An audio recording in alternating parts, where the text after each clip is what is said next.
You're watching America's Day at the Races, brought to you as always by America's Best Racing. For the love of the race, visit americasbestracing.net today. It's closing day for the spring-summer meet at beautiful Belmont Park as Acacia Courtney and Richard Migliori join you. Just one more day of live racing here before we travel about 3 hours north up to Saratoga. But what a meet it's been, Richie, and of course some more fireworks yesterday. Oh, great racing yesterday, but in the legendary words of Red Smith, drive 200 miles north, turn right on Union Avenue, and back 100 years. Can't wait for that, as we'll be able to welcome all of you back with full capacity at Saratoga as well. But we have 9 races to get through first here at beautiful Belmont Park on closing day. Do note, it's a mandatory payout for all the multi-race wagers as well. Pick 6, pick 5, whatever you're playing. And we kick things off on the main track here, excuse me, with race number 1, 16,000 non-winners of 2 in life, currently 4 to 5 on the number 6 Lacoya Road. Yeah, this horse is in good form. Rob Atras has had a tremendous Belmont spring meeting. Dropped to the 16 level last time, getting back on dirt. And a repeat of that effort is going to make this horse very tough to beat. Was wide trying the whole way last time out, as this 4-year-old has been running primarily on turf. Turns out maybe he's a little bit better of a dirt horse, as he is your short price favorite. Big drop to the inside on the 1, Spectatorless. Yeah, huge drop. This horse ran in the Jersey Derby 2 starts back, but the races have not been good recently. Did catch a sloppy track last time, Belmont, but a precipitous drop in class. I thought the other horse that might be a little interesting, Acacia, was the 3 Michael's Bad Boy, getting on a dirt course for the very first time, but does have a brother that broke his maiden on the dirt at Finger Lakes. This horse, a pretty good price right now at 5 to 1 as they go into the starting gate for the opener at beautiful Belmont Park on closing day. Here's John and Brielle with the call. There in the gate.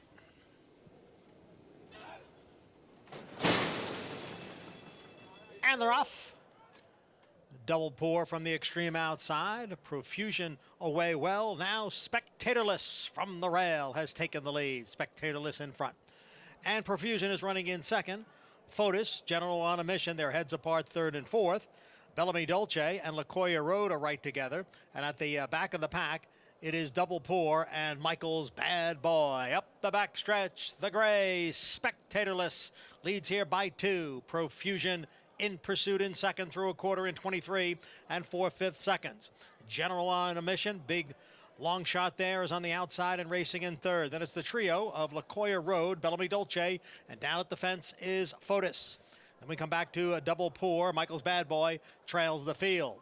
As they go around the far turn, the half in 47 and 1, and they're all chasing Spectatorless, who leads now by 3.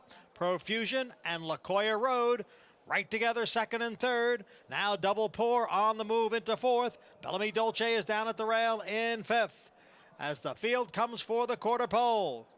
And Spectatorless is still in front. Lacoya Road is all out on the outside of Profusion. Then comes Double Pour. Down towards the rail is Bellamy Dolce. 3/4 went in 1:12. And now there's an 1/8 of a mile to the finish. Spectatorless trying to do it here wire to wire. Spectatorless has a 3.5 length lead. Profusion runs second, and it will be Spectatorless. A front-running score in the opener.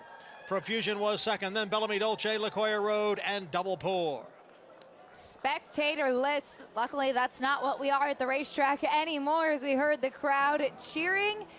Win number 58 for Jose Ortiz, which will pretty much give him the riding title here, Richie. Yeah, pretty much sews things up for him. Unfortunate for Irad, Ortiz's brother, injured earlier in the meet, missed some key mounts and key winners, and then suspended the final 3 days of the meeting for some careless riding.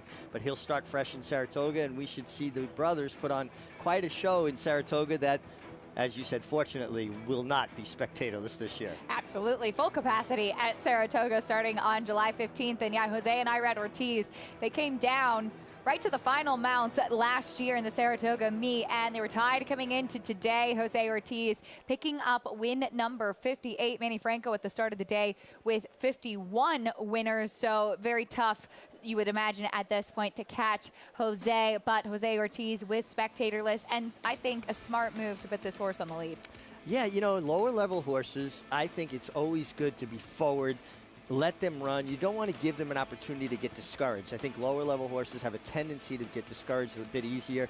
I thought yesterday the track was playing rather glib. He got to get very comfortable, this horse. Again, that precipitous drop in class certainly was the ticket. And Wayne Potts kind of traveling, I'm going to start calling him Turnpike Potts, because he's back and forth to Monmouth, and now he's got a string up in Saratoga. And I spoke with him yesterday, putting plenty of mileage on the car, but it's all worth it when you find the winner's circle.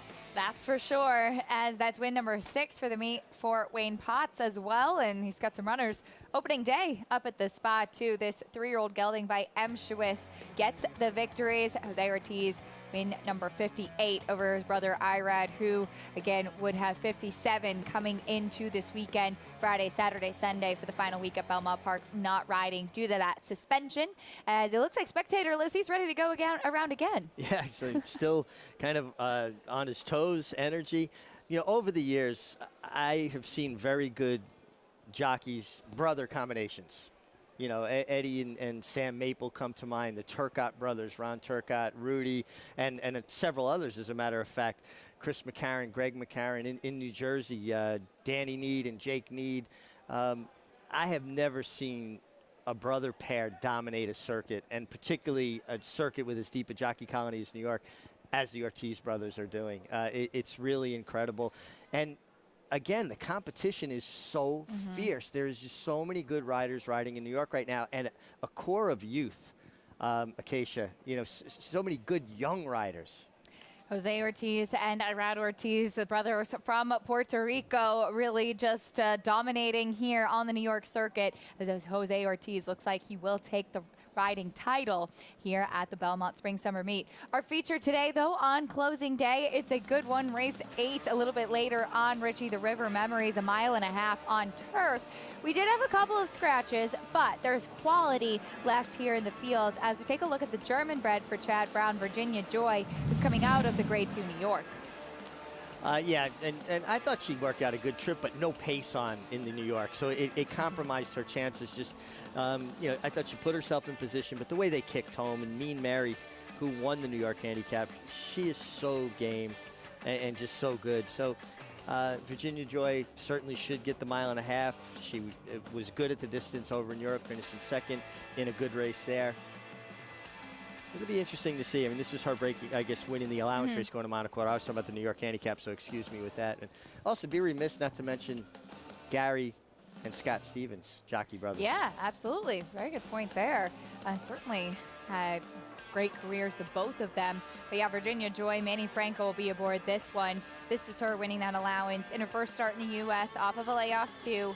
In the New York last time, Mean Mary, one of the major players of the division. Thundering Knights, who finished second in that New York, came back to win a Group 1 in Europe over Santa Barbara, who we saw come back to win the Belmont Oaks yesterday. So obviously facing a very tough field. Yeah, quality laden for sure. Santa Barbara's so impressive with that trouble and waiting, but then that burst of speed at the end to get it done.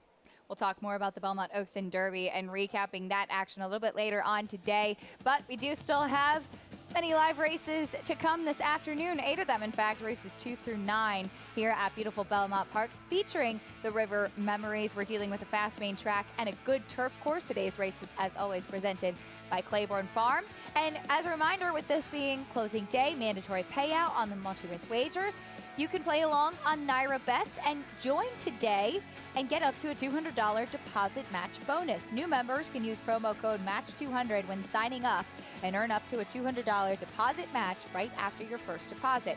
Bet any track, anywhere, anytime, and join now at NairaBets.com to get that $200 deposit match.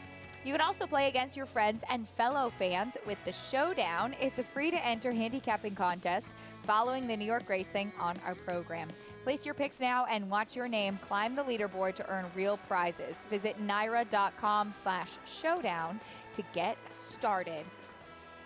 Race number 1 in the books, but as mentioned yesterday, we had some big races with the Grade 1 Belmont Derby and the Grade 1 Belmont Oaks, and it was like deja vu in those 2 races. Aidan O'Brien and Ryan Moore dominating, sweeping the first legs of the Turf Triple and Turf Tiara. We'll recap the conquering that took place here at Belmont Park after this break on America's Day at the Races.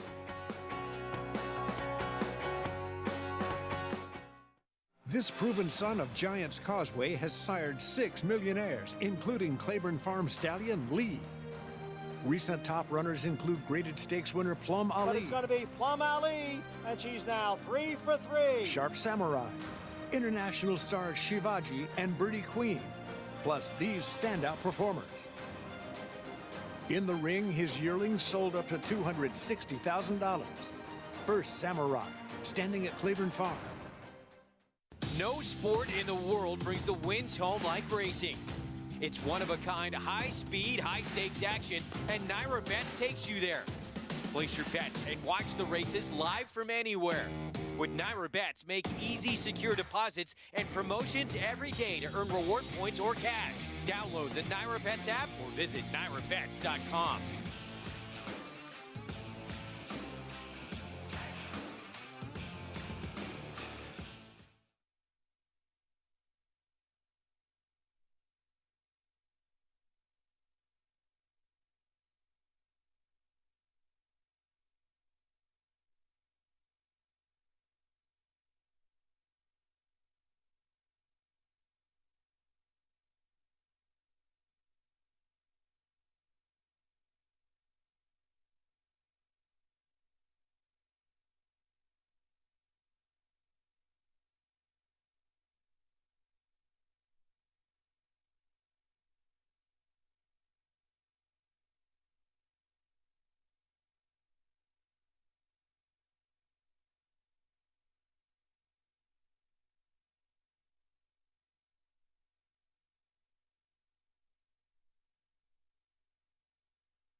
Welcome back to America's Day at the Races, brought to you in part by Claiborne Farm.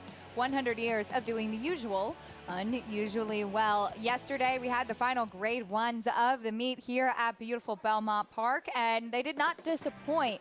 Our America's Best Racing race of the week was the grade one Belmont Derby Invitational, 1.25 miles on the inner turf. And while we saw earlier in the day with the Belmont Oaks Santa Barbara getting boxed in, Richie, and making that explosive turn of foot, in this race in the Belmont Derby, Ryan Moore, Bolshoi Ballet, said, I'm not getting him caught up in traffic.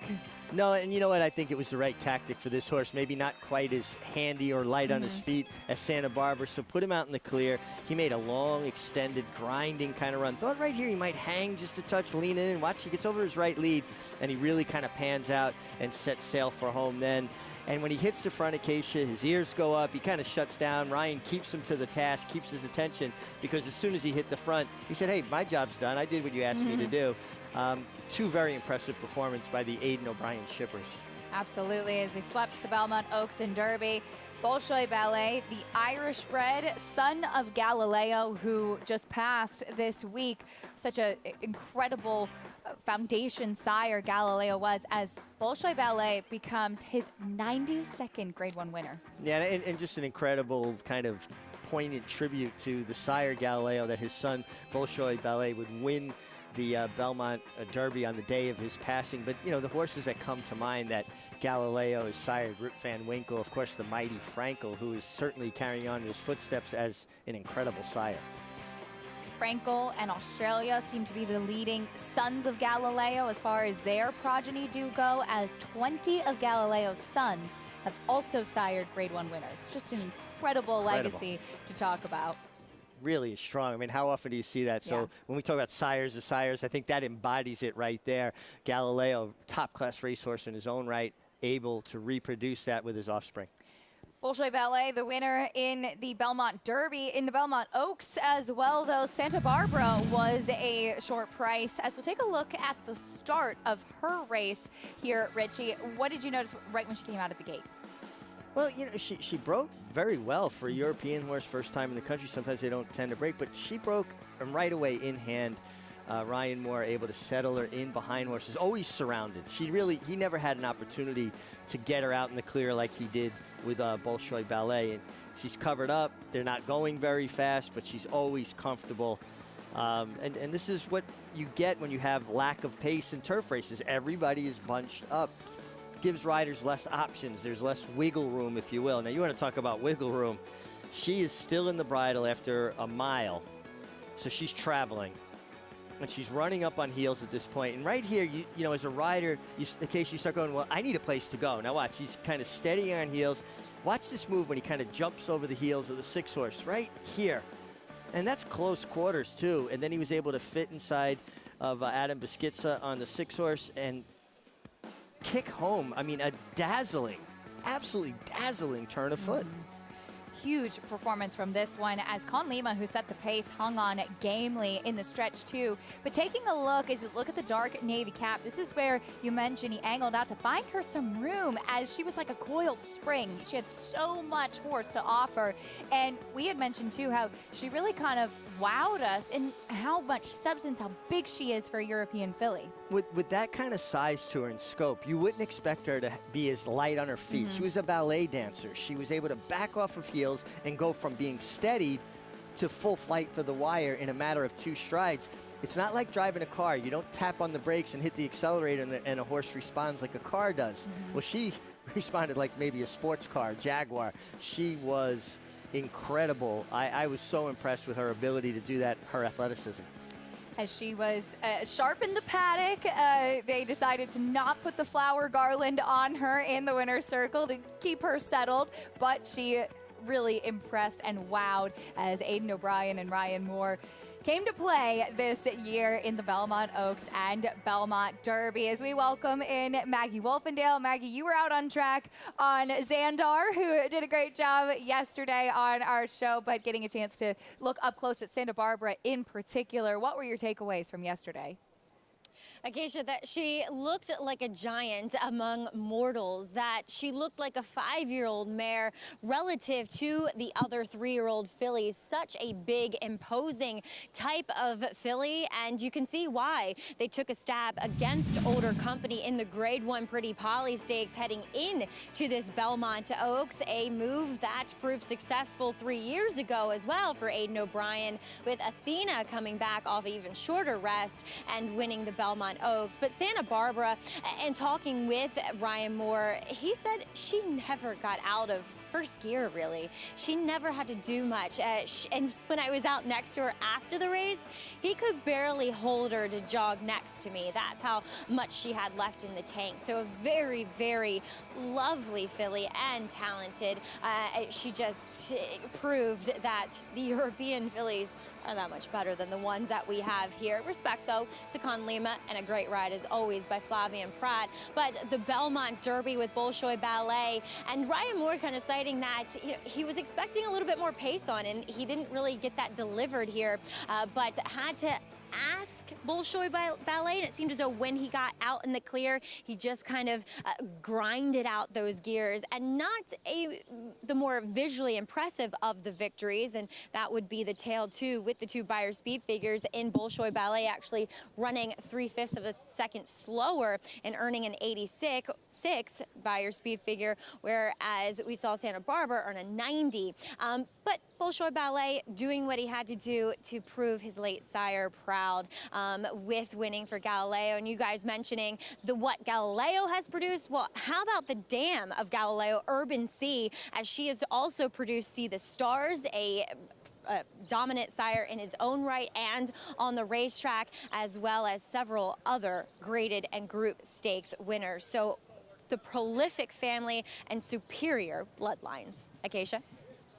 Amen to that, Maggie. Just incredible, as those bloodlines certainly run deep, and it was on display yesterday, getting a chance to see some of those big pedigrees. And Maggie mentioned Galileo himself and the family that he hails from, and I'm sure that'll be a legacy to carry on. Oh, absolutely. And I got a big kick out of 10 minutes after the running of the Belmont Derby. I'm walking up through the tunnel, and Ryan Moore's already dressed in street clothes, tack bag packed, and heading out for the airport. He came in like a silent assassin, a thief in the night, got the money, and got out of town. And I'm sure he had a nice, enjoyable flight home. I'm sure he did. Came in, swept the 2 grade ones, and back he goes, I'm sure, to ride the next one. Here at Belmont Park today, though, we have perhaps the future for next year's Belmont Oaks. 2-year-old fillies coming up next as race number 2 for the 2-year-old fillies sprinting on turf. The 9 Pammy's ready for Wesley Ward as a second-time starter. We'll talk more about this 2-year-old filly race after this break. Stay with us on America's Day at the Races.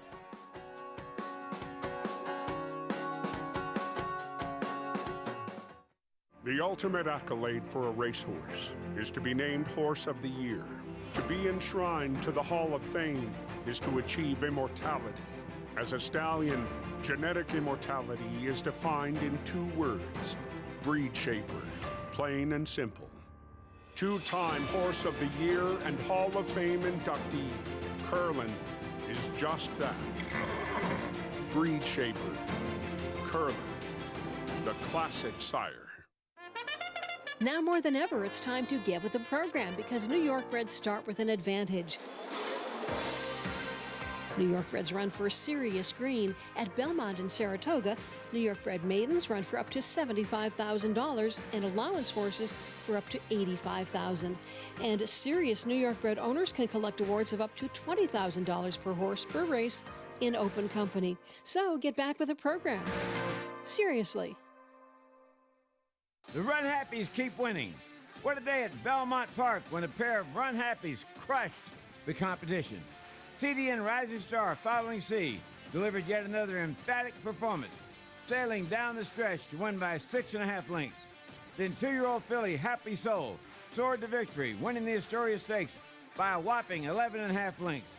Price for success of just $10,000 called Bernie Sams and book your mare to Run Happy, standing in stall 1 at Claiborne Farm. Monmouth Park's premier race is the TVG.com Haskell, Saturday, July 17th. Don't miss our incredible wagering menu, including a $400,000 guaranteed pick 4, $100,000 guaranteed pick 5, and $200,000 estimated win early pick 5. The nation's top 3-year-olds are coming to Monmouth Park for TVG.com Haskell Day. First race, 12 noon. For information, go to monmouthpark.com/Haskell.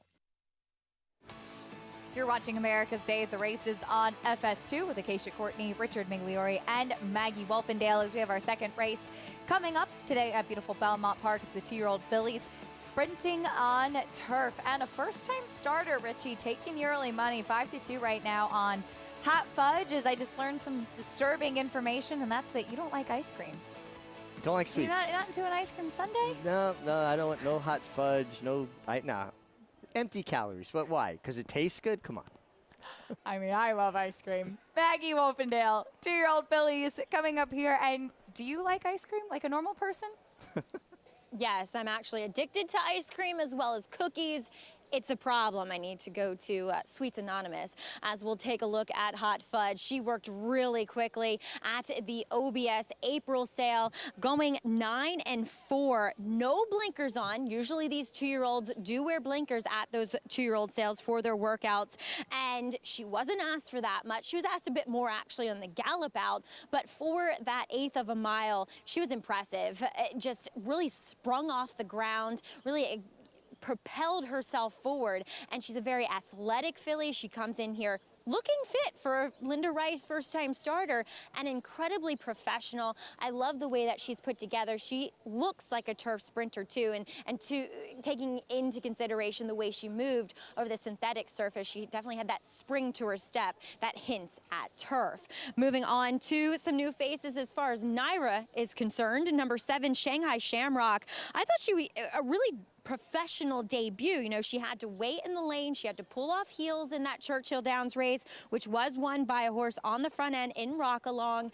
And she never got a real clear shot at it, but still ran on well in between horses. She comes in here a consummate professional, except when the rider, as Meg talked about, put the stick on the other side, which we don't like to see anyway, but very fit. We'll see if she shows a little bit more speed. You know, oftentimes we will see horses sitting a bit closer than what they did in their debuts, but she doesn't give me the impression that she's going to be up on the engine. But I respect her, and I think any more ground she gets to cover will benefit her. Number 8 is Continental Congress, comes in here from Mike Trombetta. She was a bit green still in her second start. Not a bad-looking filly. Has some size to her, really fit. I always pay attention to Mike when he ships horses in here. He usually comes to New York with a purpose, switches from dirt to turf, and despite not having much apparent pedigree for the turf, she actually looks as though she should handle it, as she does come in off of a debut effort in the slop. Oftentimes, that type of track will mimic a turf course. And then there's number 9, Pammy's Ready, will make her second start off a bit of a layoff, coming out of a race which produced two next time out winners, Artos and, as I was mentioning, Rock Along. And she was wired that day by her stablemate for Wesley Ward, and she looked like a filly in the running of that race that wanted more ground. So she gets half a furlong here. I wouldn't be surprised if she wants more, though. She's a laid-back filly. She has a lot of size and substance to her, but she's very elongated. So I think that the more ground she eventually gets to cover in her races, the more proficient she will be. But still looks the part here in the paddock of a filly that could win. Acacia. All right, Maggie, thank you. 4-1, a generous price on a Wesley Ward 2-year-old from what we've seen with the babies that Wesley has brought here this meet. Yeah, Wesley is so good with 2-year-olds. He's taking it to another level this year. Here's Charlie O to kick off the post-parade, though, a first-time starter for Michelle Nevin. Well, we try to let the board be a little bit of our guide. Is by Tourist, a really good turf miler, but not taking a lot of attention on the tote. Second-time starter, Champagne Cami, ran third on debut. I thought ran extremely well, and I think she can build off of that. Vladimir Serin, a welcome addition to the New York scene. Very good horse trainer. Shorter price today than she was in her debut. As we look at another first-time starter, one of 2 in here for Ray Handel. Here's Union Dolly. Union Dolly by Constitution, half to Money Biz, who won on debut. So maybe there's some precocity in the family. She sold as a 2-year-old as well as OBS March, going 10-2.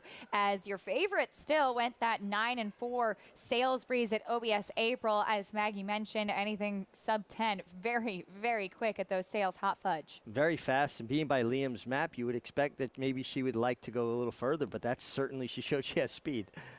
Here's the 6 Pacific Grove, the other one for Ray Handel.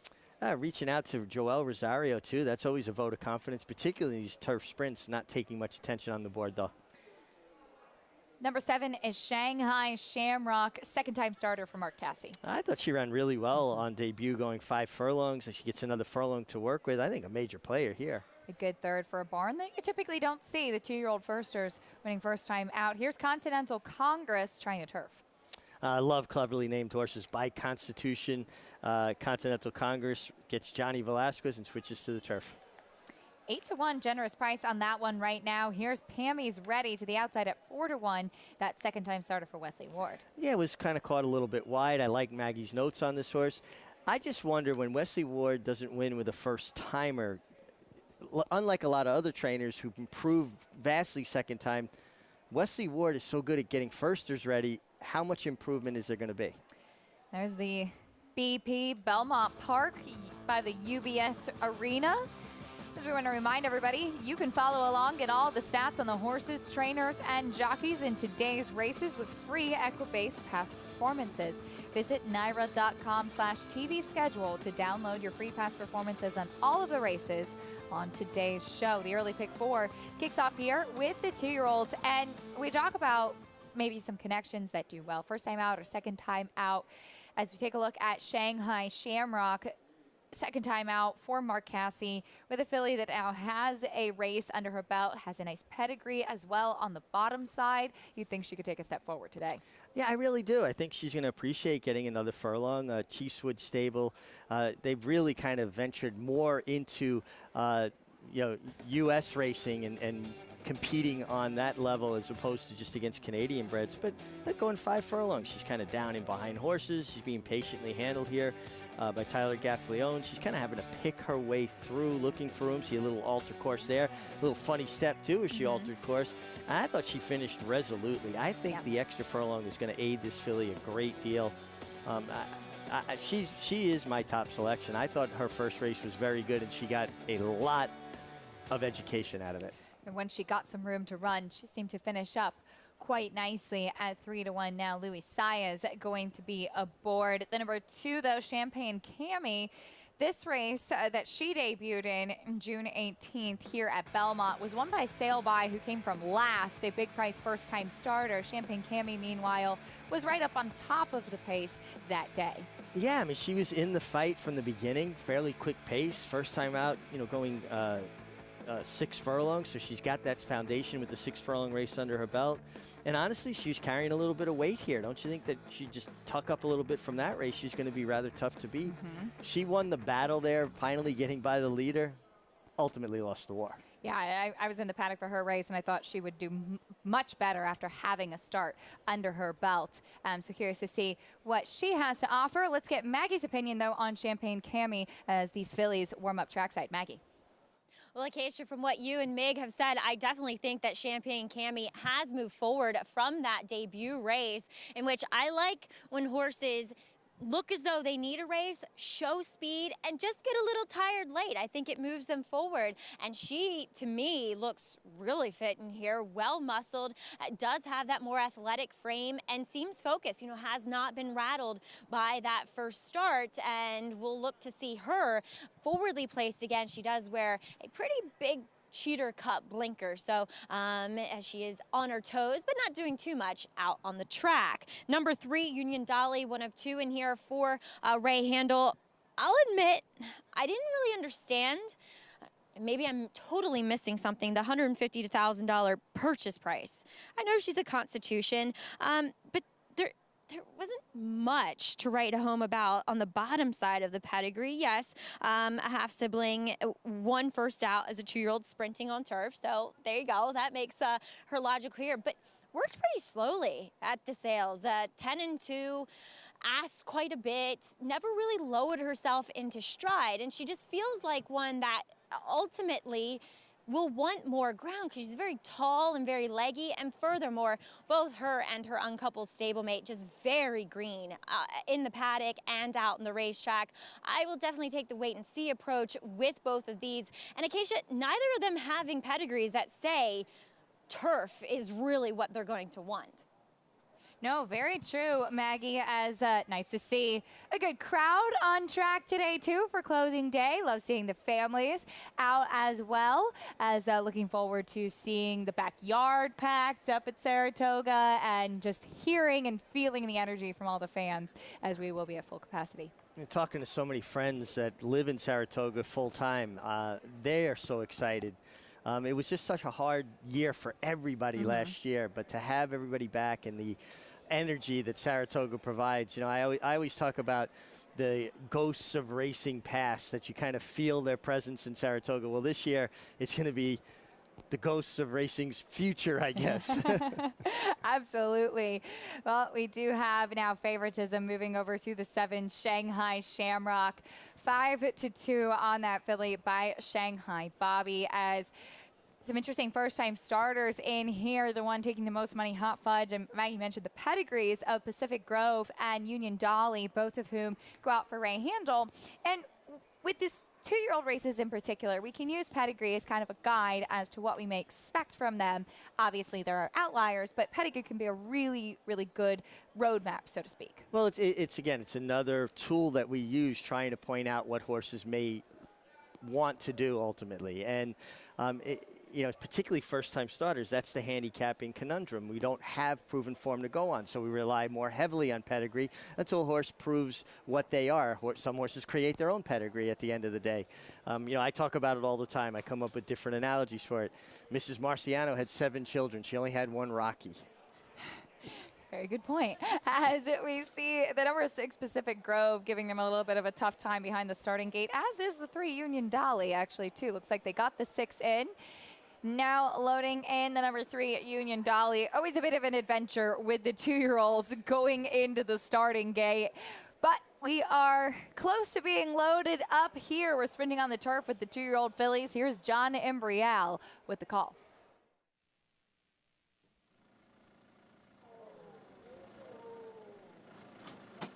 All in line.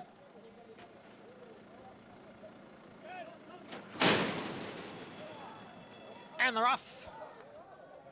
From the inside, it is Charlie O, who is out for the early lead. Champagne Cami runs in second. In between horses is Hot Fudge in third. Pammy's Ready moves up a spot on the outside from fourth. And then it's Union Dolly next in fifth. Shanghai Shamrock runs in sixth. Right alongside is Continental Congress. Trailing the field is Pacific Grove in eighth. It is long shot Charlie O who leads here by a length and a quarter. With Pammy's Ready in second. Down on the inside is Champagne Cami in third. Then it's a break of almost 2 lengths back to Union Dolly and a Continental Congress. Shanghai Shamrock is on the extreme outside, and she's followed by Hot Fudge and Pacific Grove, and they're coming for the top of the stretch. Charlie O challenged now by Champagne Cami, and Pammy's Ready on the outside. It is Pammy's Ready, Champagne Cami, Charlie O down at the rail with 1/8 of a mile to the finish. 3 of them across the track. Charlie O hanging tough there. Champagne Cami is all out. Pammy's Ready is now back in third. Charlie O trying to pull off the upset here. They come on for the finish, and it is the first-time starter, Charlie O, at a big price here, and the price is $29-1.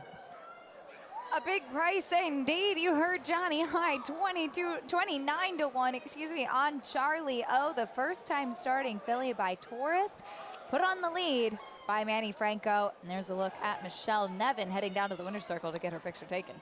Broke very sharply for a first-time starter, particularly with that inside post position. Has to wait longer in the gate for everybody else to load. You know, making the first start, but she exploded out of the gate. Manny was aggressive and got it done. Slowish works, but Tourist, a very nice turf miler. And she kept fighting. She took a big challenge from Champagne Cami, who had the benefit of a start under her belt, and just kicked on, was not going to allow herself to be passed. Very, very strong handling from Manny Franco, and a very resolute victory for Charlie O. And Michelle Nevin, another trainer, quietly put together a very strong Belmont Spring meet. Absolutely. Win number 8 for the barn this meet, as Maggie, the ones with experience, just couldn't get by this big price firster. She was so game. I mean, maybe it's a product of the way the track is ultimately going to play today, the outer turf course, but you could tell she pinned her ears back and she lengthened her stride and really dug in and kind of lowered herself too into stride. This was a nice little debut by her, and as we were saying, not much pedigree, really flew under the radar with regards to the wagering, with regards to us. But well done, Michelle Nevin. And that just goes to show you, you can never count out one of the better trainers that we have on the ground in Michelle. Such a talented horsewoman on the phone there in the winner's circle. Congratulations to Michelle and her team, as Manny Franco, he's now at 52 to Jose Ortiz's 58, but he said, hey, don't forget about me in the rider standings. No, and I was just trying to look through how many mounts he has remaining, so if mathematically it's still even possible, if he was to sweep with every horse that he won on. We did see Eric Cancel pull that off with 6 wins on closing day, but Manny Franco, leading rider, third leading rider, whatever it is, he is a top world-class rider under the tutelage of maybe the greatest rider of all time, arguably the greatest rider of all time, Angel Cordero. He's been aggressive. He's had horses in the right spot and said continued success here on the Naira circuit, and picks up another win with a first-time starting filly by Taurus. Wesley Ward's runner, Pammy's Ready, was third in that race, but he has a very special horse coming up that we're going to get a chance to see next week in Saratoga. That's Breeders' Cup winner Golden Pal getting ready for the Spa.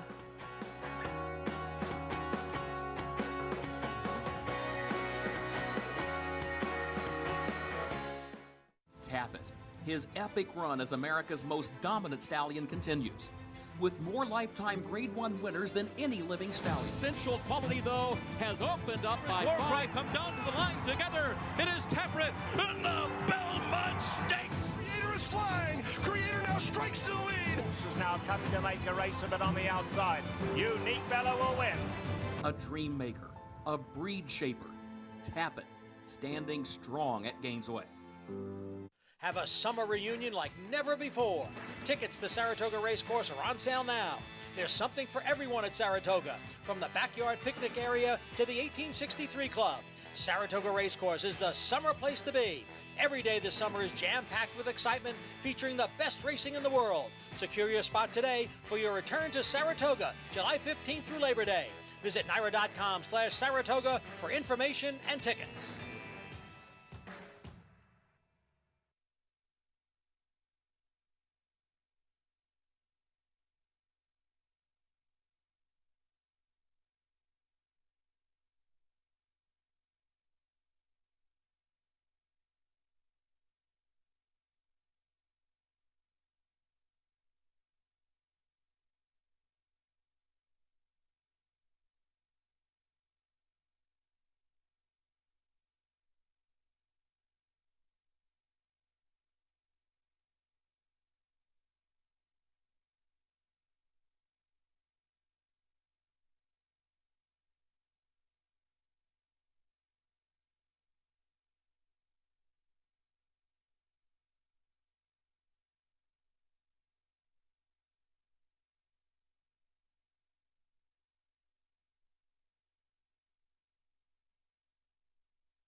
You're watching America's Day at the Races, brought to you by Naira Bets, where you can bet any track, anywhere, anytime. Get started at NairaBets.com or download the app. An upset in race number 2, 29-1, first-time starter Charlie O takes them gate to wire for trainer Michelle Nevin, who's standing by with Maggie. Always a pleasure to catch up with Michelle here as Charlie O just dominates this race from start to go, Michelle, and you said that she's just done everything right leading into this performance. Though, were you expecting her to break as sharply as she did, considering she was in the one hole? I mean, she'd been doing everything right. When she got her gate card, broke sharp, you know, so I wasn't really worried about it, but you never know with first-time starters. And obviously a decision to go on the turf, being by tourists. What kind of, when you're looking at a 2-year-old and you decide that they're ready, A, what are the factors that say they're ready, and B, what are the factors that go into choosing a spot? Well, she'd been training really well. She's very forward. She's kind of on her own path. We did get the opportunity to take her to the infield, out to the grass course. She loved it, so I said, okay, it's time to go. And with all those kind of utilities that you can use here between the two Naira tracks of Belmont and Saratoga, I know you have horses up in Saratoga, it's really kind of an arsenal of things that you can use as a trainer. Oh, it's a great opportunity to get to take horses to the turf course, because then they can start to tell you what they really want to do. And are you ready for Saratoga, Michelle? I hope so, as I can be. We had a fabulous Belmont meet. Congratulations, your 8th winner. That's it. Time to ship up. Congratulations. Thank you, Maggie. All right, Michelle Nevin, really well-prepared first-time starter in Charlie O today. We'll be looking for more Michelle Nevin trainees up at the spa. Always a trainer to pay attention to, Acacia. Absolutely. Congratulations to Michelle and, of course, to owner-breeder Judy Hicks as well. Certainly an even more exciting thing when your filly pays $61.50, but when you're the owner and breeder. Yeah, to think, to think about the mating, putting the mare to this stallion and coming up with a winner like this, even more satisfying than just owning one. So congratulations to Judy Hicks. I loved what Michelle had to say about being able to train horses on the turf course in the infield, something you could do here at Belmont and at Saratoga too. But the Oklahoma track, I've been seeing them, the 2-minute lick on the infield turf and get a chance to see how your horse moves over it. Yeah, they actually open the infield and they map it out with cones to, what area you can gallop on. So you don't allow them to go full speed, but you allow them to, stretch their legs a bit and get an idea of whether they're going to handle the turf or not. You know what I always say? All horses like grass. It's just all horses like to eat grass, not necessarily run on it. There's the cones you were talking about, beautifully illustrated by director Mitch Levinas. That's a great shot. I think that was a cone because there's a drain there by the bush. That is not the cones that outline the course out there. Anyway,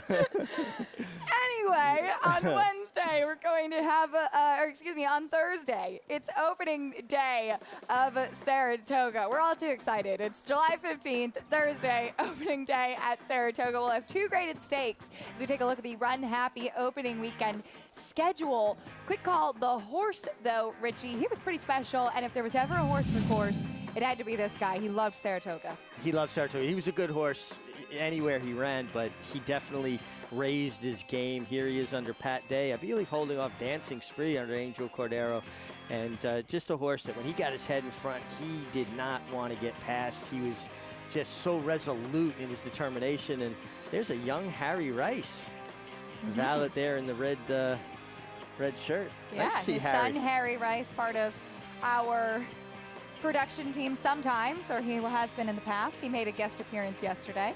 Yeah, always good to see Harry, but quick call, very special horse, very good at Saratoga, and now he'll be laid to rest at Clare Court. He will be, as he, after his racing career, was an integral part of the Wallkill Second Chances Farm, part of the Thoroughbred Retirement Foundation. So an amazing horse on the racetrack, and he continued to give back after his racing days were over. A special ceremony for him at Clare Court, as you mentioned, on Wednesday.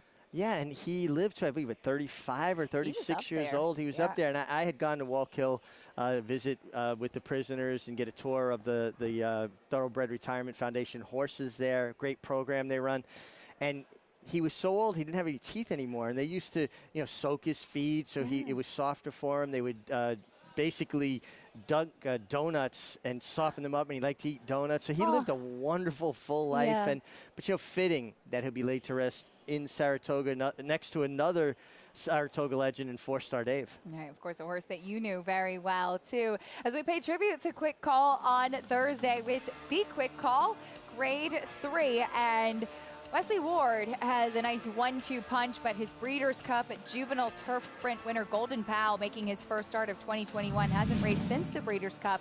He's likely to be a very short price in this field. This horse was so impressive.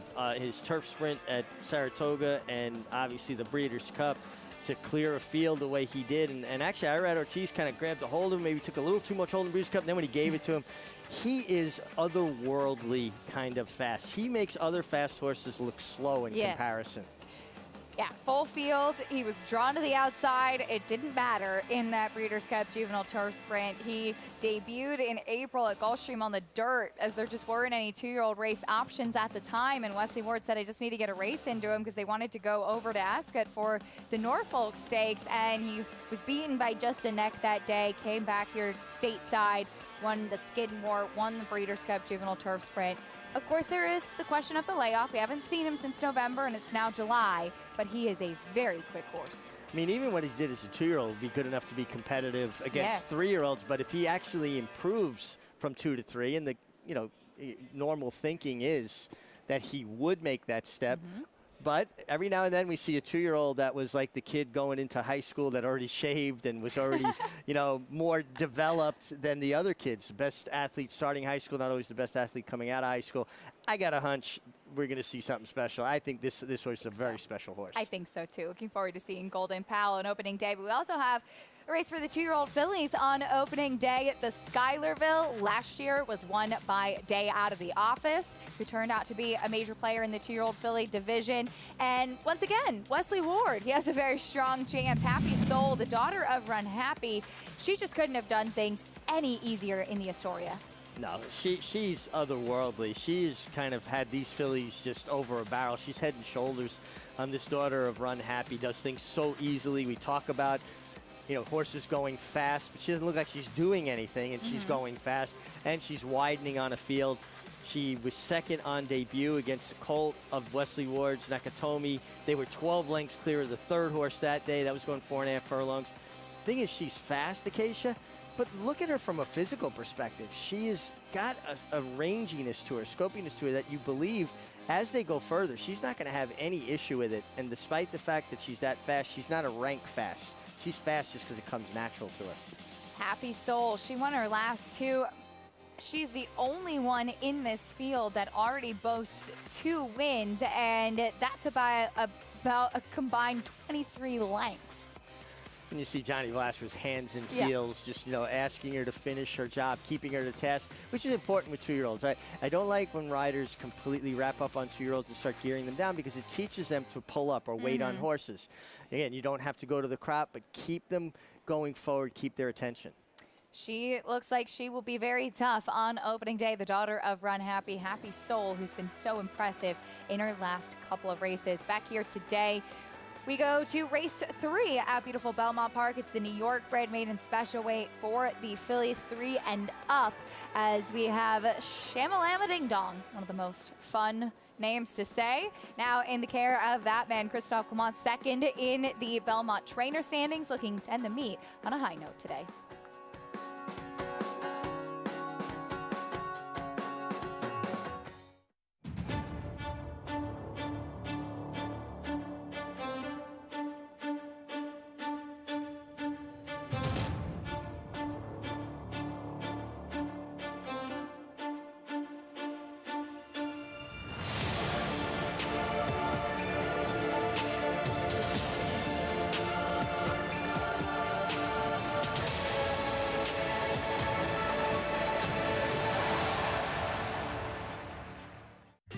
Blood Horse Plus, available through bloodhorse.com, provides exclusive, timely, and unmatched content to subscribers, including Fox Sports, Blood Horse branded weekly programs, a detailed stakes winners section, behind-the-scenes videos from Blood Horse staff, on-demand access to deeper horse statistics, and a $5 monthly credit to equineline.com.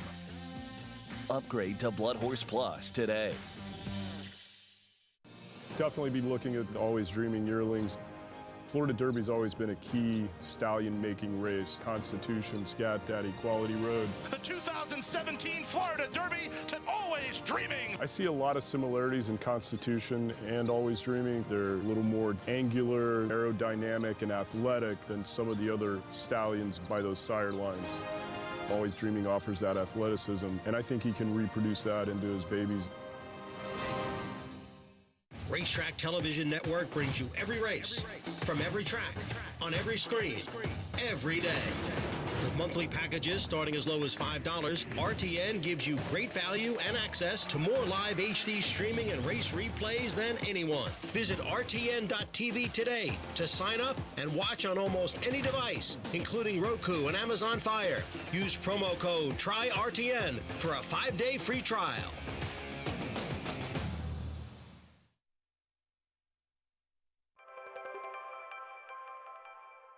Central Banker is a Grade 2 winner whose well-balanced good looks have helped fill his books every season at McMahon Thoroughbreds of Saratoga. And now that his runners have proved themselves on the track, breeders are beating a path to his court. Breeders gravitate towards consistency and a sure bet. It's an uncertain world out there. COVID adds to the mix. And, you know, Central Banker in our regional program and even in abroad has really helped breeders find sure footing. McMahon points out that fourth-year sire Central Banker ranks in the top 10 nationally. Central Banker progeny have earned nearly $9 million, and not just in the Empire State. This past December, his 4-year-old daughter Nico's Dream won the My Charmer Stakes at Gulfstream Park. And they're off. That same day, another first crop runner, Bankit, took the Alex M. Robb Stakes back at Aqueduct. Bankit has taken the lead. That win was Bankit's third stakes win and brought his earnings up to more than $800,000. Every single Central Banker foal comes out very well balanced, medium big size with good bone. They train easy. They are not too wild as youngsters, just wild enough as 2-year-olds.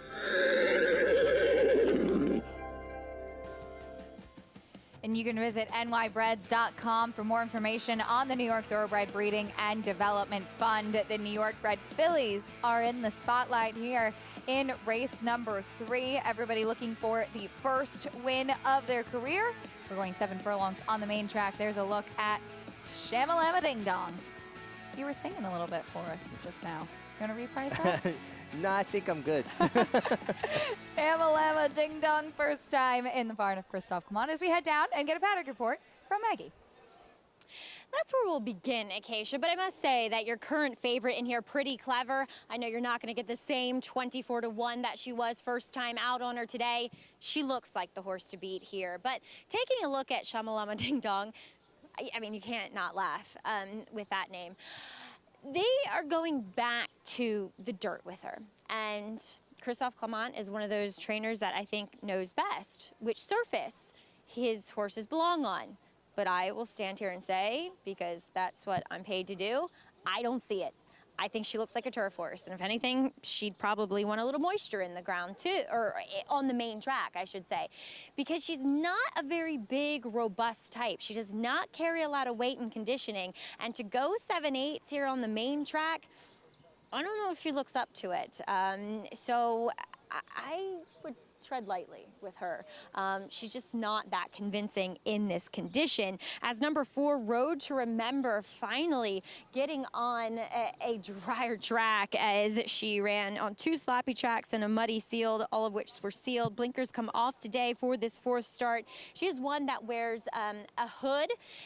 That's because in her first 2 starts, she was a handful. And Tally Lynch and her team have done a great job because she is so calm now. It's a night and day difference with this filly's demeanor. And she has really filled out. She's gotten stronger too with racing, which I like to see. And she makes a lovely picture here. And I think that the 7/8s might be more of kind of the Goldilocks effect, might be just what she's been asking for because she has that size to her.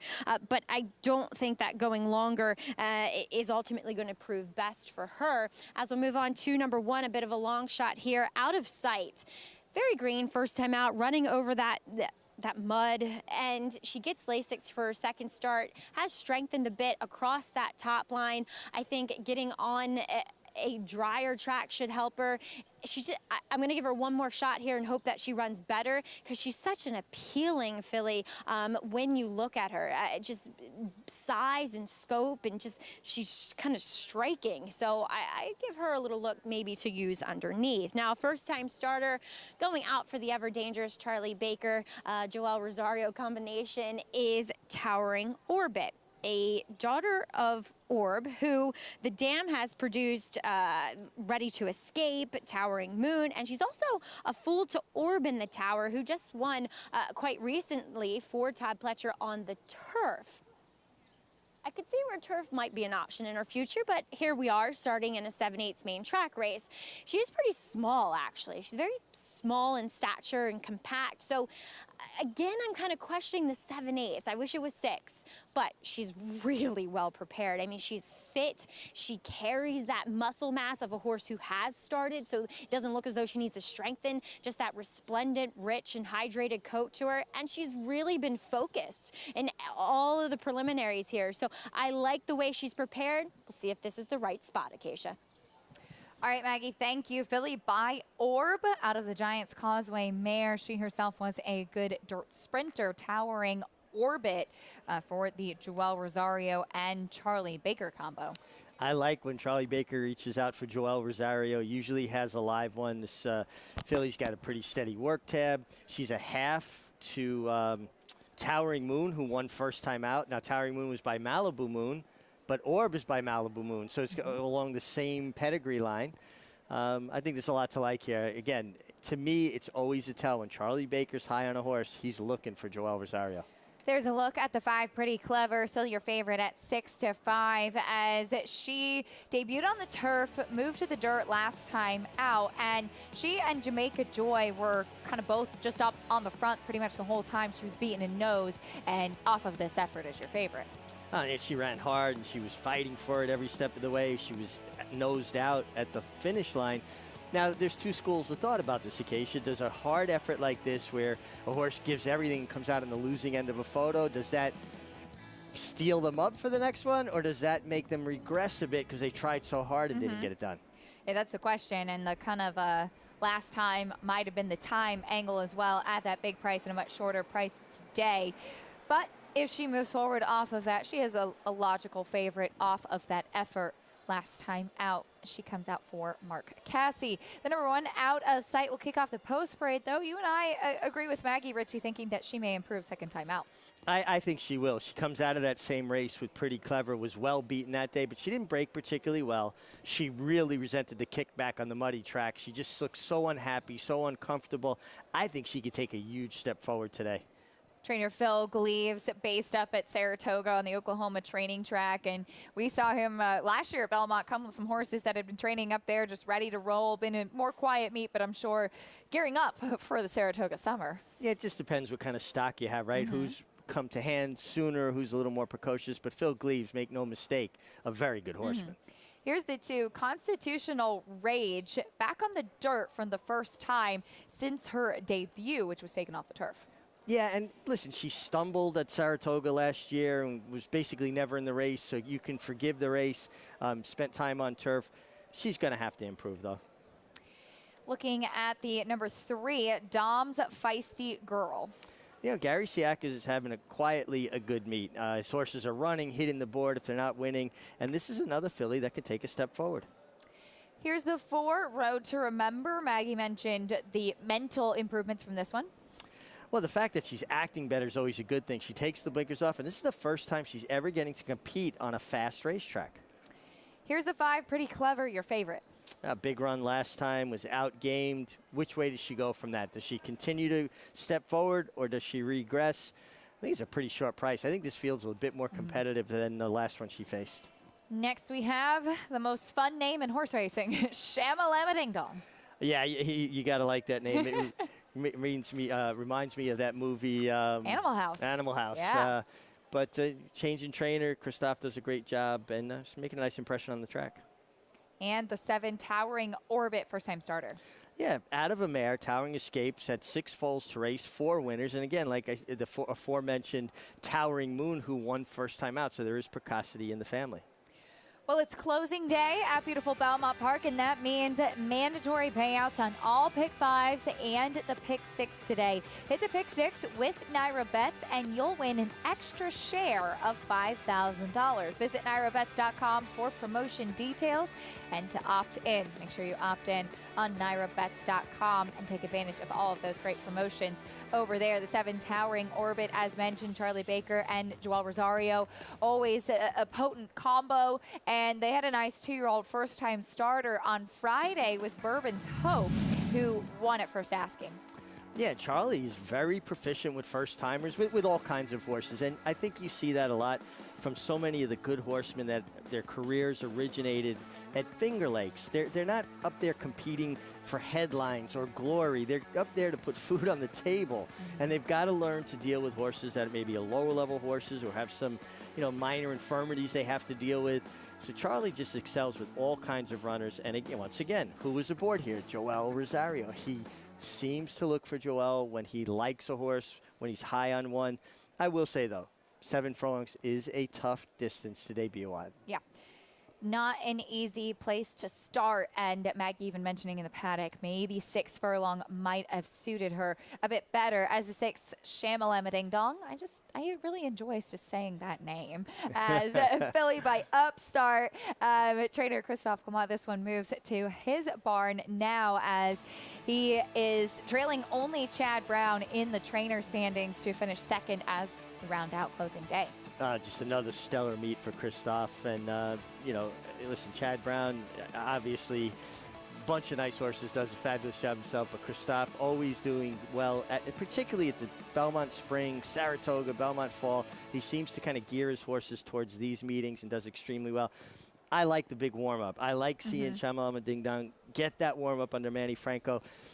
I'm always of the belief that motion relieves tension. Young horses that are maidens, there's a certain amount of tension going on. Let them get that gallop, expel that nervous energy. I really think they settle in much nicer, and I love when I see a warm-up like this.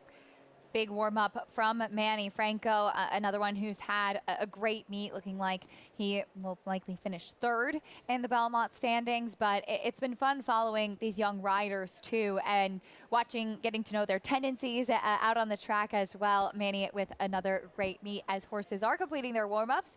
We check in again with Maggie. And getting a decent warm-up was number 5, Pretty Clever in here. But I think and she was going to be my pick. And then I listened to what Mig said, and it got me thinking, you know, sometimes when they put forth such big efforts off the bench, they will regress quite a bit. And 2, think about her pedigree. She's a daughter of hard spun out of a dam mineralogist who was talented in her own right, but she loved a wet track.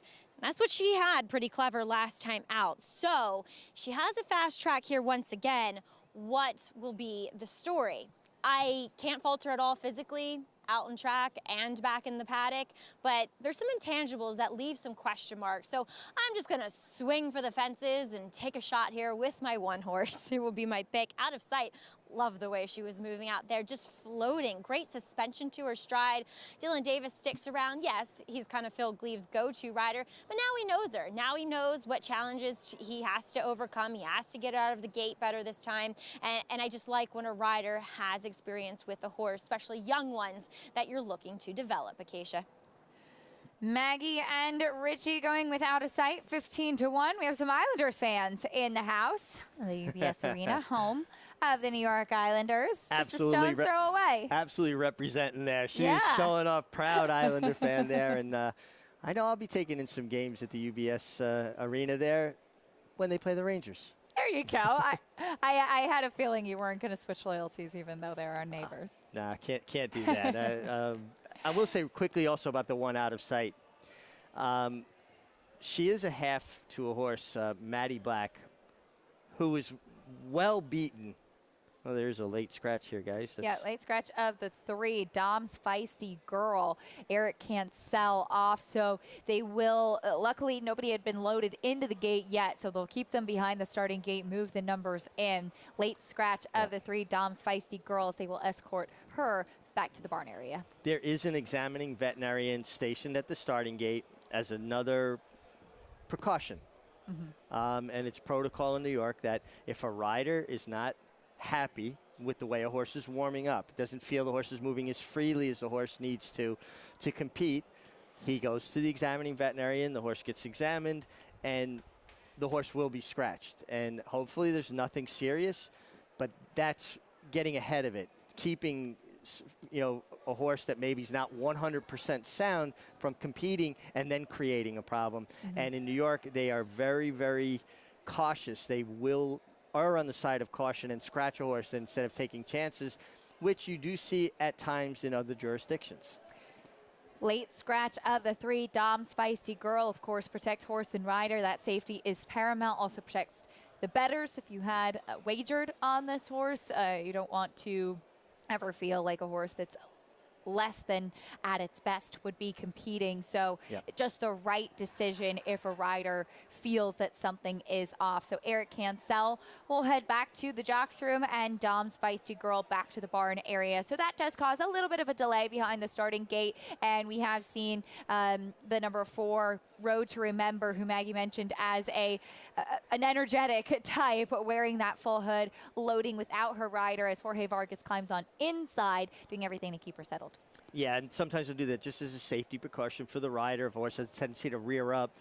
Getting quickly back to the one out of sight. Half to a horse that ran. First time out was beaten 24 lengths. Came back in the second start at a huge price with a vast improvement to finish second. Now, she didn't win, but she finished second. And I think out of sight, watching her first race, her demeanor with the kickback, not braking particularly well, I think she can take a big step forward. And at a bigger price, take it a little bit of a swing. 11-1 now, getting a nice price for sure as they go into the starting gate. A couple left to load. We send it up to the voice of New York racing, John and Brielle, with the call of the third, live at Belmont.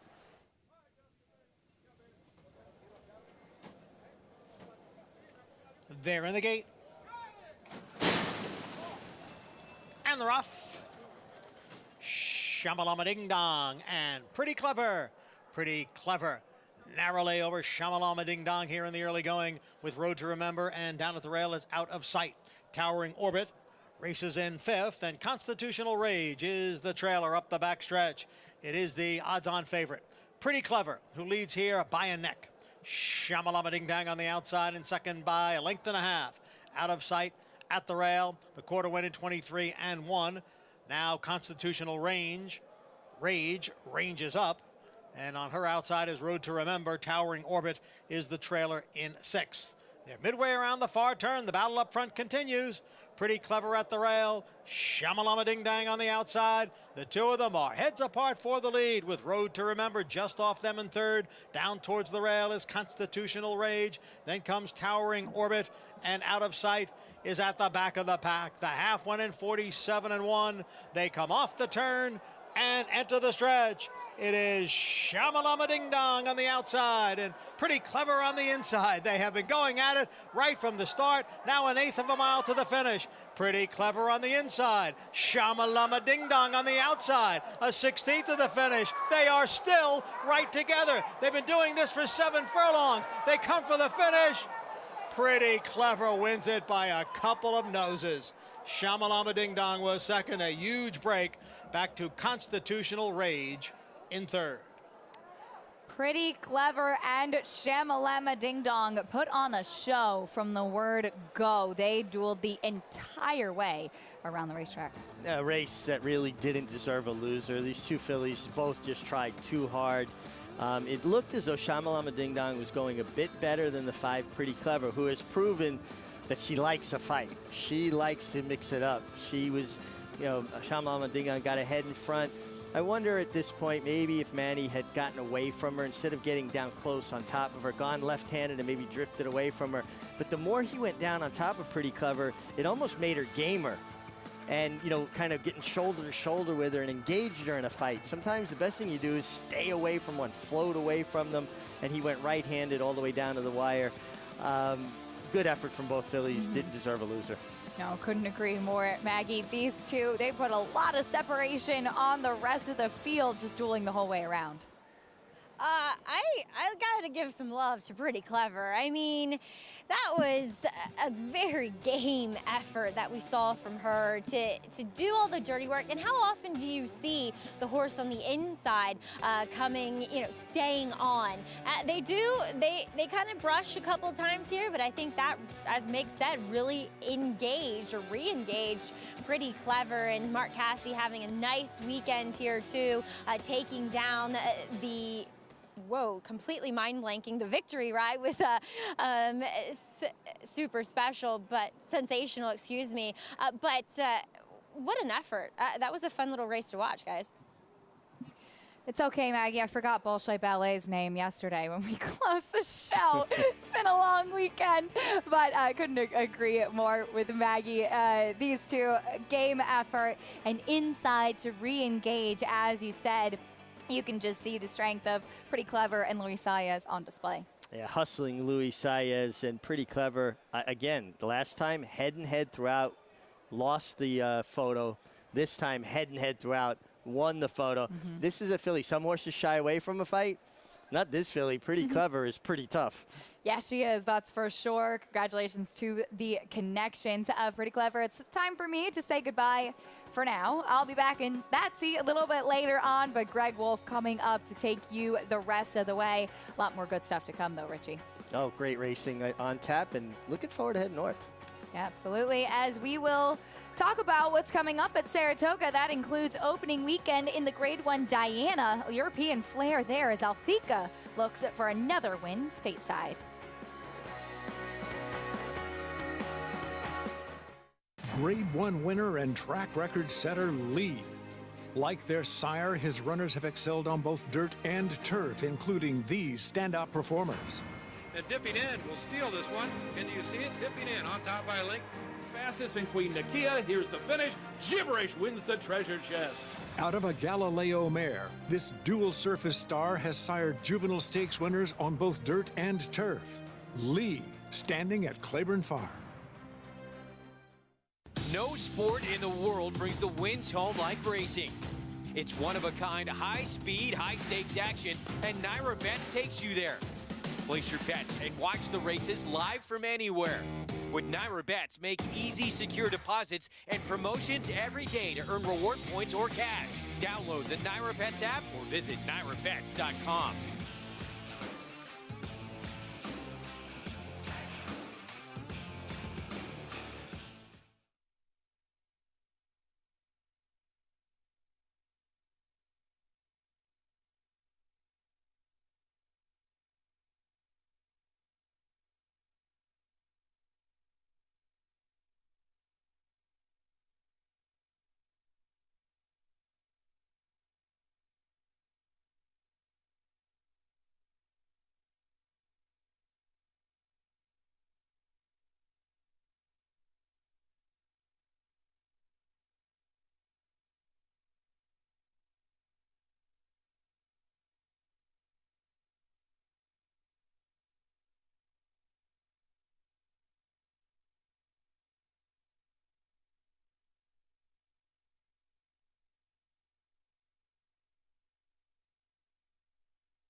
Back here on America's Day at the Races, brought to you in part by America's Best Racing. For the love of the race, check out americasbestracing.net today.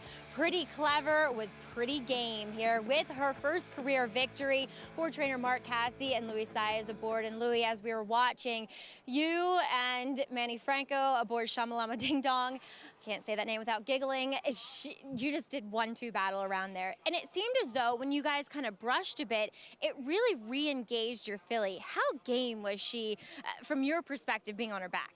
Well, she's pretty game. I really know her because last time they happened the same thing with me and Kendrick. Oh, yeah. I was in the other filly and I win the race with the other one, but today I know her and I know she's gonna battle. So, well, she came to the top of the stretch and she really wanna get there first and she did it.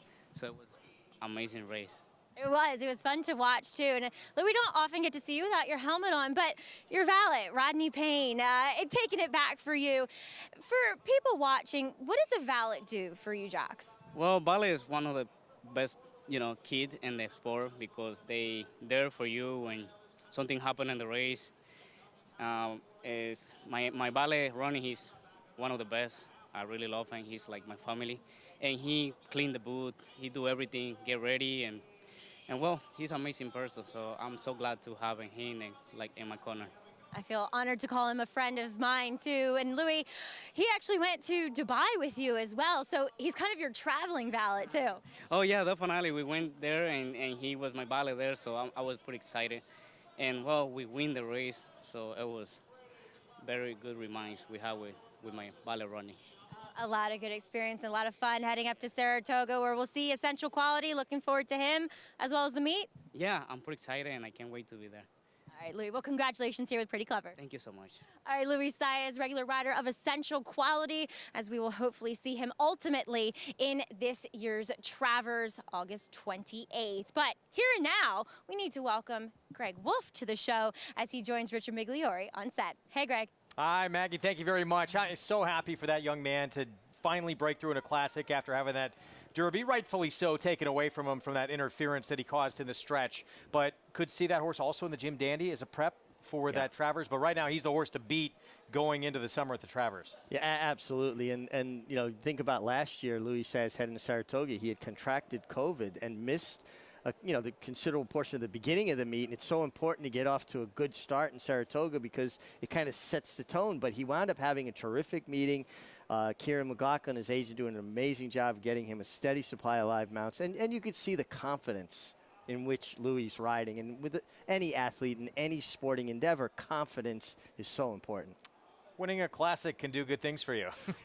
Well, it elevates you not only in people's eyes, but knowing that you can win those kind of races. And had to be heart-wrenching to lose the Derby that way, but he handled it incredibly well, better than I know I could have ever handled it. Diana is going to be the first grade one of the meet at Saratoga. Of course, opening day is on Thursday. This is a look at the field that will line up. And Harvey's Lil Goyle, she ran so good to end her 3-year-old campaign, better than so many expected in that Breeders' Cup Filly and Mare Turf. She came back with that narrow victory over Lamista in the Beaugay, and then struggled over that yielding turf in the New York. Was it that yielding turf, you think, that was an excuse? Yeah, I think that's a legitimate excuse. That and maybe 1.25 miles stretching her a little bit. I mean, 1.1 miles, maybe a little bit more comfortable for her, the Diana distance. One thing about Harvey's Little Goyle, though, she creates her own trip because she's tactical. You know, she's not a rank filly, gives the rider, Junior Alvarado here, you know, options, allowing her to get in the race without feeling like she's going to do too much. You see those Peter Brandt silks chasing her in that green we know from Peter Brandt, and that was the state's debut for Lamista. Chad Brown barn, we know they get better and better as they move on, usually coming out of his barn. What can we expect from her moving forward, and specifically on Diana Day? Oh, I think you're going to see a major run from her. You know, how many Diana's 5 in a row? Chad Brown's won 6 in total.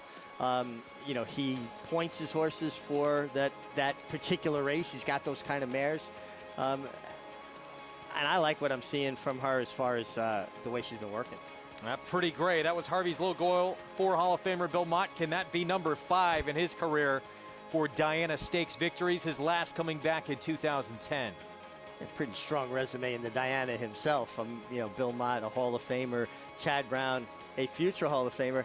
Yeah, and you know, Belmont's birthday is always during the Saratoga meet, and he always seems to win on his birthday. So if you're playing the races from home and you find out it's Belmont's birthday, make sure you play his horses that day. Well, both those barns, Chad Brown, Belmont, they got to deal with these European imports. We saw what the Euros can do yesterday on Belmont Oaks and Derby Day. And we saw what they could do on Belmont Stakes Day as well in the Just a Game when stablemates for Charlie Appleby and Godolphin came overseas and ran 1-2 in this Grade 1 Just a Game. And you're going to keep your eye on Mike Smith in the pocket on the gray horse in the blue colors, like 6th or 7th right now. Mike starts looking for an escape route. Needs a place to run. He knows he has horse. He's angling out looking for room. Watch chase her right lead, and oh wait, there's room down inside, and it almost looked like Althika saw it before he did and lunged towards it. And this is not a tremendous amount of room. He's running up inside his stablemate there, and she is a filly that is brave. She did not think about hanging in there or shying. If not, I mean, she just absolutely blew through that spot. Well, here's the work. This from earlier this morning. Summer Romance, as you see on the outside, Althika on the inside. 4 furlongs, kind of a maintenance move here. Yeah, they're just really kind of galloping along, not doing anything. They had those aforementioned cones out in the middle of the course, keeping the pristine part of the course towards the inside, and kind of opposite of how they race in the Just the Game. Althika came from off the pace that day. Summer Romance was on the pace in the workout. They flip-flopped it. They had Summer Romance wearing that hood. They put a hood on horses, mute the sound, keeps them a little bit calmer. I hear she can be a bit flighty. If anything, I think Summer Romance went a little better of the two, but not knowing how Althika is as a workhorse, I would be reluctant to say that that's a bad sign for her. I do not know what's in or out of character for her, and the way she ran in the Just the Game, if she runs anywhere close to that, she's going to be tough in the Diana. Grade 1 win, it's huge, obviously, on a day like that, too, on Belmont Stakes Day. It wasn't the toughest fields we've seen, though, in recent memory in the Just a Game. So who do you think going into this race next Saturday? Is it Harvey's Little Goyle, who is the one to beat? Well, I like her because of her ability to be close and create her own trip. And we see a lot of turf races run in New York that come up fairly paceless. So it's always an advantage to have a horse that can put themselves in the game, be forwardly placed, so they don't have too much to do or have to overcome too much traffic. Summer Romance could certainly do that, and we'll see if she can hang on. Actually got beat at a mile, but at a mile and an eighth before that, she had beat Althika. John Velasquez, he has more wins in the Diana than anybody.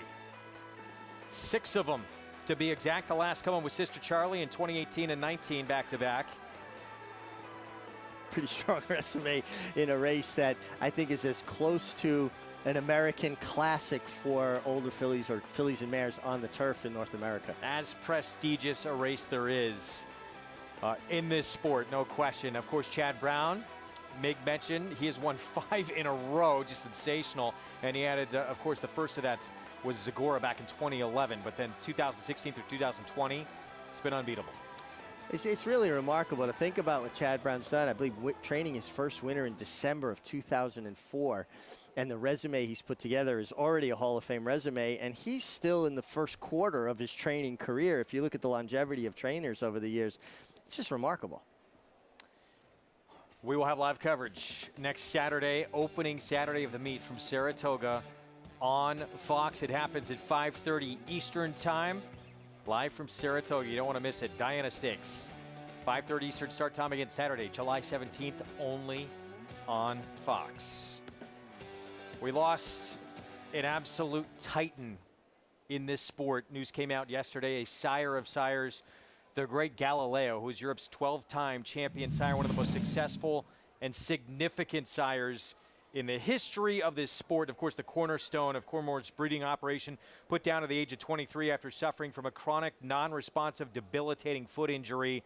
And sentimental choice in that Belmont Derby yesterday, a son of Galileo, Bolshoi Ballet, crossing the wire first. Yeah, reporting home as your favorite, and in style, had to kind of circle up, make a long grinding run. Galileo, as a racehorse, was noted for his turn of foot. And you could see the reach there, him winning the Irish Derby, the way he accelerated. So I remember some of his battles. You can find him on YouTube with Fantastic Light, the Godolphin runner. And the fact that he was able to pass on that ability. Look at the horses that he sired. Frankel was not only one of the greatest racehorses of all time. 14 for 14 in his career. Yeah, he's becoming a great sire. An incredible sire. So to not only pass it on to your offspring in the first generation, that they pass it on to the next generation. So the list is amazing. He sired 92 individual Grade 1 wins among those that he sired. Of course, Frankel foremost among those. But also 20 of his offspring have gone on to sire Group or Grade 1 winners as well.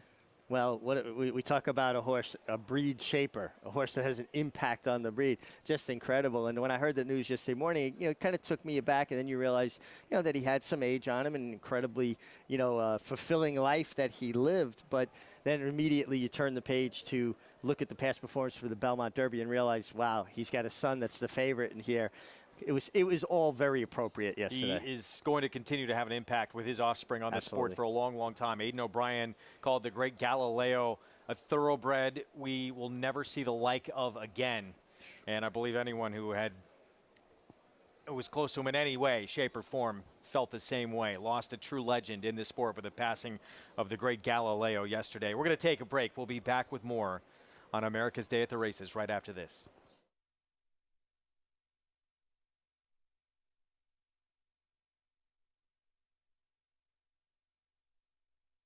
You couldn't compose a better pedigree. A half-brother to Beholder. Beholder's going to go all the way. A half-brother to Into Mischief. Into Mischief wins the Cash Call Futility. The most versatile performer from this brilliant family. Mendelssohn's going to do it. Mendelssohn has won it by a length. What a win by Mendelssohn. Mendelssohn by a conservative 17 lengths. Scat Daddy's best-bred son at stud. Mendelssohn. It's America's original sport, and no one covers it better than americasbestracing.net. From the sport to the lifestyle, the best races, horses, and destination venues, cocktails, gambling, fashion, and more. americasbestracing.net is a sport for you. Live it, love it, bet it.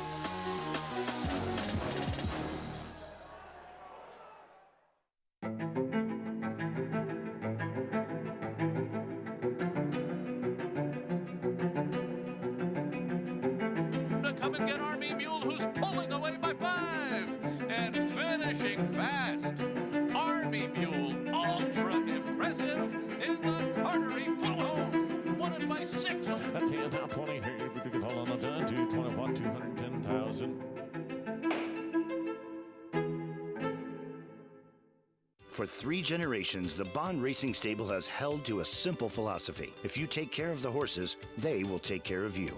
That guiding principle drives every aspect of operations at the family's Songhill Farm and Racing Stables. From breeding to breaking, racing and retiring, our commitment to our horses is reflected in everything we do. Now you can join our Grade 1 winning team with racing partnerships starting as low as $3,000. Bond Racing Stables, 3 generations of thoroughbred excellence.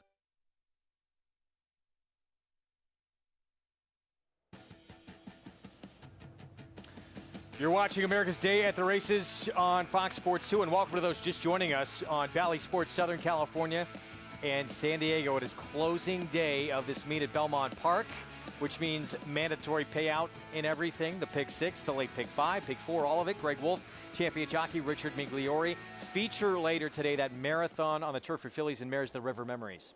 Yeah, always a good race. And this is kind of a prep maybe for the Glens Falls races like that. We have like the Diana for horses that are basically topping out at the 1 1/8 to 1 1/4. And then you have the marathon distances, 1 3/8, 1.5 miles. Saratoga, they used to run a number of 1 5 furlong races, as a matter of fact. Not so prevalent nowadays. We're going to get to the 4th here coming up. This will be on the turf, 1 16th, 50,000 starter allowance race in this 4th on the card that does start this mandatory pick 6 payout today. And currently, Rhythm Section, who we expected to take a lot of money, and Girl Dad taking a ton of money as well outside. So Girl Dad for George Weaver, Jose Lezcano, tackling maybe a little bit easier company, down to 3-2 with Jose Lezcano. I'm a little bit surprised by the shortness of that price. Are you? I am, indeed. A lot of times you look at those Gulfstream races, it was a big effort last start down in South Florida, and that Gulfstream form doesn't always translate. No, it doesn't always translate. Now we have a smallish field, but another horse that gets an outside draw going the 1 16th on the inner, not the ideal draw. You would rather be drawing more inside. Will say, horse making a nice physical impression there. 234,000 and growing in this pick 6 pool that again must be paid out today in this final day of the meet. Thursday opening day upstate at Saratoga. As they come through the tunnel in this spot. And the Mike Maker runner, that's the one Rhythm Section, the remaining half of the entry, who, by the way, is going to break from post 4 in here. Tyler Gaffleone aboard. Tried to do it gate to wire last time out and got caught late by Baru. But horse who should be forwardly placed again, you would think. There's not a ton of speed in this race. We'll see. Demo Doctor, definitely one that potentially wants to stay close. Big long shot. We start with 9 to 5 here on Rhythm Section for Maker.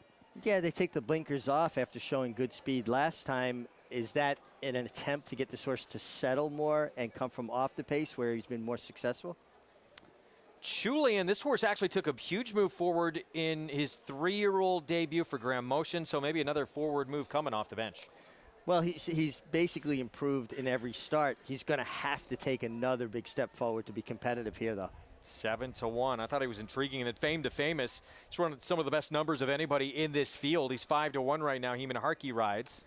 Yeah, with lower profile connections in Heeman Harkey, John McAllen, being a little bit reluctant to go off in the post sprade. I'm not a big fan of that. I don't know if this is out of character for this horse or in character for him, but I think we both agree we thought he was a player. Demo Doctor getting on the lawn for the first time, and he likes to be in front when he's been on dirt. Yeah, is that going to translate to the turf? That's the big question here with Demo Doctor. He's getting that warm-up I like to see. Eric Cancel, he's on the 6. Sid Finch for George Weaver. This is the 6-year-old debut coming up. Yeah, after showing really high speed last fall, Sid Finch was a fictional character that was an April Fool's joke in Sports Illustrated years ago. Yeah, Girl Dad on the outside, still the 8-5 favorite, making a nice appearance. Easy to see here. Jose Lezcano aboard. Again, I like those kind of warm-ups. I always believe motion relieves tension, and that's why I like to see a horse get a good gallop and kind of take a breath in and settle in. With more on Girl Dad, let's head downstairs to Maggie Wolfendale.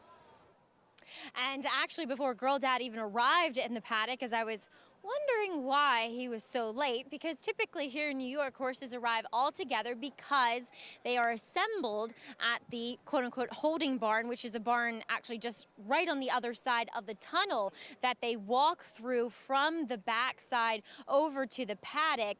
And it was because, and thanks to our announcer, John Embrial, for letting me know that per the stewards, they said that Girl Dad had to have a shoe repair whilst back at the holding barn. So that's why he was a bit late. Doesn't seem any worse for wear. Is sharp, as we saw that big warm-up, as Meg was mentioning, but a horse that I do think does his better running when he can be forward. So I'm hoping that we do see Jose Lezcano aggressive with him. And Jose Lezcano is actually not a guy that necessarily takes many of his horses away from the pony and gives them big warm-ups. So I think there's a bit of intention there. I like what I saw from him. He's going to be very tough. And between the two horses that are going to take money, which is he and the one in here, rhythm section, just overall physically, I did prefer Girl Dad. But George Weaver will also send out the layoff runner in number 6, Sid Finch. He is a horse that kind of grabs your attention. He's a pretty horse. You know, he has that very intelligent head, those big eyes, kind of a little bit more of a dished out face, looking more kind of like an Arabian, but he also looks like he needs a start, to be quite honest. Just a little heavy, a little soft around the edges, and one that, if you look back through his form, it does suggest that he often needs that proverbial first start off the bench. And then we'll check in with number 2, Tulane, for Graham Motion. He's going to have to get faster. I completely heed that fact, and he's going to have to improve off of that maiden breaking score against New York breds in that maiden claiming 40. But physically, if you took the form away from me, I would think that he was one of the favorites. He looks so good out there and just solid. He's done so well mentally, too. Last year, he was a horse that just used to get himself revved up, never focused, and now he is just very, intent on what his task at hand is. And I think he may have taken a step forward, at least in the looks department, Greg, from that first start back as a 3-year-old.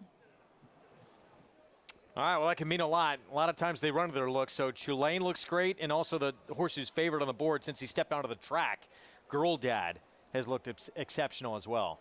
Yeah, I really liked his warm-up. I like the way he framed up. I like the way he got in the bit. I like the way Jose Lezcano's been riding. You know, again, he came off of having surgery on his shoulder, his knee, and for him to, you have to work your way through it, get yourself back, your timing, your rhythm. He did it pretty quickly, and I think he's riding exceptionally well, putting horses in positions to win. 3-2 favorite. Looking to the rest of this card, tough to find singles the rest of the way. The 5th race coming up. A big package, probably going to take a lot of money for David Donk. But yeah, doesn't have to win that race. But if he can repeat what he did last time out, he's a likely winner. But it is tough going the rest of the way. If he wasn't winning, his horses were running well. And Dave's a guy who's streaky. When his barn gets going good, they seem to hold their form. And yeah, when his horses improve, they seem to continue to improve. We saw that with that second-time starter Waters Edge yesterday, who ran very good. Man, he ran big on debut, but even bigger in his second start. There's Sid Finch Eric Cancel. He had a big meet here at Belmont, setting himself up for hopefully what should be a nice Saratoga.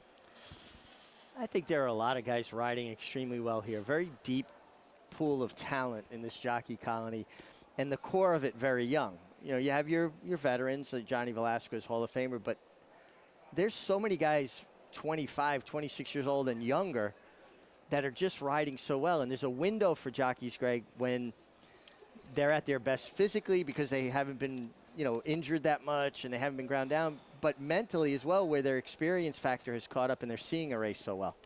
Yeah, I know Irad Ortiz Jr., he's wasn't able to ride this final week. We'll see him at Saratoga, obviously, and a little unlucky to lose the riding title to his brother. He was first or second in 44% of the races he lined up in. That's incredible to his talent, but to his agent being able to get him on that many live horses as well. And you know, you have Irad, who should have been leading rider here. Let's make no mistake about that. And Jose, his brother, Manny Franco. We talk about Eric, Jose, Rosario, Velasquez, Dylan Davis riding extremely well coming off of injury. Just a really deep colony of riders. We're set for this mandatory pick six here on closing day at this Belmont meet before we head up to Saratoga. Mile and 16th over the inner turf. 50,000 starter allowance, and that is your 3-2 favorite. Will be the last in line here. Girl Dad Lescano for George Weaver. Let's go upstairs. John Imbrial with the call.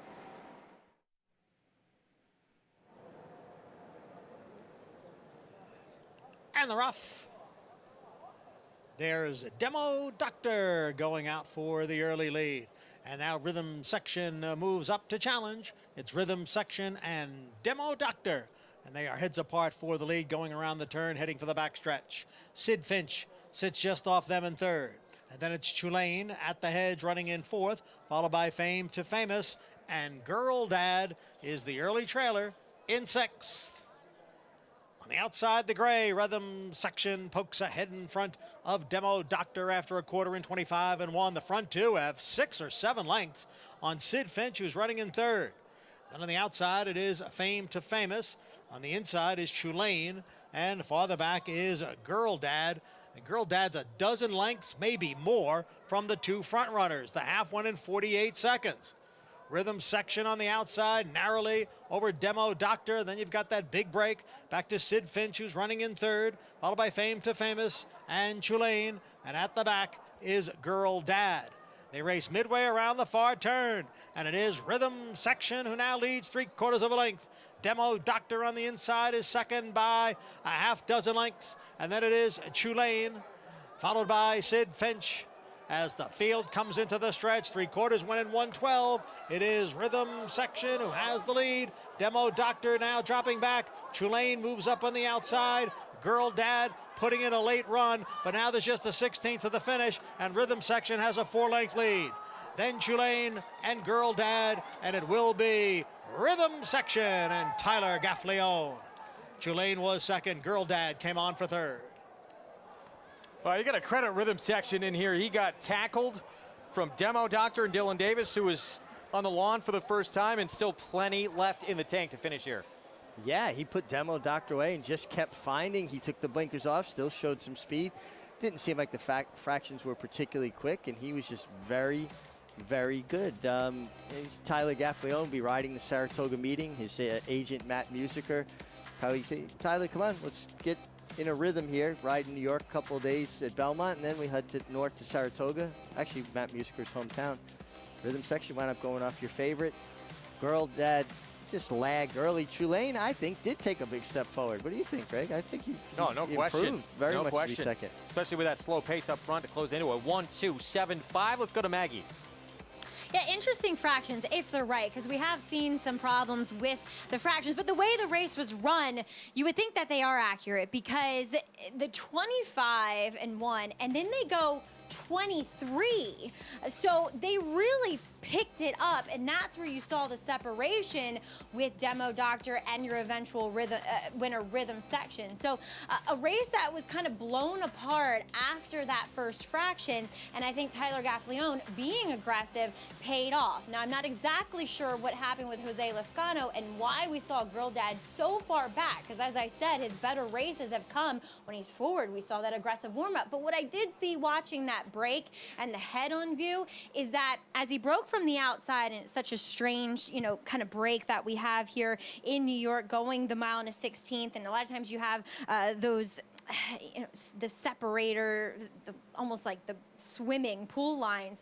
His ears went straight up, and he was looking at something towards the outside. So I don't know if he just kind of put on the emergency brake a bit, and that's why we saw him so far back. But well done, Tyler Gaffalione, picking up some momentum as we head to Saratoga. Mike Maker, Rhythm Section, and a Ridgeling by the Triple Crown champ American Pharaoh wins for the third time in 8 starts on the lawn, having to duel with Demo Doctor, but still getting to go pretty cozy up front. Yeah. 25-1. We see a lot of races in New York that come up fairly paceless. It'll be interesting to see. Saratoga's more of a positional track. A lot of 2-turn turf races up there. They run, you know, into those tight first turns. You would hope we would see more legitimate or honest fractions. $4.40 for the win. So the pick 6 begins with, well, actually did go off favored in the end at 6-5. Yeah, he took all of the late money, and you know, Mike Maker is a guy you have to respect any horse he has in turf races. One of the best claiming trainers in the country, one of the best trainers, period, in the country, Mike Maker. So it's Rhythm Section with the win. We're going to take a break. When we come back, we're going to go inside the barn of David Donk. We mentioned that nice 3-year-old he had win yesterday. More on the Donk Barn after a break. Stay tuned. Following C and Happy Soul faced winners for the first time to kick off Belmont Stakes Week. Following C was in cruise control throughout and galloped home 6.5 lengths in front, scoring an amazing 100 Beyer speed figure. Happy Soul, who recorded the highest Beyer speed figure for a 2-year-old filly when breaking her maiden in May, came back and strolled by 11.5 lengths in the Astoria. Seeing is believing. 2 Run Happies, 2 freakish romps at Belmont Park by a combined 18 lengths. Run Happy, standing in stall 1 at Claiborne Farm. Considering horse ownership? Get off the bench and get in the game. We have one goal. Make racehorse ownership a slam dunk. It's Maxim Rate close to home. Maxim Rate has won the game lead. A terrific finish in the Woody Stevens that goes to drain the clock by a head. Slam dunk racing. Come win with us.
You're watching America's Day at the Races, our program brought to you in part by the champion sprinter, Run Happy, having a tremendous year as a second crop sire, now standing at Claiborne Farm at a legendary stall #1. Mike Maker, Tyler Gaffleone take the 4th with Rhythm Section here at the Ridgeling by American Pharoah. Let's head downstairs to Maggie. Yeah, please be joined by Tyler Gaffleone as he pulled off what some other riders weren't doing. That was being aggressive with his horse Rhythm Section today. And Tyler, he seemed like a horse that kind of brought you there, and you said, you know what, let me not get in his way. Yeah, you know, naturally he shows a lot of speed, especially his last few races, but I didn't want to get in his way. I figured the best shot I had, just kind of get him relaxed and turn off, and he did just that. And when I asked on him at the top of the lane, he gave me some more. Tyler, we see you coming in here to New York after winning the Churchill Downs title, so congratulations there. But does it feel good having that momentum? And two, considering we've put the pandemic behind us, we're going to see those Kentucky trainers a lot more prevalent in Saratoga. So you have to be feeling very confident heading up there. Yeah, absolutely. You know, my agent does a great job. He puts me on line horses, so I always have confidence when I come out here. But it's great to have the title under your belt, especially coming into a meet like Saratoga. So we're just really looking forward to it. And we have to congratulate you on some personal news, getting engaged. Yeah, it's really exciting. I'm very blessed to have such an amazing woman next to me, and really just looking forward to the rest of our lives. It's very sweet, and you've made a good choice there, marrying Bob Edwards' daughter. Congratulations, and well done here with Rhythm Section. Thanks so much. All right, Tyler Gaffleone going to be a big presence up at Saratoga this year, Greg, as he guides Rhythm Section to victory today here at Belmont, as we are counting down the races until it is absolutely closing day. Tyler Gaffleone, thank you, Maggie. So we saw him really in 2019, really burst onto the national stage with War of Will. Yeah, winning a classic, winning his first classic, and being so cool. He showed so much poise with his rides on War of Will. And, you know, when you have a trainer like Mark Cassie, who will be formally inducted in Racing's Hall of Fame this summer, show that much confidence in you, it elevates you in other trainers' eyes. It gives you credibility. Speaking of Mark Cassidy, we're going to talk about his filly that looked incredible yesterday in that victory ride. We'll talk about that later. Looks like heading to the test as well. Mentioned the David Donk barn. He's going to have likely the horse to beat here coming up in this next race, although a little bit cool on the board right now. David Donk, he may not be a household name to the casual racing fan, but for those who follow the New York circuit, he is as tried and trusted a trainer as there is around. His workdays start early and they go long. But for a man who fell in love with this game from an early age, he's living a dream come true.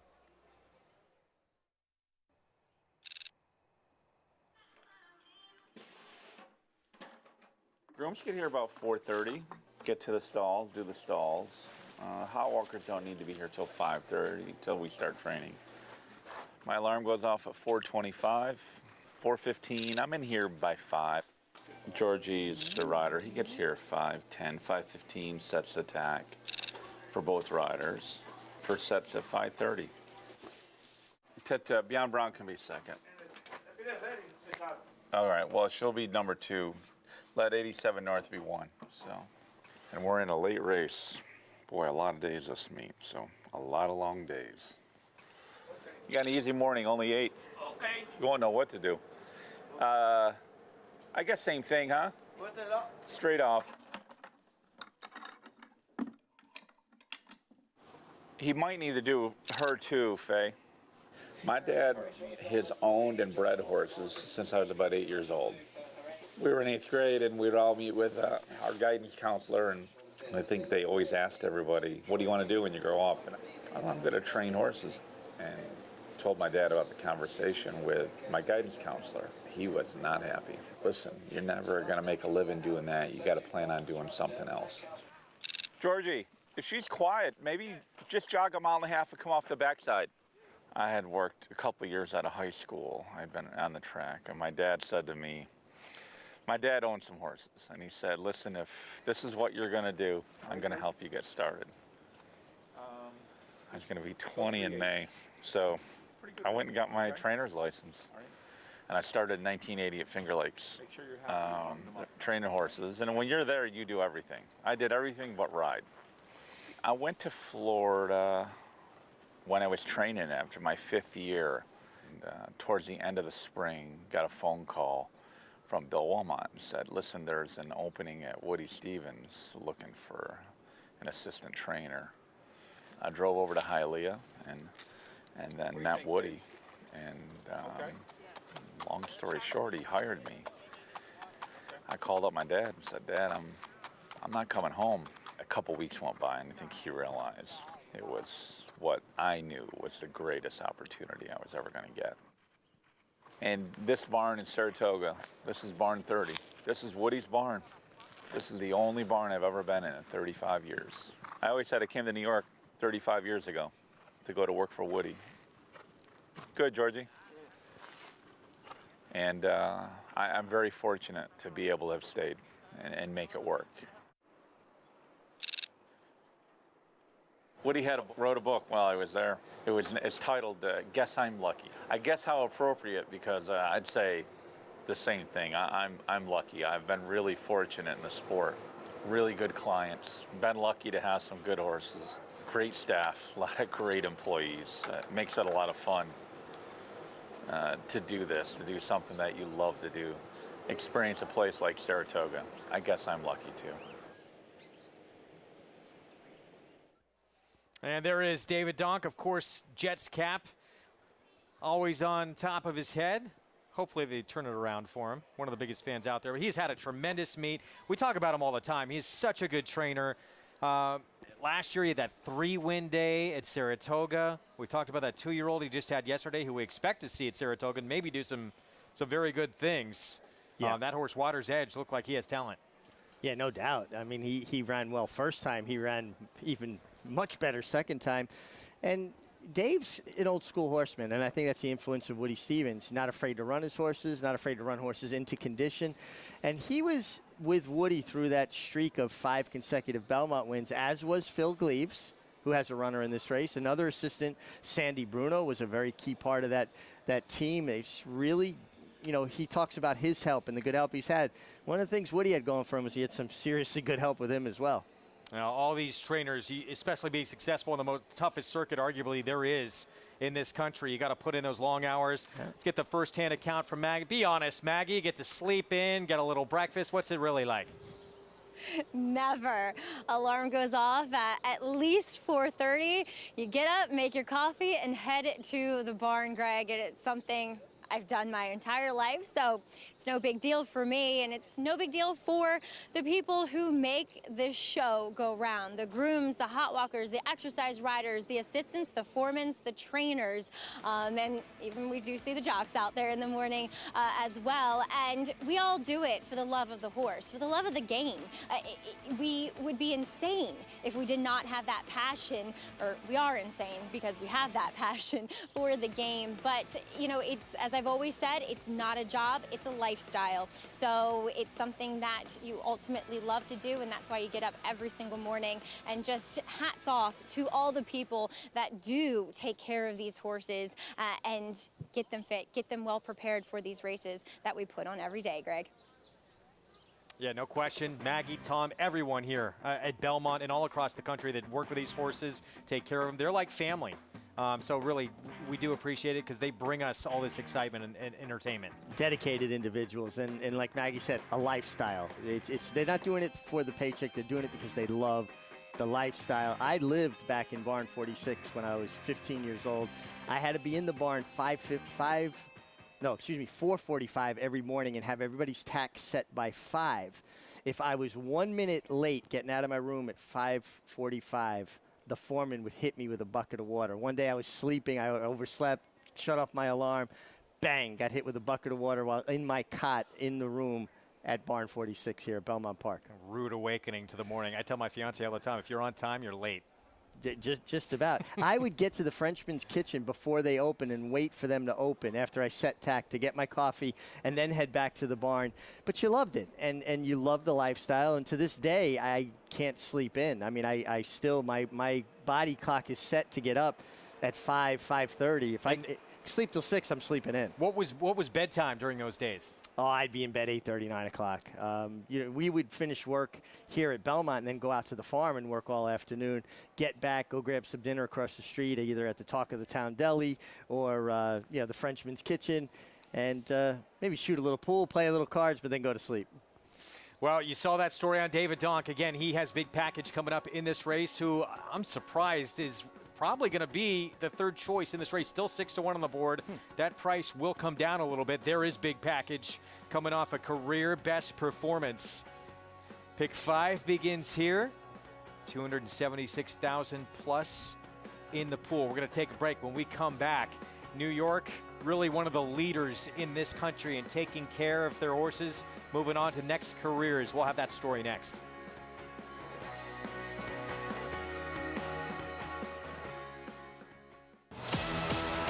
Coming up alongside of Ticonderoga, Good Samaritan won in. And Good Samaritan has gone on by very easily.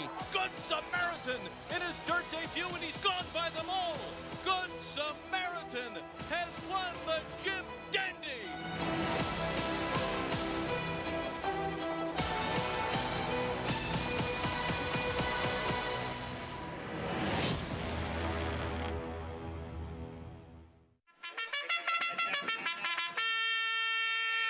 Monmouth Park's 50-cent win early pick 5 is the best way to get your wagering day started. With a 12:15 post every Saturday and Sunday, the win early pick 5 is home to 6-figure pools and a low 15% takeout. Start your day winning early. Play Monmouth Park's win early pick 5.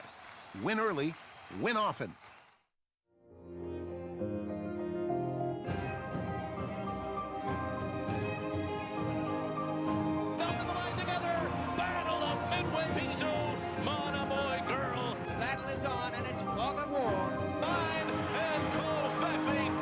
But no catching. Free drop Billy. It is Speech and Javier and Cambia Falcon.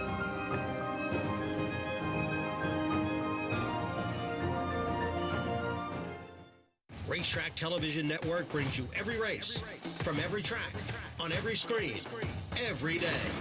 With monthly packages starting as low as $5, RTN gives you great value and access to more live HD streaming and race replays than anyone. Visit RTN.tv today to sign up and watch on almost any device, including Roku and Amazon Fire. Use promo code TRYRTN for a 5-day free trial.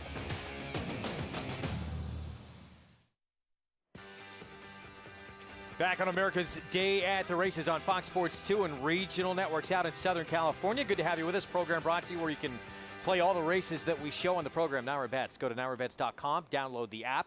Greg Wolf, Richard Migliori with you. Coming up on July 21st out at Saratoga, it is New York Thoroughbred Aftercare Day, which will be a special afternoon for Saratoga to highlight the aftercare programs like Take Two, that new Vocations, and the Rick Violet Stakes will be the featured race as well. He was the late NYTHA president who spearheaded the creation of the Take Two second career thoroughbred program and the Take the Lead retirement program.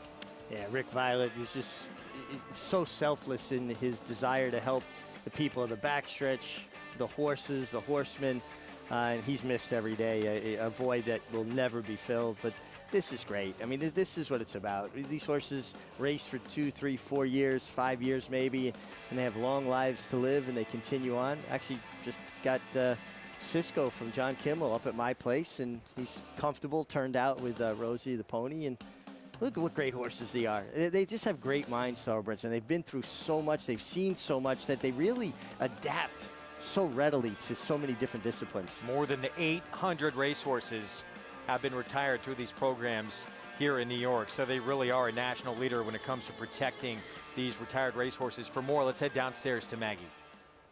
Big fan of the Thoroughbred Retirement Foundation. Lucky enough to call myself a board member of the board of directors for the organization, and have had the chance to visit several of the Second Chances facilities and to watch the inmates interact with these horses, and the sense of kind of release and escape that the horses give them, but also the responsibility that it instills in them, I think is just remarkable. And what an innovative way to take care of our retired racehorses who cannot go on to second careers. It's just a remarkable organization. But even the ones that can go on to second careers, they make the best show horses, in my opinion, or the best lead ponies. And many of the lead ponies that we have here, whether it's the outriders or the horses escorting the racehorses to the gate, they're all pretty much ex-racehorses, so they can do anything. And we will now take a look at horses in the paddock for this race, and we'll take a look at number 3, Yes and Yes, who kind of gets the Goldilocks effect, as I was talking about with the 7/8 here, and he is 1 for 1 at the distance. I do think that a mile and a 16th is way too far for him, and he really wasn't, handled aggressively, or I shouldn't say he got away poorly, which really ruined all chances for him. But the 7/8, I think, suits him really well, and he was the horse that I walked back into this paddock and just said, wow, he looks tremendous heading into this effort. So I really like Yes and Yes here. You're going to get some value on him too, as he does get back to the 7/8, which was the scene of his fastest race to date. Number 5, River Tiber. He's a big price on the board, so I don't want to be too critical. And he does come in here off the back of a win, but he is a horse that has not grown whatsoever from 2 to 3. Yes, on the racetrack, it appears as though he's gotten faster, but I don't think he gets better as the distances get longer. He looks like a true 5.5 sprinter here for Wesley Ward. But getting back to one where I think the 7/8 is ideal is number 7, Voodoo Zip. Not a big horse. He's a little bit more broad than he is tall and scopy. So the 7/8 distance, I think, is great for him. He's a bit shorter, compact. I think he makes a lot of sense, though he is taking a lot of money on the board, probably due to connections, Greg. All right, Maggie, thank you. Yeah, Clement, Rosario, they always attract attention. They are right now, and there is the 7 coming through that tunnel, and we'll emerge on the other side for our post parade. Pick 5, just shy of 400,000 on a, again, mandatory payout day on this final Sunday of the meet here at Belmont. Yeah, get a little pocket money for Saratoga. Never hurts. Here's the 2 to kick things off. That Sparkling Sky, coming off a long layoff. We have not seen him since July of last summer at Saratoga. Yeah, it's actually a 4-year-old filly taking on the boys here off that layoff. Maybe just shopping for a spot, and they feel like the 7/8 will suit. Yes, and yes, Maggie loved the way he looked. Dylan Davis aboard. I really like this horse. He had lost all chance when he leapt up at the start last time. 7 furlongs, 1 for 1 at the distance here at Belmont Park. 27-1 on Supply and Demand. This will be the turf debut. Yeah, is after a horse named Alex June that won on the turf on the 4th of July at Lone Star. Manny Franco on board there for Klarovich Stables. The 5, River Tiber, Wesley Ward, Tyler Gaffleone. Closed resolutely, going 5.5 at Churchill last time. He's going to have to step up. Big package, 7-2, David Donk. We saw that feature on his barn now of Luis Cardenas in the irons. And he got a wicked pace to close into last time and really finished the deal, but that was a big effort. And you got a big number for it as well. The 7, Voodoo Zip, Clement, Rosario team up. Rosario turns back in distance, a lot to like here. Ampersand, here's another one that will get on the turf for the first time. Yeah, I'm not seeing immediate turf pedigree jumping off the page at me here, but maybe Phil Serpy had an opportunity to gallop this horse on the infield turf course and saw something he liked. Tiberius Mercurius, Tom Albertrani, and Luis Saez. Yeah, horse has been facing much better. This is a little bit of class relief here. And another Wesley Ward runner here on the outside after 5. He gets Hall of Famer John Velasquez aboard, coming off a maiden win here at Belmont at 6 furlongs. Yeah, and it did take him 5 tries to break his maiden. For Wesley Ward, that's not his usual MO. They usually are pretty precocious right away. And somewhere out there, a non-road, 19-1, big price, but a horse who's just recently been switched to the grass at Mountaineer, and 2 really big efforts, a runner-up second and then a 7-length win. Gates Hawaii as we take up. There's the 10 for Wesley Ward at 4-1, 3-year-old son of the Factor. Yeah, and the fact that, listen, he gets Hall of Famer Johnny Velasquez to stay put, outside post, maybe the 7 furlongs will continue to help. And there is a non-road. he's intriguing. How good are those races at Mountaineer, though, in the competition he's been facing? It's hard to judge from the competition, but anytime a horse can put 7 lengths on a field turf sprinting and basically blitz them wire to wire, it's going to make you take a second look. 2 turf starts, a big lead that he blew going 7.5 and finished second, and then he comes back and he's able to seal the deal going 7 furlongs.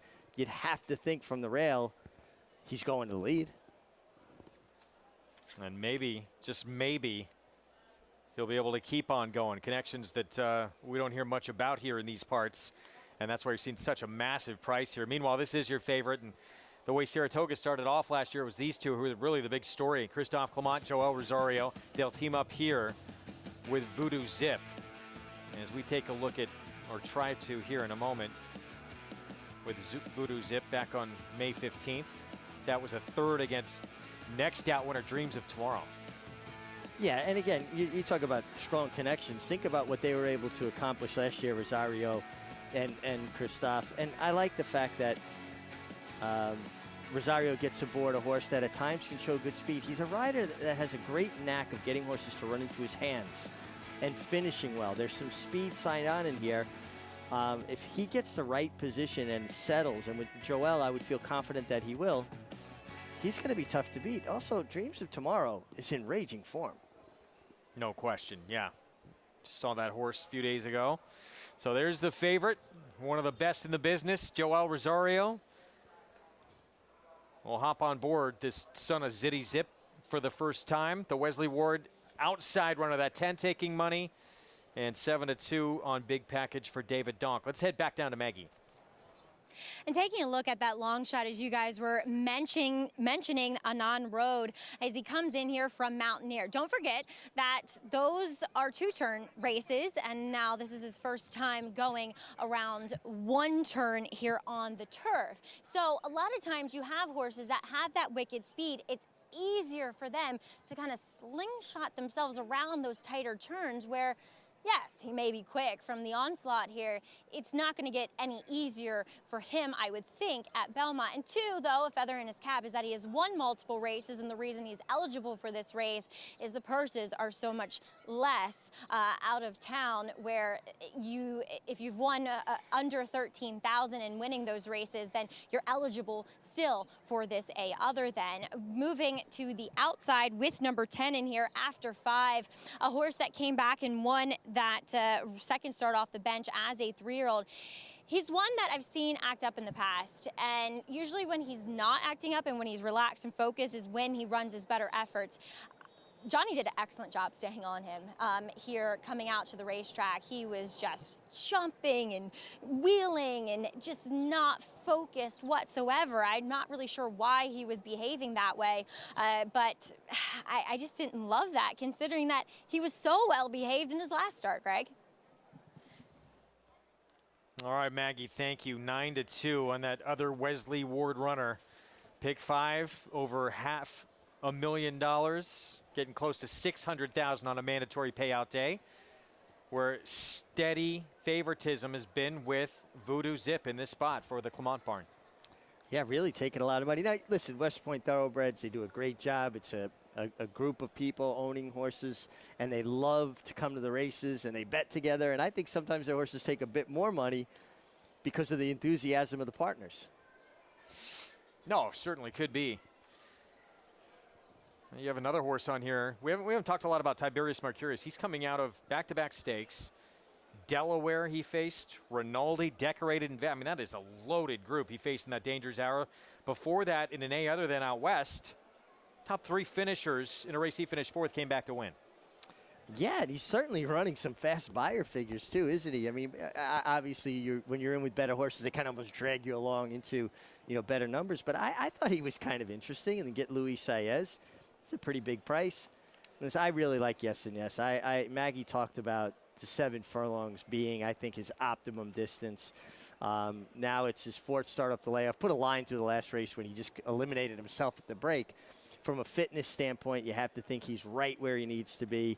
Phil Gleaves and Dylan Davis seem to have a lot of confidence in each other. They do well together. I think he's a major player, and I like 7-1 on him. Yeah, that is a nice price for the Phil Gleaves barn. Meanwhile, Sparkling Sky, this horse was second time out. Maiden winner at Saratoga. They put him in, or her, I should say, to a grade 2. Then that Chelsea Flower, long time off. So don't see her for, what, 8-10 months. And now a year's left. Just hasn't get a chance to really kind of get going and string some races together. But she's obviously, and there she is, the 2. She has shown talent.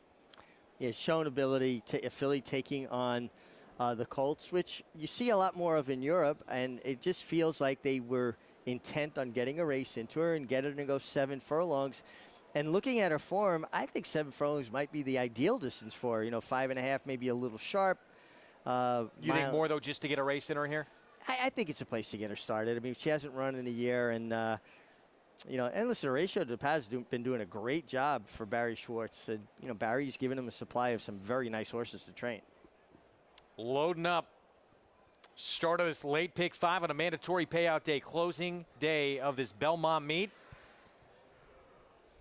There's the 9, Tiberius Mercurius, about to step in with Luis Saez, and then it's after 5, the other Wesley Ward runner, the 3-year-old son of the Factor, with the Hall of Famer Johnny V on board. Let's go upstairs for the call. John Imbrial, take it away.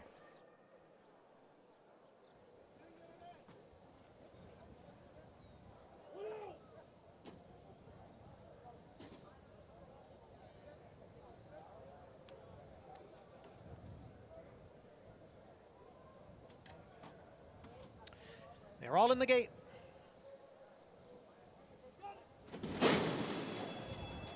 And they're off. From the outside, Tiberius Mercurius, and after 5. Now moving on through. There goes Yes and Yes. And down at the rail is Anand Road. Yes and Yes and Anand Road heads apart. Tiberius Mercurius is on the outside when racing in 3rd. And then comes after 5 in between horses Voodoo Zip. Down at the rail is River Tiber. Supply and Demand is next in 7th, followed by Big Package in 8th, and then a big break back to Ampersand. And at the back of the pack is Sparkling Sky in 10th. The quarter in 23-1. Anand Road leads here by a length.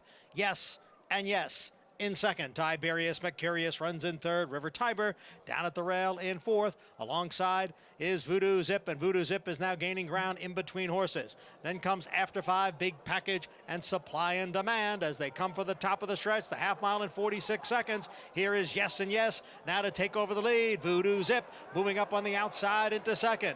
Yes and Yes and Voodoo Zip, they are now 1-2 as they come down for the 8th pole. Yes and Yes on the inside and Voodoo Zip on the outside. The 2 of them heads apart for the lead. Now a 16th to the finish. Voodoo Zip on the outside. Yes and Yes continues to battle on. They come down for the finish. Voodoo Zip by a half length. Yes and Yes was 2nd. Big Package came on for 3rd. Supply and Demand was 4th. Betting public was right on it. Made this horse the favorite throughout. Happy winning connections there. Voodoo Zip the win. Clement Rosario had to fight with Yes and Yes for that win. He fought hard down to the wire. Got a perfectly judged ride by Joel Rosario. And when we talk about jockeys riding the turf well, it's about following live cover. Joel parked himself directly in behind Yes and Yes and followed in his wake until he came into the stretch, tips out from behind him, so he saved as much ground as Yes and Yes. No excuses for Yes and Yes, who got a really good ride from Dylan Davis, set him down, just could not hold off the oncoming Voodoo Zip, who just was best on the day. Yes and Yes, big effort there. Good horse race. A lot big of separation. Yeah, back to 3rd. 8 seconds and 3rds and 9 starts for Voodoo Zip in 9 career starts, but now finally the 2nd win of his career. Let's head downstairs to Maggie. Well, you know when you like a horse and then you see Joel Rosario just drafting in behind, motionless, you know you're in trouble because, as I've always said, he's uncanny with how he's able to judge how much horse is underneath him and not exert too much out of the horse and not ask them to overexert themselves. And Yes ran great in defeat. And these two just were the best of this field. And again, guys, we see some great stretch battles between top 2 finishers today. This Belmont Park meet is not going out without a fight, Greg. Wins always at a premium here on this circuit. And yeah, everyone's going to be a fight here. Rosario digging deep to get that one. Voodoo Zip, though, the best over Yes and Yes. And look at all the people in that winner's circle.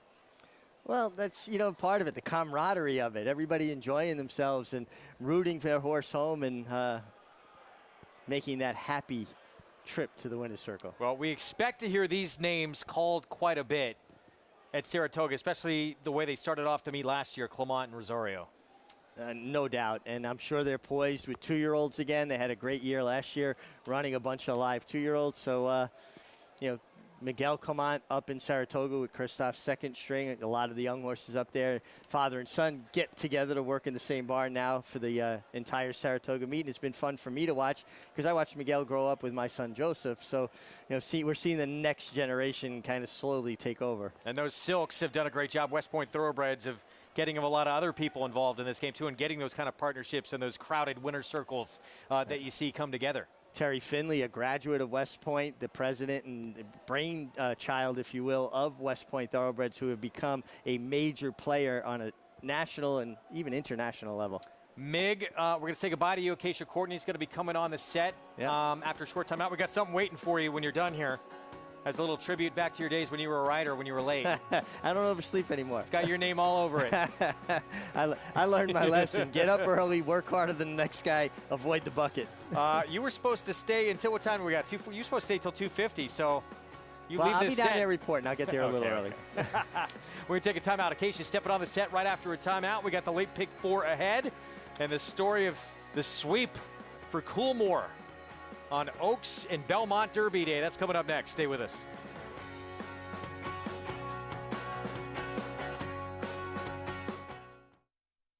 A Grade 1 winner on both dirt and turf, War of Will became a classic winner with this victory in the Preakness Stakes. This year, he added turf credentials to his resume with a determined victory in the Grade 1 Maker's Mark Mile, a winner and Grade 1 placed at 2, multiple graded stakes victor at 3, and Grade 1 winner again at 4. This son of War front has proven his class at every level. A classic winner with a stallion's pedigree.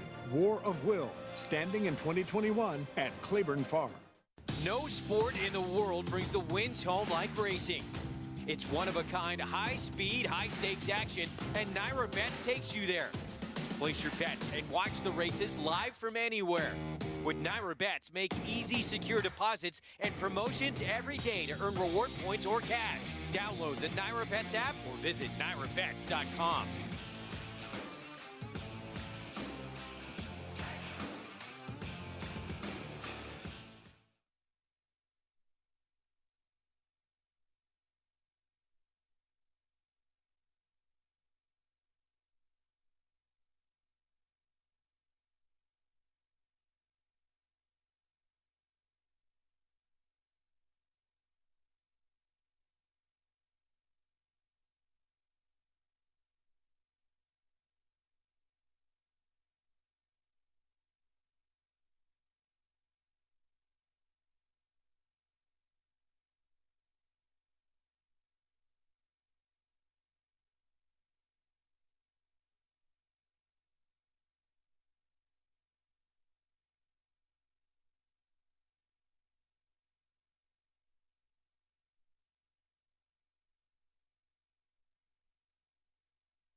Thanks for joining us here on America's Day at the Races, brought to you in part by America's Best Racing. For the love of the race, check out americasbestracing.net today. Voodoo Zip, very confidently handled by Joel Rosario, and gets the win for Christophe Clement and West Point Thoroughbreds. And pleased to be joined by Tom Bellhouse of West Point.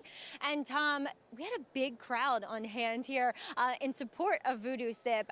With wins like these, and when you have so many people out at the racetrack, kind of makes things extra special. It's almost a dream, Maggie, to be honest with you. This is he's a barn favorite. You know, he's run a bunch of times. It took him quite a while to break his through with his maiden victory, but he always ran against some of the top horses, losing by to Gaffoe by a nose and some other wonderful horses.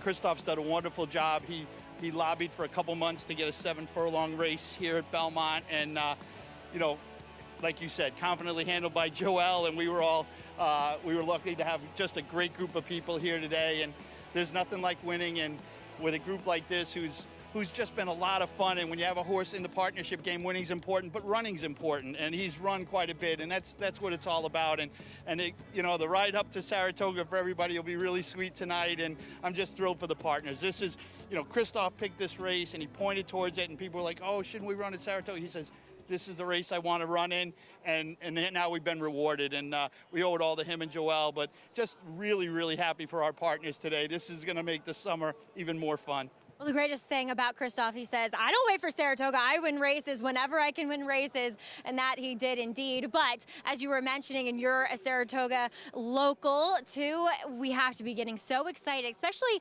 for West Point, because it's such a partnership type of entity that people just love coming to Saratoga, and they get to this year. Well, and you're exactly right. I mean, it feels, you know, for most of us, it's been 1.5 years, 2 years since they've been able to come to Saratoga.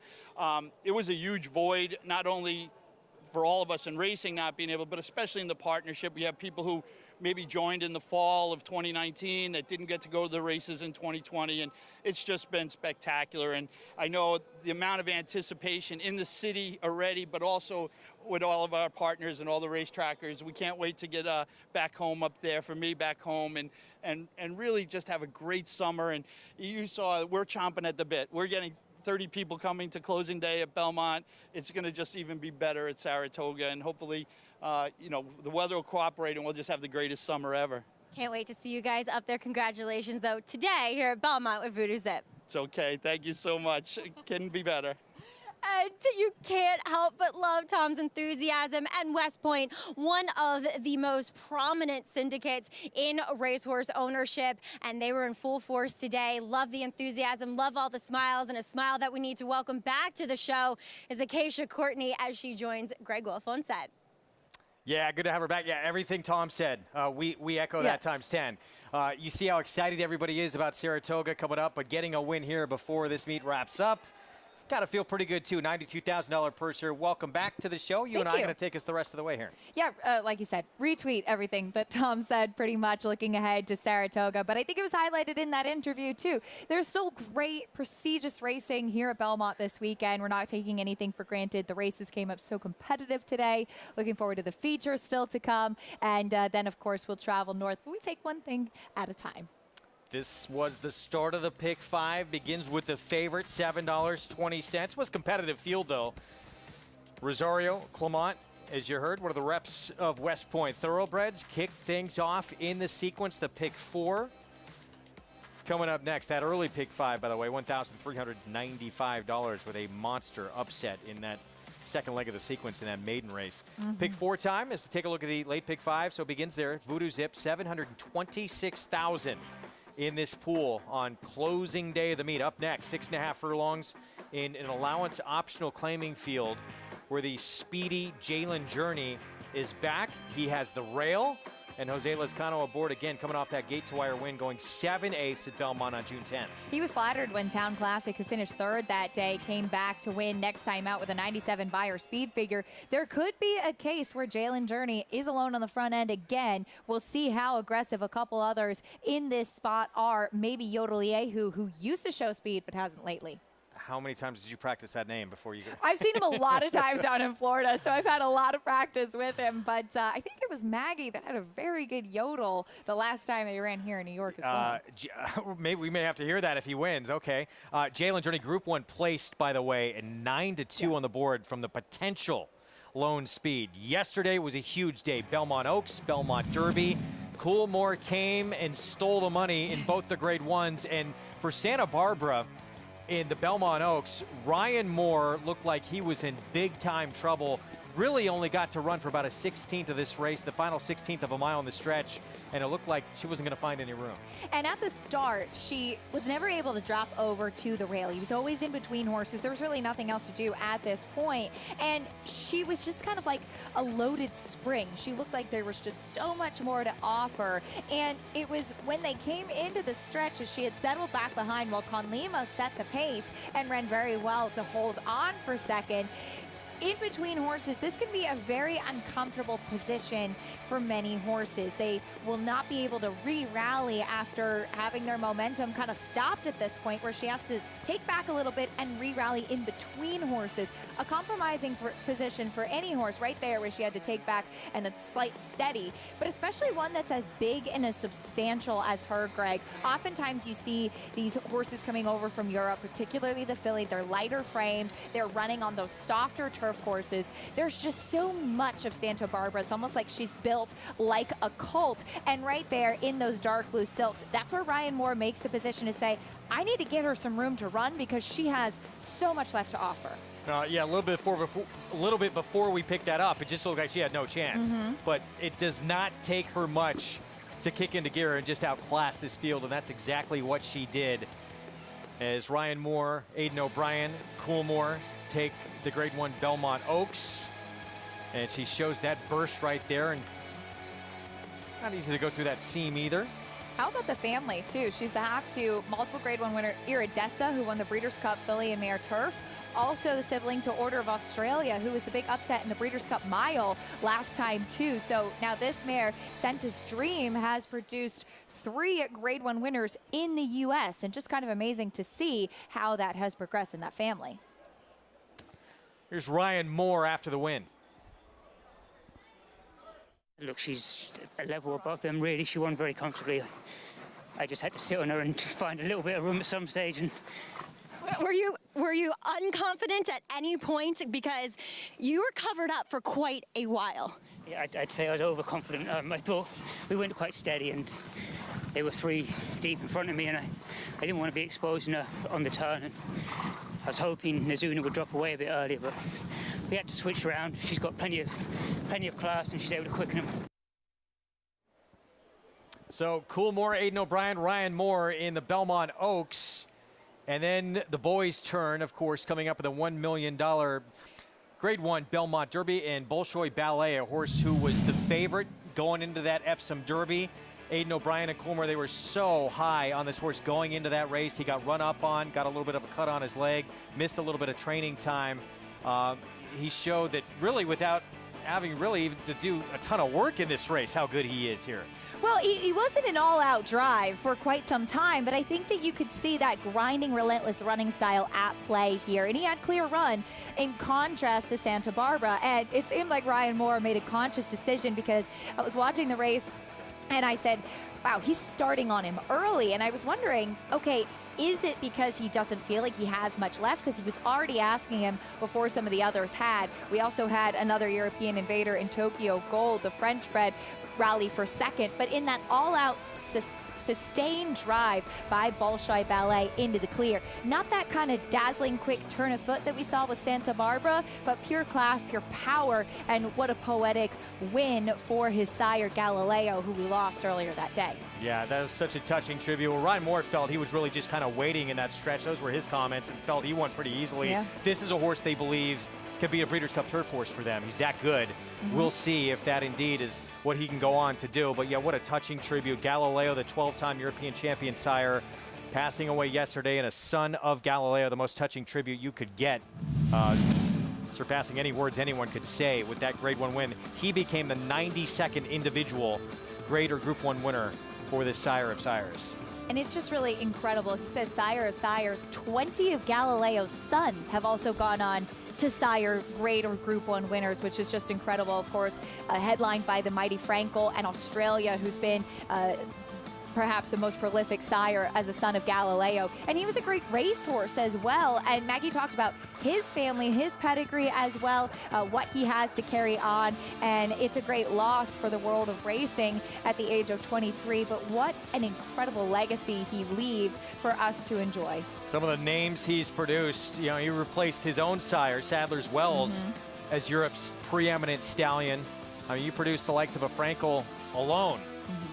You probably had a pretty successful career at stud. Aidan O'Brien called him a thoroughbred we will never see the like of again. Just an absolute, as good as he was on the racetrack, and he was tremendous, even better in his second career. And one of my favorite horses on there, Highland Reel. I got actually to see Highland Reel kind of around the world in Hong Kong and the Breeders' Cup, the globe-trotting runner that he was. Always sweaty and revved up prior to the race, but what a runner. And Galileo, certainly we throw around the words legend or a tremendous sire, whatever it may be. And Galileo, certainly that when you see how prolific he has been in Europe and the mark that he's left on the U.S. as well. And will continue to leave with all the tremendous offspring he has produced and what they're going on to produce as well. We're going to take a break. We'll be back. Late pick 4 coming up next. The speedy Jalen Journey's got the inside post, so the instructions simple for Jose Lezcano. Break clean and get some separation on this field. We're 10 minutes away from the start of the pick 4 here on closing day at Belmont. Stay with us.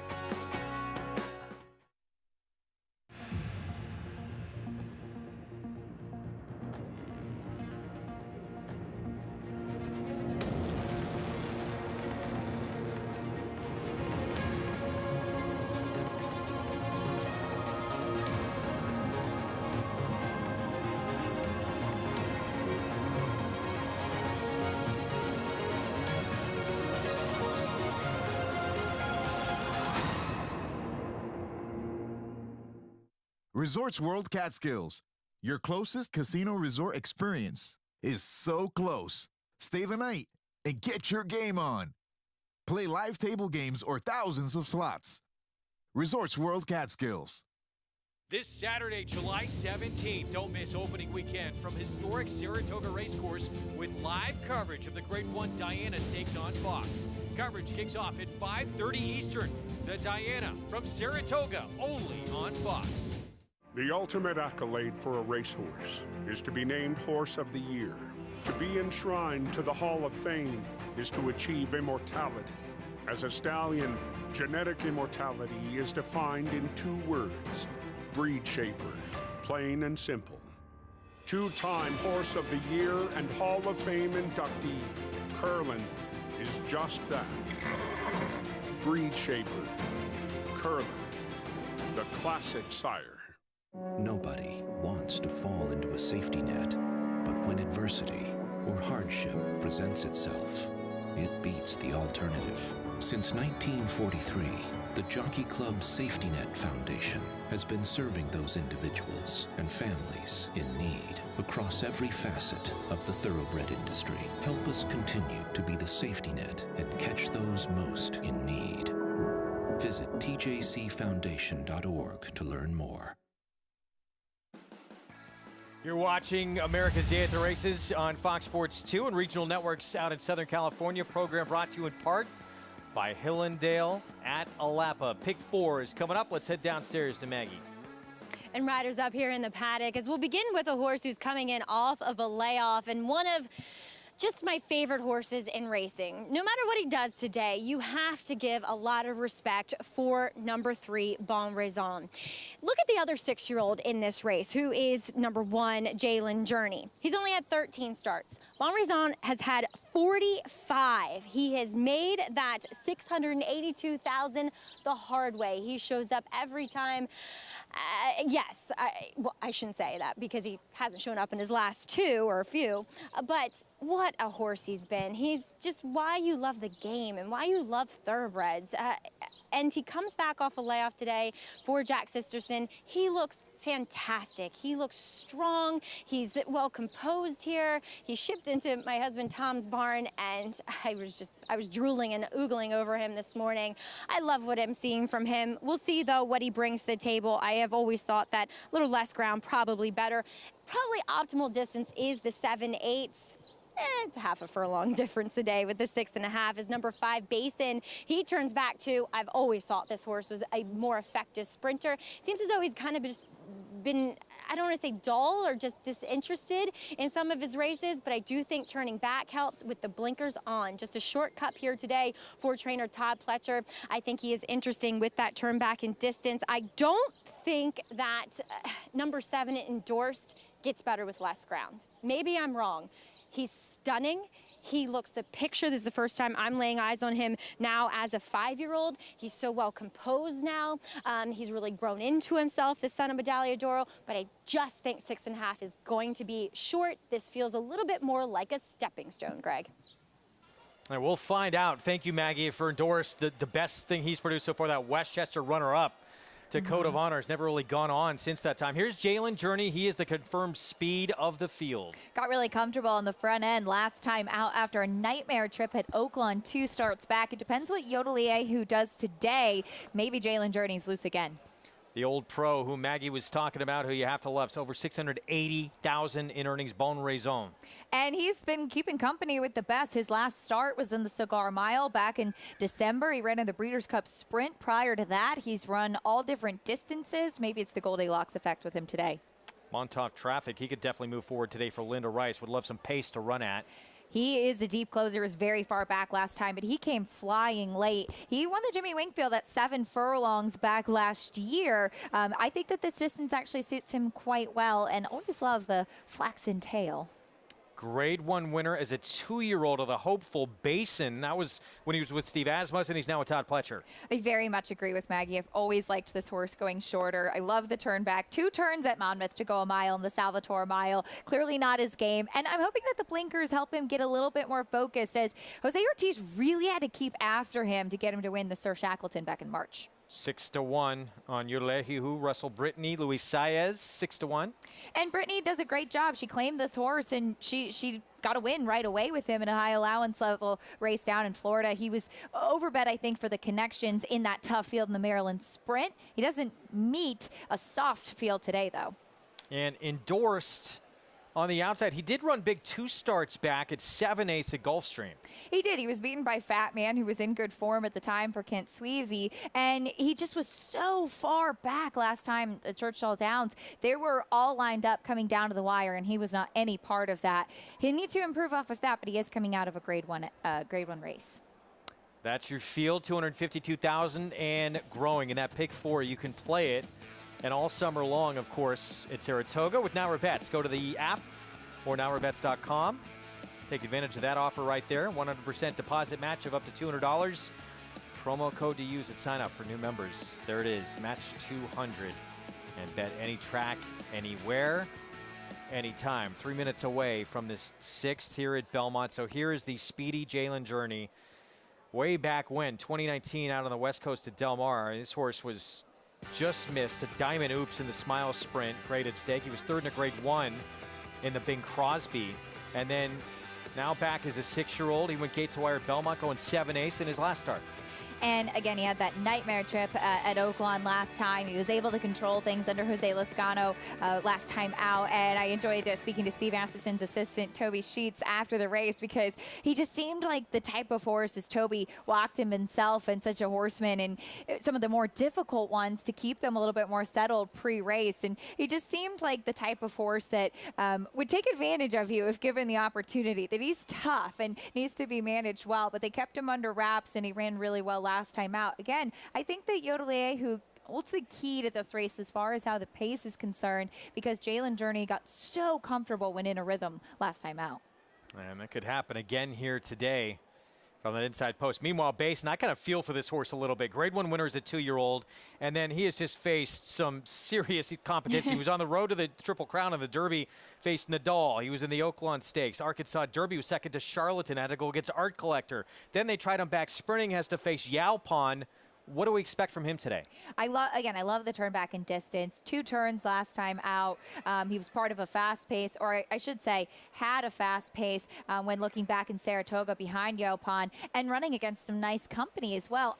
I think the blinkers on, if you go back and watch the Sir Shackleton at the end of March at Gulfstream, Frosted Grace was the one that was setting the pace that day, and Jose really had to keep after this horse as he had Town Classic to his outside. Again, we saw Town Classic just last week come back and win after consistently finishing in the money. But this is one of those horses that you just need to keep after. You can't just get relaxed on him. And sometimes for the blinkers, it's not necessarily an equipment change to put some more speed into a horse, but maybe some focus, and they respond to the rider's cues a little bit more. Well, more on the horse to catch here in this 6. Let's go back to Maggie. Yeah, taking a look at Jalen Journey, as Makesha was mentioning, the merits of Toby Sheets, obviously one of my good friends, but he is such a horseman. He's so hands-on too. And Acacia was in the paddock last time he ran, so I actually have no notes on Jalen Journey. I don't know him that well, but I saw that Toby did face him inward in the saddling stall and kept him away from everybody else. He responded beautifully. He's really relaxed today. I mean, he has not turned a hair. So you often wonder, though, with horses that have speed, do you kind of want them to be a little bit more playful? With Asmussen horses, that's not the case. They're just schooled and they get out there and they do their job. Obviously, this 6-year-old, he knows his job. As number 4, Montauk Traffic is taking some money. I never get this horse. He always runs better than I think he should. He looks fairly fit, coming back off a little bit of a break of 2.5 months nearly. He just lacks a hind end to me. He's kind of all front end. And with that, I've always thought he'd prefer going longer. And that, again, hasn't the case. He's a bit of an anomaly for me. So I think that's why I can never really warm up to him. But again, Greg, the attention he's getting on the board, I kind of think deserves our attention. 7-2 right now. He is taking money. And he is coming off one of the better performances, if not the best performance, numbers-wise at least, of his career. Yeah, he is. That was a big effort last time. My biggest concern with Montauk Traffic is that he tends to take himself so far out of the race. And if we do see a horse like Jalen Journey so comfortable on the front end once again, Galileo, who just hasn't shown speed recently. I know that he's coming out of running against some very fast sprinters, but Montauk Traffic is one of those late closing types. I have the utmost respect for him and what he's done in his last couple of races, though. So favoritism now late, shifting to the classy endorsed. We talked about that grade 3 Westchester. That was back in 2020 last year. He was second to Code of Honor. Everyone was sort of expecting big things to him. He went to the Met Mile off that performance. He was 7th of 8th in that race and just really hasn't gone on from that performance that I think a lot of people expected big things from him. And Maggie's right. He is just such a beautiful horse. He's a horse crush of mine, that's for sure. But it's tough to like him. He hasn't won since May of 2020 at Oaklawn Park. He came back. He went 2 turns on the turf down in Florida. It was probably a prep race, and his last couple of starts before that were good. I think he's got to be not too far off of it. John Velasquez has been aggressive with putting horses up in the front end. He doesn't need to set the pace, but he can't be so far back like he was last time out. He's the favorite as they step into the gate. Start of this late pick 4 on closing day here at Belmont. Let's go upstairs to John Imbrial for the call.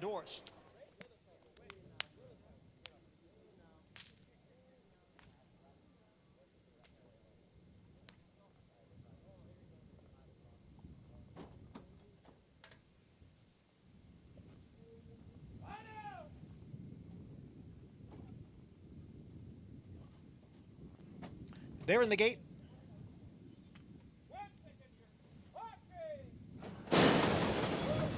And they're off. And Basin broke well. So did Bon Raison. And from the rail, there goes Jalen Journey. Jalen Journey has the lead now. Basin runs in second. Bon Raison back running in third. Endorsed has moved up on the outside from fourth. Then it's a Yodel Ehu. And the trailer is Montauk Traffic in sixth. Jalen Journey at the rail, Endorsed on the outside, and the two of them hook up heading into the far turn. The quarter went in 22 and 4. The front two have 3 lengths now on Basin in third. Bon Raison, Yodel Iehu. They are right together, and farther back it is Montauk Traffic, who continues to trail. Endorsed on the outside has the lead from Jalen Journey. It is endorsed by a neck. Jalen Journey at the rail. Yodel Iehu has moved up into third, then Bon Raison, Basin, and a Montauk Traffic, the half in 45 and 3, and now they're in the stretch, and it is Jalen Journey down at the rail, getting the lead back from Endorsed. It's Jalen Journey in front.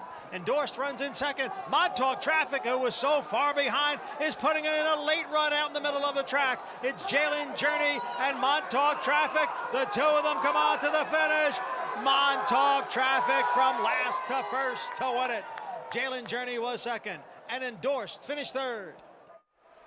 Montauk Traffic gets the win and a major assist for that victory to John Velasquez and Endorsed. Absolutely. I had mentioned I wanted to see Endorsed forwardly placed. I didn't realize he was going to be dueling with Jalen Journey on the front end, and Montauk Traffic was so far back, as he typically is, and he just came flying late. Another big ride from Eric Cancel, who we've talked about a lot on this show. Look at how far behind he is, but Yodel Iehu did not show speed. He was 3 wide, right behind the pace, and with a sweeping move, the money was right today, Greg, on Montauk Traffic. 7-2 goes off as your 4th choice in this race, but got a little bit of pace to close in here, Maggie, thanks to Endorsed and Johnny V pressuring Jalen Journey.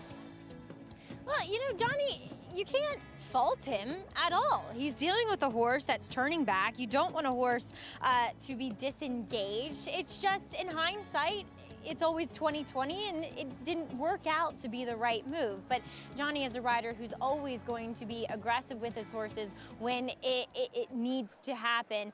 But yes, Montauk Traffic, Acacia was right. He takes himself way out of the race. It's just today he got the right kind of setup and that classic kind of wide sweeping run down the middle of the track here at Belmont for Eric Cancel and Linda Rice. I still don't know if I can warm up to him, though he seems to be a horse that's coming to hand quite nicely for Linda.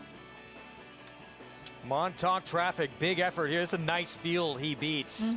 Eric Cancel, Linda Rice, and a 4-year-old son of Cross Traffic has now won 2 of his last 3. And you can see Jalen Journey flip back to that inside left lead on the inside too. And maybe that played a piece in it, as he seemed to be getting a little leg weary late there, but no doubt about Montauk Traffic with that big late run. And hopefully we won't hit too much traffic heading up to Saratoga this week. And Jalen Journey too, just out of the gate, seemed to be a little slow into stride. Well, he doesn't break razor sharp. Maggie mentioned how he was really calm and relaxed today, and yes, it is a thing that you expect to see from the Asmussen runners, but with a horse that has natural speed, you want them to be a little fiery, a little on it, and maybe that was a sign today that he wasn't up for his best effort. What a roll this young man's on. That 6-win day, equaling a New York Racing Association single-day record to take the first New York meet of his career over at Aqueduct, and he's continued with a great Belmont. Eric Cancel on Montauk Traffic at 7-2. We'll be back with the prices and set up the 7th next.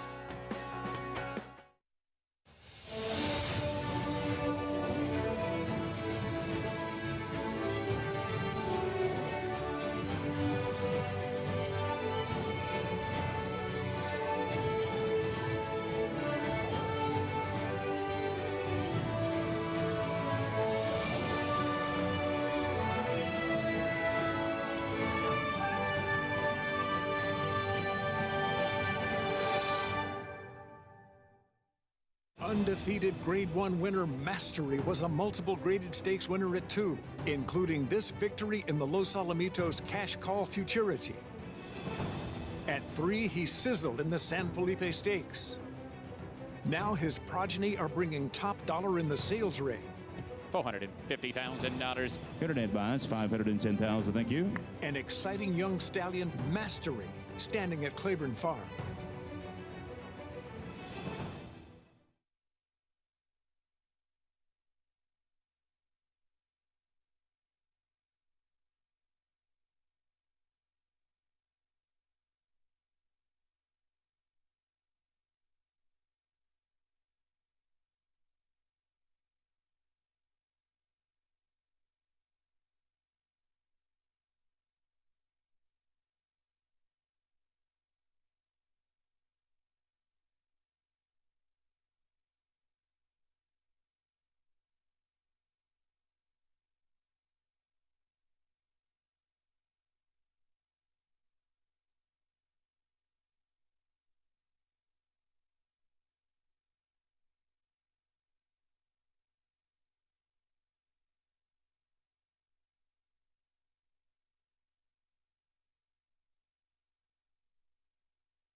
It's the last day of racing here at beautiful Belmont Park on America's Day at the races. And as always, we are brought to you in part by Naira Bets. Bet any track, anytime, anywhere with your Naira Bets account. Well, Montauk traffic, I'm sure some people experiencing that here today as he weaved himself through traffic to get the victory and ridden by Eric Cancel. And Eric, we can see how much dirt is on your silks. You luckily washed the dirt off your face. But a horse that you do have experience with, that he just takes himself back and there's really no changing his style. Yeah, I mean, he's a horse that he's really difficult to ride, you know, just because he sometimes doesn't break good. He doesn't want to be rushed too much at the beginning. So, I mean, he's a little bit hard to handle. Did you realize that they were going fairly quick up front? I realized that they were going a little bit quick, you know, once they started going away from me. But at the same time, I didn't panic, you know. I know my horse, he runs towards the end. I just had to try to get him the right trip, the trip that he likes. And two, it's a trip that he likes that is well suited to Belmont because you can make, you know, somewhat wide moves and you can run down the middle of this racetrack. It seems like it's a sweet spot sometimes for horses. Yeah, I mean, you just got to play by ear with every horse that you ride, you know. I mean, I've got the chance to ride him 3-4 times already, you know, so I know him pretty well. I just waited until we were close to the quarter pole. He knows that when he turns for home that he has to give me everything, so I just kept him clear from the quarter pole down, and he just ran them down. Is he getting better? Yeah, I think so. I mean, he's been improving every race. Last time we didn't get there on time, you know, but he made a really big run. We were very happy with it. And today she wanted to give him a ride before we went to Saratoga. So I told him if we don't win today, we're going to get it next time either way. So, I mean, I'm glad we got it today. Hopefully we could get it next time too. Well timed. Congratulations here again with Montauk Traffic, Eric. Thank you, Maggie. All right, Montauk Traffic. He seems to be a 4-year-old that Linda Rice, his trainer, has taken her time with, and it's paying off dividends because he seems to be in the best form of his life now, Greg. Indeed he does. We're going to need some extra bleach down in the jocks room, I think, for Cancel Silks. They did get dirty. $9.40 for the win. Yeah, big congratulations to the Connections. And you can certainly tell when a rider's on a closer by how much dirt is on their silks. But another good ride for Eric Cancel. And I know he said to me yesterday, hoping to keep that momentum going as they get ready for Saratoga. And it's all about keeping that confidence up and building those relationships. All right, so Pick 5 began with a favorite, but not an easy race. Voodoo Zip kicked it off, Clement Rosario. Now, a bit of an upset with Montauk Traffic paying $9.40, but get these prices where you can and running out of time because we have a 1-5 favorite coming up. Did you see Bella Sophia, who just missed against Australasia, who to that point in that Jersey girl had been 6 for 6. We saw her lose yesterday. Do you think she's unbeatable in here? No, I think that she'll have to run well. I think she is very much far and away the horse to beat. There have been some that have run really well. To me, it was between her and Harper's In Charge, though Harper does have to deal with the layoff. We did see Australasia and Miss Brazil both run poorly yesterday. Maggie mentioning they weren't themselves in the warm-up pre-race. So we'll see how that does pan out for Bella Sophia coming out of the Jersey girl. Yeah, that was, it seemed like a wide-open race yesterday. I know Australasia was undefeated, super sensational. She was just that. Wow. Yeah. That was incredible. We'll talk more about that performance. That was in the victory ride yesterday a little bit later on in the show. Let's look ahead. We love to do it at Saratoga. Opening day on Thursday. You're going down up when? I'm going up tomorrow. Yes. You are? Okay. Yeah. Yeah, I've been going up every week regularly since mid-May, so it's actually my second home already. Oh, nice. Tickets, of course, already on sale for single day. Vanderbilt Jim Dandy on the 31st. That Curlin, I believe, is on the 30th. Yes, that sounds right. As a prep as well for the Travers. Travers Day the 28th. Jockey Club Gold Cup this year moved to Saratoga. That'll be on September the 4th. And then, as always, hopeful on closing day on Labor Day, September the 6th. Going to be fun. The biggest part of that story, I know we're going to see all the great horses and all that and connections. getting the fans back on site and having that atmosphere back. Yeah, can't wait to have that. It was really something that we missed last year, and I know I speak for all of us on the team, both in front of the camera and behind the scenes, that we were so grateful to be there in Saratoga, but it really wasn't the same without having you all there, and obviously we really appreciate you continuing to watch our show and support Wager on Horse Racing, but bring your coolers, get your tickets, come on out. We want to see you at Saratoga. So that's what most of us are looking forward to, just seeing all those faces back, but in terms of horses that are going to line up at Saratoga, who are you most looking forward to seeing? Well, I think the Whitney this year is going to be a sensational race if everybody lines up in the starting gate as planned. And we'll really get a chance to see perhaps Godolphin's Maxfield, who won the Stephen Foster last time out, and now has really kind of cemented himself as perhaps the leader of the division with his fellow Godolphin runner, Mystic Guide, being beaten. If we get the likes of Nick Go in there, Country Grammar, who's pointing to the Whitney, I think it's going to be an excellent race. And at the top of his game right now is Maxfield, who was so good in his last couple. It'll be interesting to see how he transfers that form for Brendan Walsh to Saratoga, Greg. He's done very little wrong in his career as of yet, so looking forward to seeing him and where he stands in the handicap division this summer. Pretty rare to see one outfit, Godolphin, with two of the top horses in that handicap division. The Mystic Guide, I think, lost nothing in defeat. Agreed. Coming off the bench in that narrow defeat off the Dubai World Cup. And now Maxfield as well. And they're going to keep them apart, as they should. But when they do finally line up against each other, hopefully that's the Breeders' Cup. It's going to be a lot of fun. But Maybe this we'll summer, get Essential Quality in there too. Ooh, that would be a lot of fun. We're going to see him, likely Jim Dandy and Travers. Tickets, as mentioned, on sale now for all the big days of the meet. And I believe opening day, you show up with proof of vaccination, you get in for free. That's a pretty good deal. We can't wait to see you. That's what we missed, all of that crowd. So get ready. Check out the website for more information. Make sure you're prepared, getting ready to come to Saratoga. But as always, general admission, you're going to want to book ahead, though, for the Run Happy Travers. We hope to see you there. Go to Ticketmaster.com.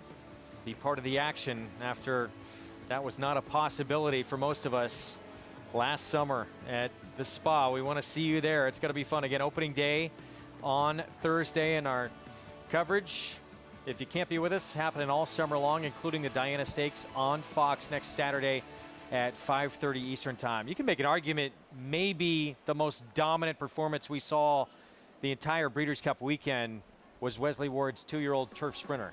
He was so impressive, Golden Pal. We haven't seen him since, but we're going to get to see him soon. Long-awaited return. Will it be worth the wait? We all hope so. Golden Pal back in action. We'll preview it when we come back here on America's Day at the Races. Stay with us. More coming up right after this.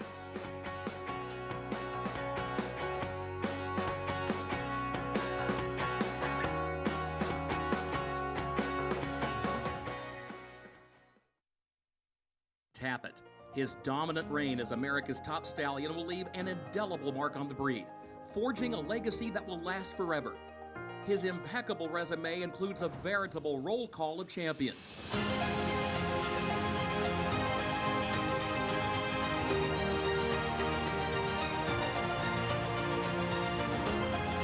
The only top 5 sire 10 of the past 11 years.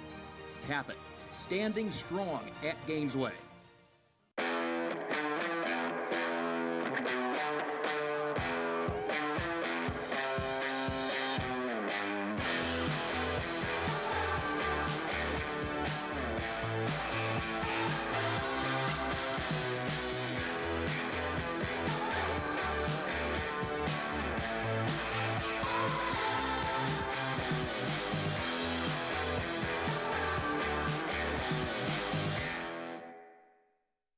You couldn't compose a better pedigree.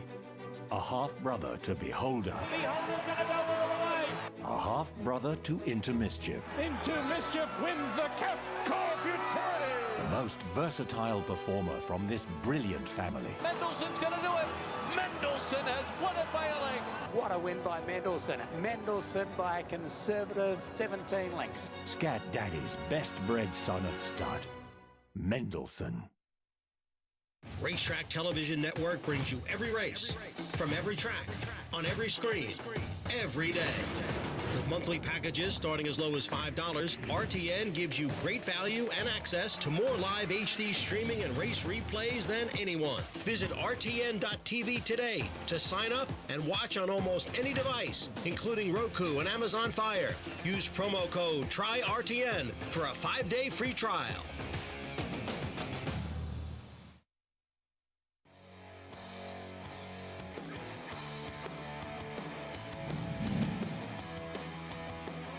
Golden Pal, the leader. Bodenheimer second. 4 lengths separate the top two. Momosin third. You better believe it. Looks for room toward the rail. Cowan runs from the outside, but well behind Golden Pal in the final furlong. A 5-length lead for Golden Pal. Then Cowan. Then You Better Believe It. Golden Pal. Cowan runs on from the outside. Golden Pal. Cowan is second. Golden Pal. Golden Pal wins it by a length on the line. That was Golden Pal just romping to victory in the Breeders' Cup Juvenile Turf Sprint. Two of the most impressive things about it, he was all the way on the outside and sort of stopped and started in the middle of that race, and it didn't faze him at all. No, not at all. And he was just so far ahead of the rest of the field for much of the race, honestly. Just a dazzling performance, especially with the post and going the 5.5 furlongs. We haven't seen him since then, and we were just looking up the work tab, and he was training down in Florida at Palm Meadows, where Wesley Ward is based, over the winter for much of his string as far as turf runners, and was on a break then after that until about June. But at Palm Meadows, he was going 57 flat for workouts, which is absolutely flying. All right, so I'm going to make you make the morning line here. Is he 2 to 5 or 1 to 5 in the quick call? I think he's 1 to 5. I think he's going to be a very short price, to be honest with you. I know it's a layoff, but we've seen Wesley Ward with very precocious 2-year-olds give them some time before coming back as a 3-year-old. It's not an abnormal move for him. This is a horse that was just dazzling in his 2 U.S. starts and last summer at Saratoga. Let's take a look at the Skidmore. That's when a lot of us got our eyes on him for the first time, when he went against Fauci in this spot, and he was just sensational at Saratoga on August 21st. He was dominant that day, winning the Skidmore. And I had actually seen him in his debut race as a 2-year-old when there just weren't really any other 2-year-old races to run. There was no Keeneland, there was no Belmont. That was at the start of the pandemic. And everybody was saying, Wesley Ward can't train a 2-year-old anymore. This horse couldn't even win. And it was just because he's a turf horse. He wanted to get a race in him. He ran really well in the Norfolk over at Ascot, and then winning the Skidmore to prep for the big one, the Breeders' Cup Juvenile Turf Sprint, where he was, I thought, the best performance of the weekend. I agree. I thought it was really dazzling. We saw some huge performances. Whitmore winning was really fun. Of course, Essential Quality staying undefeated and then going on to be a good 3-year-old as well. But just as far as a pure impressive performance, Golden Pal really took my breath away. And he was one that I felt going into it was probably the one you could lean the most on as well.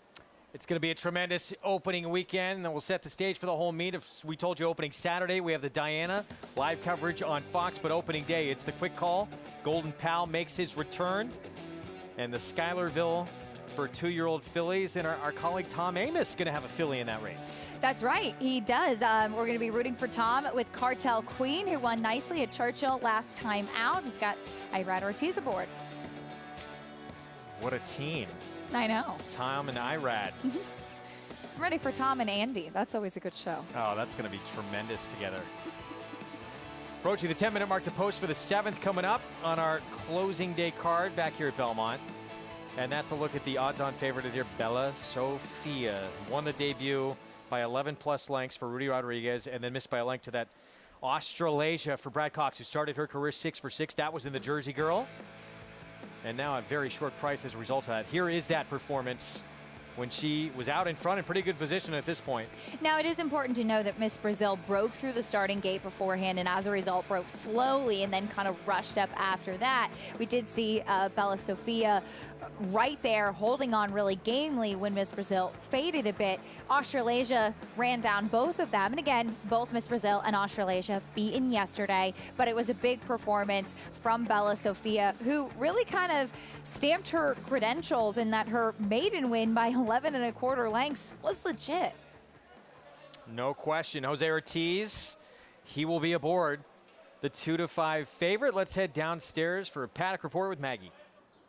I'm sure Connections were happy that they instead decided to run here in this allowance race, or that this allowance race came up as opposed to running in the victory route yesterday, because things not working out for the horses that finished either side of Bella Sofia. I think I'm going to go out on the ledge and say it was an individual type of thing with both Australasia and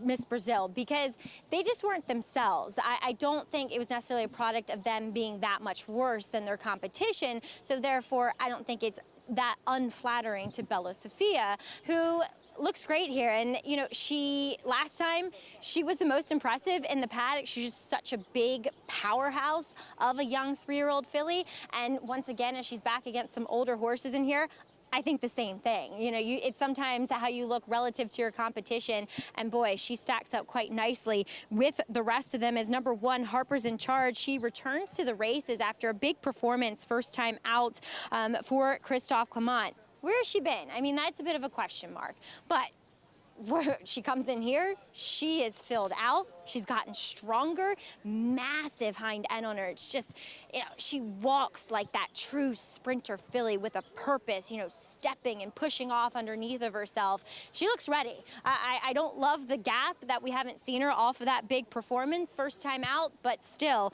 I like what I'm seeing here in the paddock today as Christophe Clement looks for his second win, Greg. Well, she's got that upside, having just had that one start. She got bet down to favoritism. She won just in dominant style. But yeah, the question mark, where has she been? We'll see if she can take that move forward off the bench here, having not run since November 15th. Yeah, she's coming back off of a big layoff for sure. She couldn't have done things any easier, though, in her debut. And glad to hear some good comments from Maggie. She's been training really strong up at Saratoga on the training track. And I know that she is a special one for Mr. Everett Dobson's Cheyenne Stables, named after their granddaughter, Harper, who is very much in charge. Oh, I like that. Yeah. Meanwhile, Chad Brown, he's got primacy, the 7 here with Javier Castellano, who's coming off a 3rd place finish in the slop in her 4-year-old debut. That was back in April at Churchill Downs. You know, I've always had some questions about primacy and how, I guess, genuine might be the right word for it. She is. You know, she I thought kind of under-delivered in her first couple of starts. She wanted a very short price in a short field back in June last year. Can she turn things around against, I think, 2 very nice fillies? We kick off the post parade with Harper's in Charge, the Clement filly, making her 2nd start. And off of a big layoff, she has to overcome that, and she'll have to improve her Beyer speed figures, but she was very good as a 2-year-old. What will she do now in her first start at 3? There's one of the best in this game, Joel Rosario on Ruvy's in Time, who is a 6-time winner. That's what Harper's in Charge has to deal with in a field like this, tackling multiple winners. There's Joel. And Ruvy's in Time, 3rd last time out in the Dancin' Renee. Sadie Lady certainly had a class edge on that field, faced Aunt Cat 2 starts back. And yeah, this one, she's older, she's more established, she's run really fast races, and largely against New York bred company too. So you'd have some lighter raced fillies, kind of the new charge, so to speak. Beat some good older company too. Fair Regis, Malibu Mischief. Here's Fierce Lady, a 3-time winner for Brittany Russell. And a similar kind of look as Ruvy's in Time. And here she's making the 3rd start off the layoff. She was 2nd in that Dancin' Renee last time out. So another 3-year-old filly like Harper's in Charge, taking on older company. She's the 1-2 favorite, Bella Sofia. She did win against Older in her debut by over 11 lengths. I know even the Connections were a bit surprised as well by just how impressive she did it. She backed that up with a 2nd last time out. Midtown Rose, big price, 19-1, Tyler Gaffleone, Safi Joseph Jr.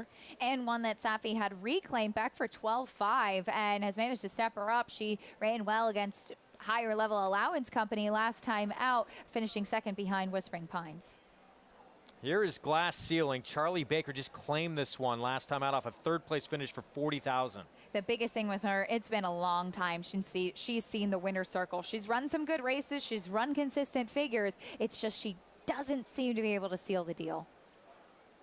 And again, the Chad Brown filly outside, Daughter Union Rex Primacy with Javier Castellano. She had a big layoff. She came back the end of April at Churchill in the mud, or the slop, I should say, and she ran a fine third. Again, my question, when are we really going to see her take a step forward and kind of live up to some of the hope that we saw at the beginning of her career?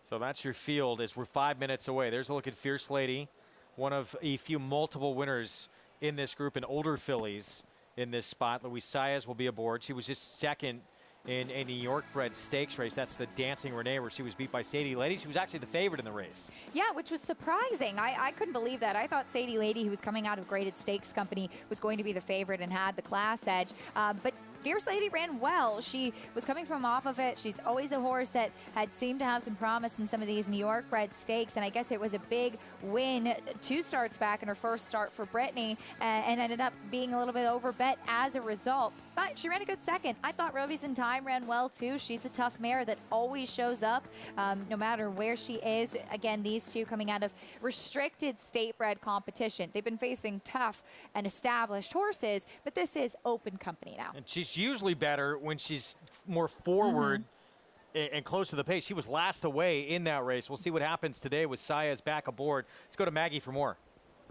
And she used to be such an intense little filly in her earlier days of racing, talking about number 3, Fierce Lady.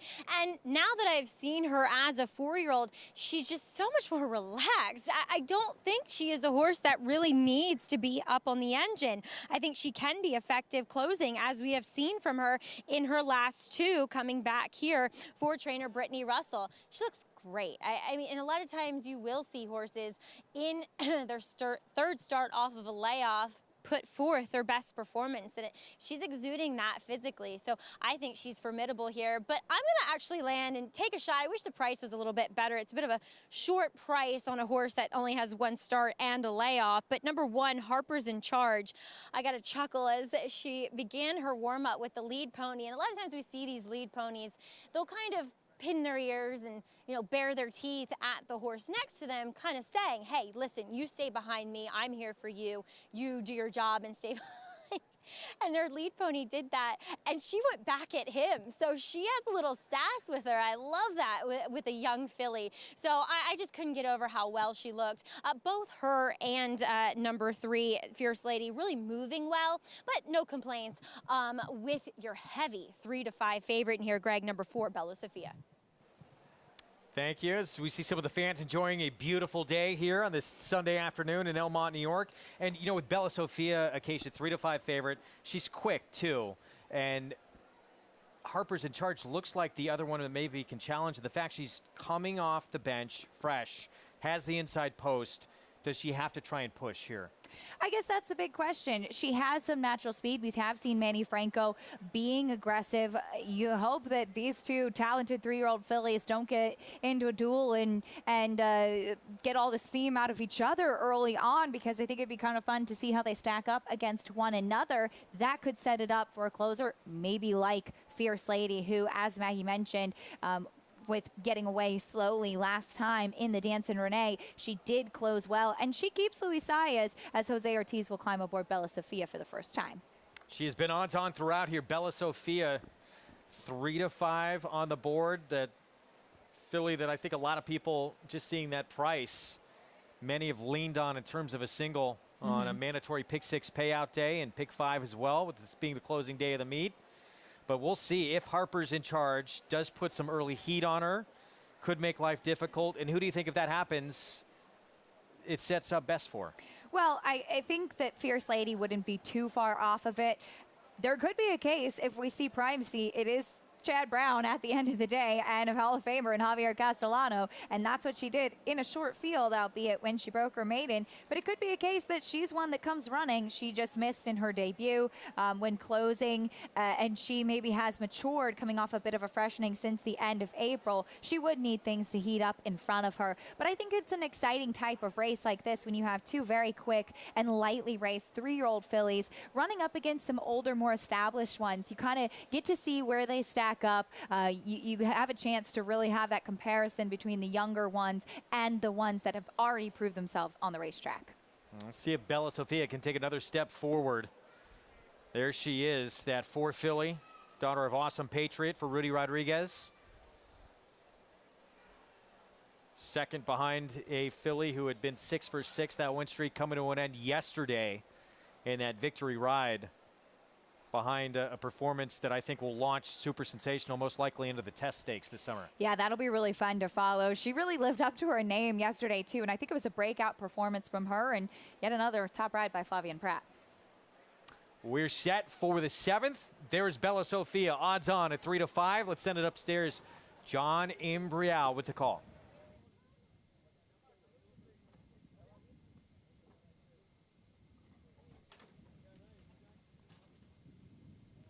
Waiting for Glass Ceiling and Primacy.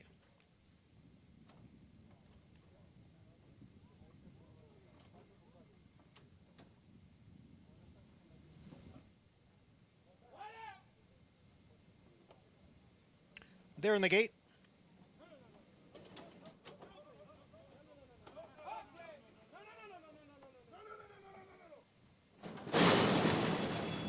And they're off. Harper's in charge from the rail, out for the early lead. And a Fierce Lady in between horses. There goes the favorite, Bella Sophia. And on the outside is Midtown Rose. And a gap of 3 to Ruby's in Time, who runs in 5th. 2.5 more to Glass Ceiling, and 4 more back to Primacy, who trails the field in 7th. Harper's in charge and Bella Sophia. And the two of them hook up midway around the far turn. The opening quarter, 21 4/5 seconds. Just behind the front two, Midtown Rose. And down at the rail is Fierce Lady. A half dozen lengths. Back to Ruby's in Time. And then Glass Ceiling. And farther back is Primacy.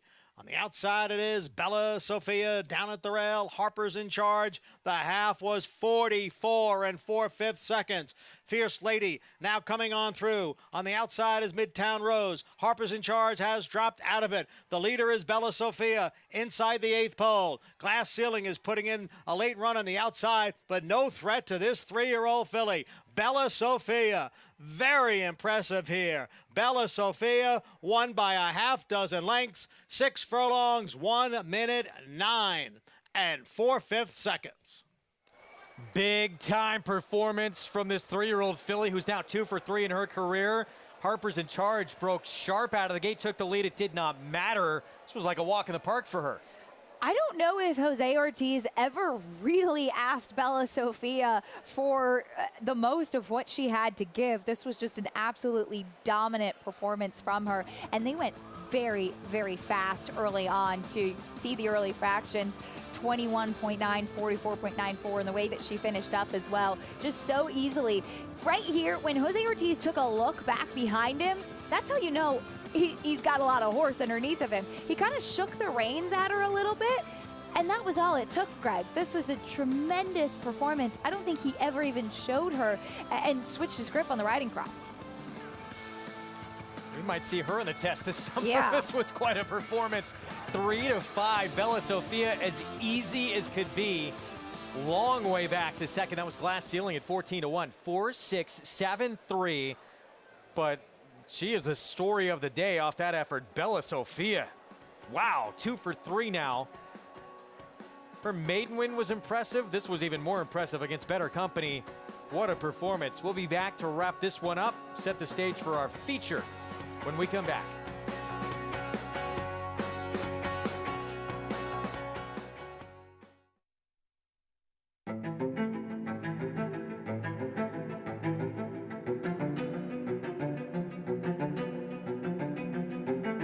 Come and get Army Mule, who's pulling away by 5 and finishing fast. Army Mule, ultra impressive in the artery, flew home, won it by 6. A 10 top 20 here. We can hold on the done to 21, 210,000.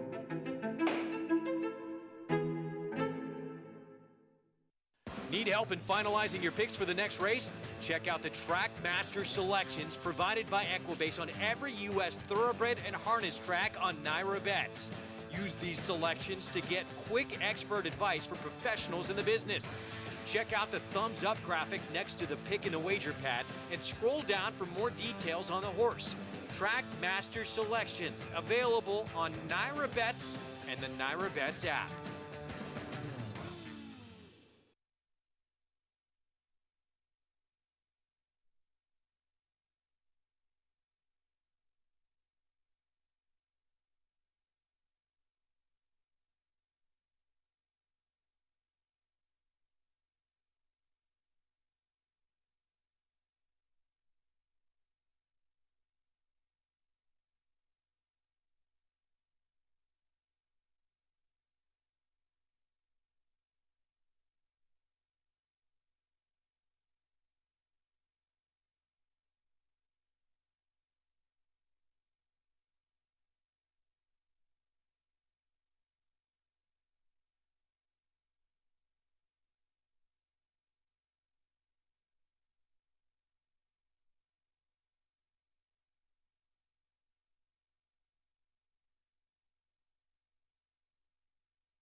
We're back on America's Day at the Races on Fox Sports 2 and regional networks out in Southern California. Program brought to you by America's Best Racing. For the love of the race, visit americasbestracing.net today. Bella Sophia, this was a monster effort to take this, just an A other than allowance, but this is a performance that is likely going to propel her back into stakes company. I would certainly think so after this. She was never even asked for her best by Jose Ortiz, who just shook the reins at her a little bit, and off she went after being part of a very fast early pace. What performance did you like better? Super Sensational, the victory ride, or this one? Oof. It would be very interesting if she had been in the victory ride yesterday. Yeah, to see what she did here, she might have been a major player. That'll be fun into the test. 3-5, she gets the win. 3-year-old filly beating older company as well in this spot at a short price. Rudy Rodriguez, Jose Ortiz, Michael Imperio, and Vince Scuderi. Let's head downstairs to Maggie. You never know what Rudy's going to do here, especially after a win like that. But pleased to be joined by he and Libby Imperio, co-owners of Bella Sophia, and Rudy. Jaw-dropping performance today, to be quite honest. You know, definitely. Just very happy the way she was training. We really wanted to run him in the state, but the one post, we got the last 3 times we got the one hole. I don't want to put her in the position to just keep going, but she's a very nice special filly. She's not that quick out of the gate, but she finds her stride, and when she hits that high cruising speed, I mean, it's game over. And considering the horse she was dueling with finished well last, and she was under wraps, and the time, wow. You know, we just got to thank Nick Salusto to keep finding these kind of horses. Nick Salusto, you hear that? You are the hero of the day. But Livy, wow. What, I mean, were you guys, I remember interviewing one of your partners when she won before. Were you expecting to pay 20 grand for a horse that has turned out to be just a rocket ship? You know, I just always feel that horses don't know what you pay for them. Yeah. So, you know, we've paid $500,000 for a horse that showed up and did nothing. So I don't ever get focused on what we pay. I get focused on what they run. And that's what we look for, and I love our agent, Nick, for doing that all the time. And, you know, you just get lucky every once in a while, and hopefully we're going to have some fun in Saratoga with her. Here comes the test, and we're ready for you, and I hope it all goes well. It's exciting. You're the best. That was going to be my next question. So congratulations here, and I look forward to seeing you guys and her in Saratoga. Thank you so much. You're the best, Mags. Love you. See, I love Livy too, and she does a lot of work for the Belmont Child Care Association, so I have to give her some props there as they do open their new facility, Faith's House, in Saratoga. But they're going to be in Saratoga with a monster 3-year-old filly. Those horses we saw in the victory ride yesterday, Greg, they probably should have their running shoes on when Bella Sophia shows up.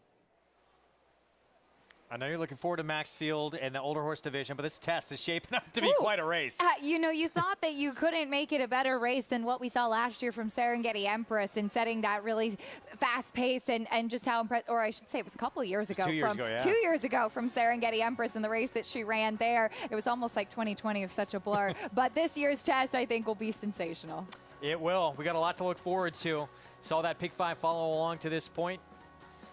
Heavy favorite wins there. We got 2 races that remain. Our feature is next. That is the River Memories. 1.5 miles on the turf. And Chad Brown's Virginia Joy, the German-bred filly. Group winner in Germany. 9-5. Can she get it done here at 1.5 miles? She's certainly getting, I guess, a little bit of class relief after not facing Me and Mary like she did last time out. But this is a nice group of fillies and mares assembled. Our coverage here on Fox Sports 2 coming to an end. We're going to head over to Fox Sports 1. You can catch us there right after this break. Stay tuned.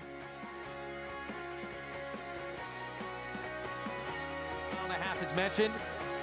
And Virginia Joy for Chad Brown. Manny Franco, current favorite. Looking to get her first stakes win here in the States. Going to try and do it against Muda Makina for Christophe Clement.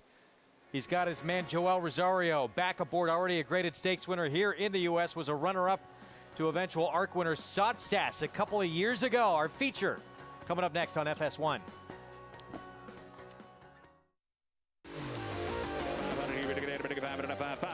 500,000, well done. Audible let loose on the outside to take the lead. Audible by 3. Hofberg can't get him. Audible, no doubt about it. Audible on the inside. outside, turns away the challenger free drop belly. No confrontation at all. It's Audible to win the Holy Bull with style. Audible on the outside, races to the lead. Audible wins by 2.5.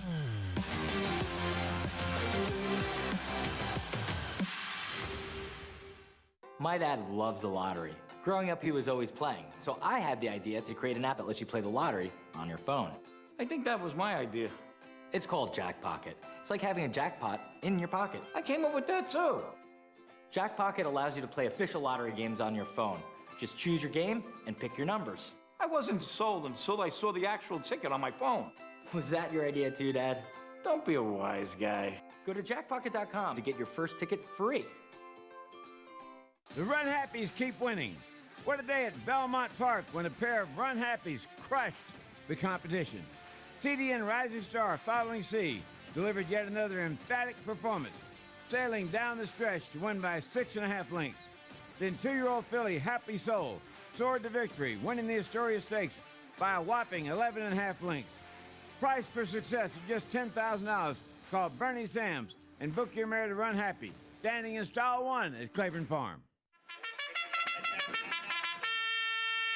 Monmouth Park's summer season continues with live action Friday to Sunday. Home to full competitive fields and big paydays, Monmouth Park has returned as a place to profit. Average win payout up 44% in 2020 versus 2019. Average favorite price up 26%. Races won at odds on down 22%. Looking to make money this summer? Bet Monmouth Park.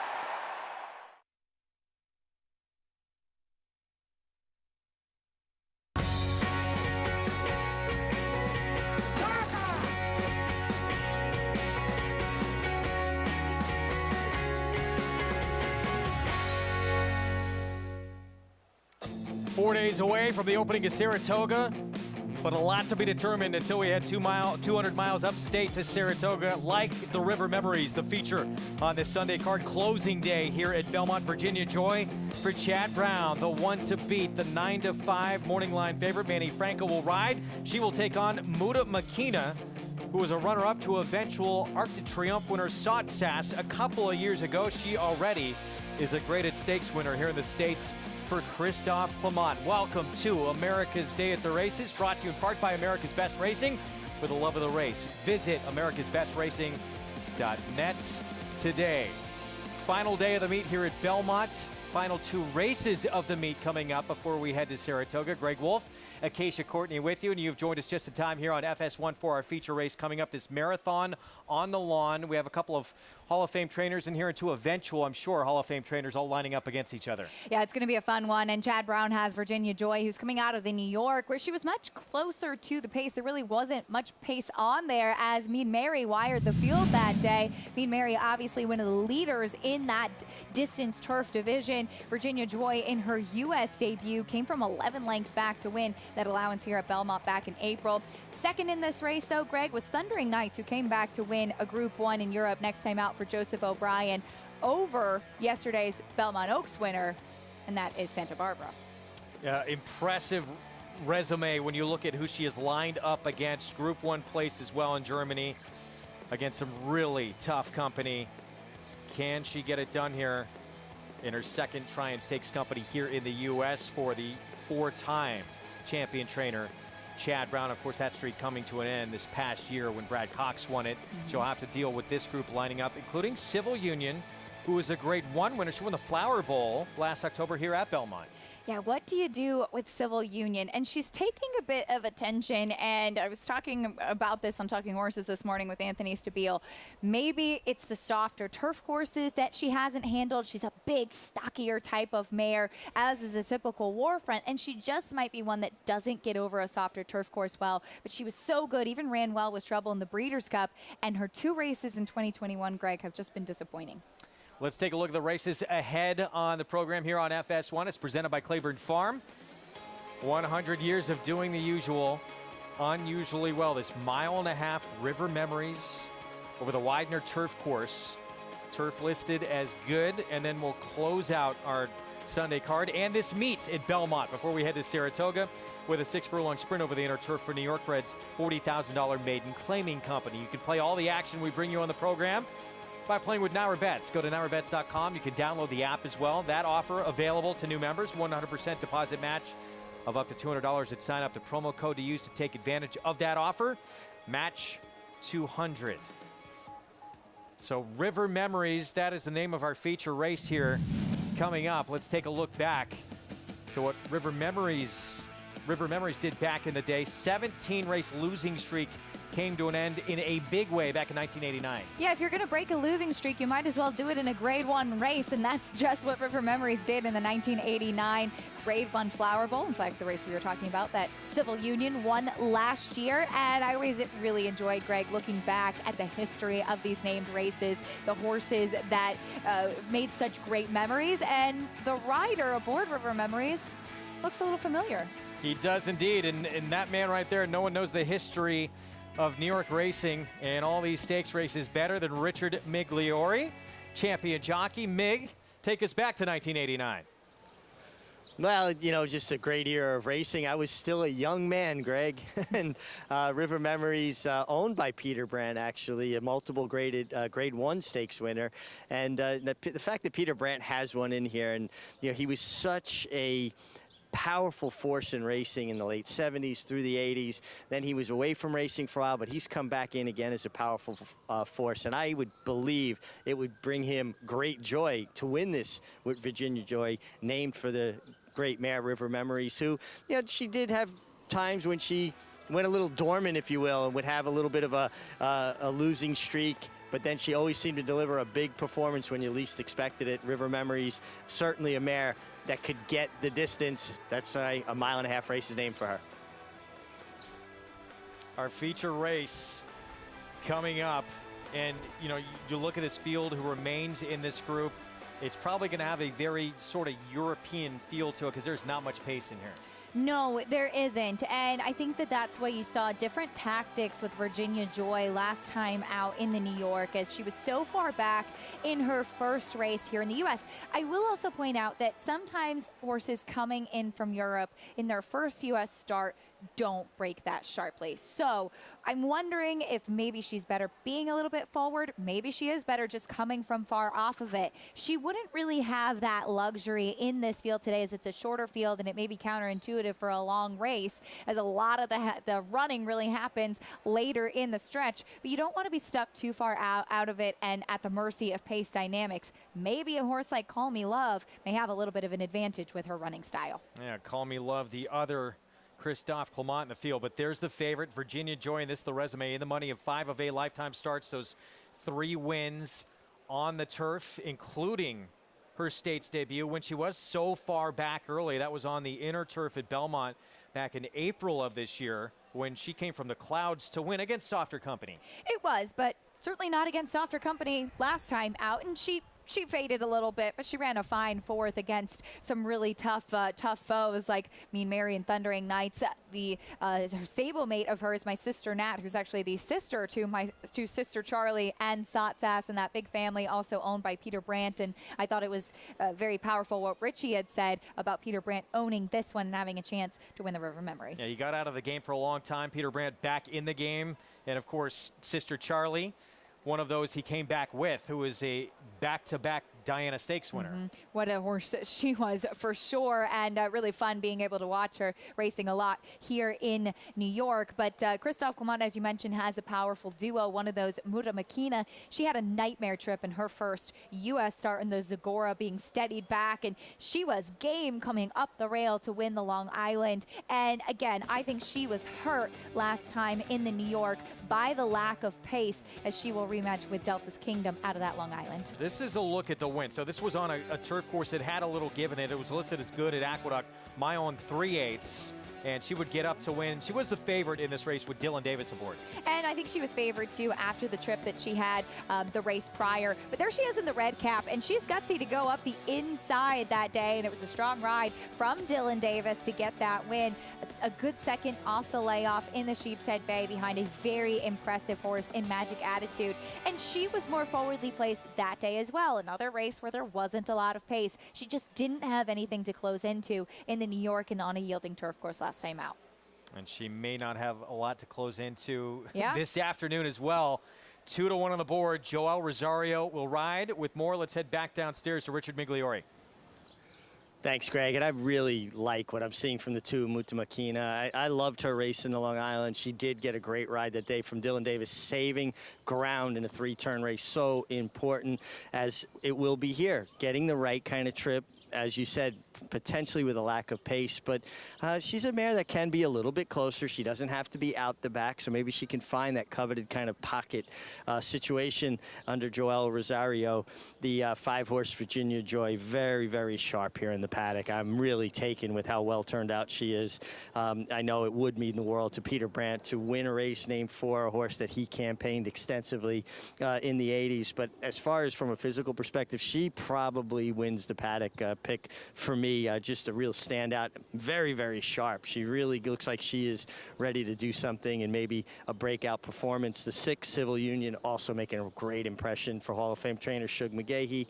And she's actually the only mare in this race, fillier mare in this race, to have won at the distance. Now, I do believe Mutamakina should have won at this distance in the Zagora. She has suffered through a nightmare trip that day, so I don't think there's any question about her ability to get the distance. But in reality, Civil Union is the only horse in this race to have negotiated the 1.5-mile distance successfully. A big, powerful daughter of Warfront. She really got a really strong hind end. You know, Shug's kind of horses tend to look like a lot of the older fashioned, like, thoroughbreds that we think about, longer, leaner, scopier. She's not that type at all. She's just a very big, solid mare throughout. And then towards the outside, or on the outside, Delta's Kingdom for Belmont. But she's got that look that I talk about, that old-time thoroughbred look, real rangy, scopy, long back on her, and she's really well turned out. And she's a filly that can be a little bit more forwardly placed at times. So I wonder if, along with the other Christophe Clement, Call Me Love, maybe they keep the pace just a bit more honest than we're used to seeing around here at Belmont Park. All right, Mig, thank you. We're going to get to our post-parade here coming up momentarily. Here again, here's Civil Union, and she was on a 4-race win streak, Acacia, last year. Good enough to vault her into the Breeders' Cup Filly and Mare Turf. As you look at her resume, she ran huge, actually, in that Breeders' Cup Filly and Mare Turf. She's only beat less than 2 lengths. And you see her come back this year, 2 starts, and you say, well, that's disappointing. But first start was 1 mile and a 16th, maybe too short for her. Next start, yielding turf course. Can you find those excuses for her? I think you can. And one thing I think is really telling is that she's a Grade 1 winner. She's by Warfront. She's a homebred for Joe Allen stable. It'd be so easy for her to have a wonderful career as a broodmare now, but they've opted to keep her in training and coming back for this race, and this is her win in the Flower Bowl. And I had mentioned that maybe the yielding turf course last time, and again, the lack of pace in that New York hindered her. She didn't have that in the firm turf course win in the Flower Bowl. And to be honest, as I was in the paddock for the Beaugay 2 starts back, she didn't look as good as I had seen her in the past. So I like hearing Richie say that she looks the part today. And you just have to think that Shug McGahee and the Connections would not keep her in training for this race if they didn't feel she still had a big race left in her. And it's worth mentioning. It's probably not that much give in the turf, but it's listed as good. Yes. And you look at the last 2 performances, so the yielding course, certainly you have to think she didn't like it. She's a daughter of Claiborne Stallion Warfront, as you see. But before that, it was a good turf, and maybe it was just the short distance, but she didn't run great over it. No, she didn't. And again, sometimes it's typical of the progeny of Warfront, too, that they just have so much substance to them, and they have so much power, which is great. But sometimes horses that tend to carry a little bit more condition don't get over a softer turf course well. That's why oftentimes you'll see horses coming over from Europe that are a lighter frame type, and they tend to skip over it. They don't sink into it as much. Just looking off the screen and comparing what I saw from her 2 starts back, I think she looks more tucked up today and better than what I saw in the Beaugay, and perhaps she gets to go the distance that she prefers as well. Everybody in this field, a group or graded winner, with the exception of Bill Mott's Delta's Kingdom to the outside. Luis Saez will be aboard. could you make the case for Delta's Kingdom in this spot? You could, because she's been consistently running at these marathon distances. The problem is that she's been consistently running well without winning them. She has had so many in-the-money finishes recently, a couple behind her stablemate, more like Goddess, who turned out to be very good at the long distances for Belmont, winning the Bewitched and the Orchid. She's one that's always right there, and Richie mentioned she has the potential to be forwardly placed. You just want one that's a little bit more of a winning type, as she's 2 for 20 and then 10 in the money finishes. Final stakes race of this Belmont Spring Summer Meet before Saratoga kicks off on Thursday with opening day. And it's a 1.5 miles on the lawn in the River Memories. Here is Muta Makina, Christophe Clement, and Joel Rosario. I agree with what Richie said. She probably should have won the Zagora in her first start here in the U.S. The distance should be no problem for her. We'll see where she's placed, as she was pretty far back in the New York. Call Me Love. She actually finished ahead of the great Sister Charlie, although she wasn't the same horse last year in that Ballston spot, Saratoga. She ran a huge race that day behind Starship Jubilee as well, and she was very game between horses last time over some closers for Chad Brown. The one to beat for 4-time champion trainer Chad Brown, Virginia Joy, Group 3 winner in Germany. I thought ran a solid race in the New York last time. She doesn't need to be as far back as she was in her U.S. debut. We'll see if she's forward once again. The only Grade 1 winner in the field, as we mentioned, Civil Union for Hall of Famers Shug McGahee and Alan Stable. It is the third start off a layoff. Clearly, she's a horse that Shug McGahee needed to show patience with. What will we get from her today? Wow, she makes a she looks great fantastic appearance today. And Delta's Kingdom, Belmont Louis Saez 7-1. And she is the one that's not the winning type as compared with her competition in here, but she's shown up. She's shown she can get the distance and can certainly grab a share in pieces like this. But I've got to agree with you, Greg. Civil Union looks sensational this afternoon, the third start of 2021. And getting a little air in her lungs here under Jose Ortiz, who's already wrapped up the riding title here at the meet as well, surpassing his brother, who was not eligible to ride this final week of action. You can play this race, the River Memories, our nightcap coming up, and all summer long at Saratoga by getting started with that offer right there, that promo code MATCH200. That's what you use at NYRABets.com or by downloading the app, and you can bet any track, anywhere, anytime. So back to the favorite, Virginia Joy, and it's tough to find exactly and know what is going to be the sweet spot for these runners who like to be distance runners. 1.5 miles, 1 3/8 miles, 1 1/4. We will find out with Virginia Joy, who has run well, though, at this distance. Yeah, she has, and it's funny. I mean, looking back at her career in Germany, she won and broke her maiden going 7.5 furlongs, and it seemed like she was going a bit shorter, but I thought really seemed to run better once she got to stretch out. Second in a Group 2 in Germany, going 1.5 miles. And again, the fact that she won her first U.S. start, I think, speaks to her quality and how she raced last time out. Jonathan Kinchin getting a shout out. I like it. I think that's a nice shirt. Jonathan not even on the show today, and people miss him. We're going to see 40 different shirts from JK, I believe, for every day of the meet at Saratoga. You can't repeat. You can't repeat. Maggie and I have talked about this problem as well. You just can't repeat in Saratoga. He left one behind, by the way. It's still in our office. I know. You know, he has the habit of doing that. He left one behind in the truck last year at Saratoga, too. It's like a little trail. Jonathan was here. 9-5 favorite. It's good we got JK in the show. Yes, we'll see him all summer long. Never fear. So Virginia Joy, the one to beat. Manny Franco, you know, we talked about that battle.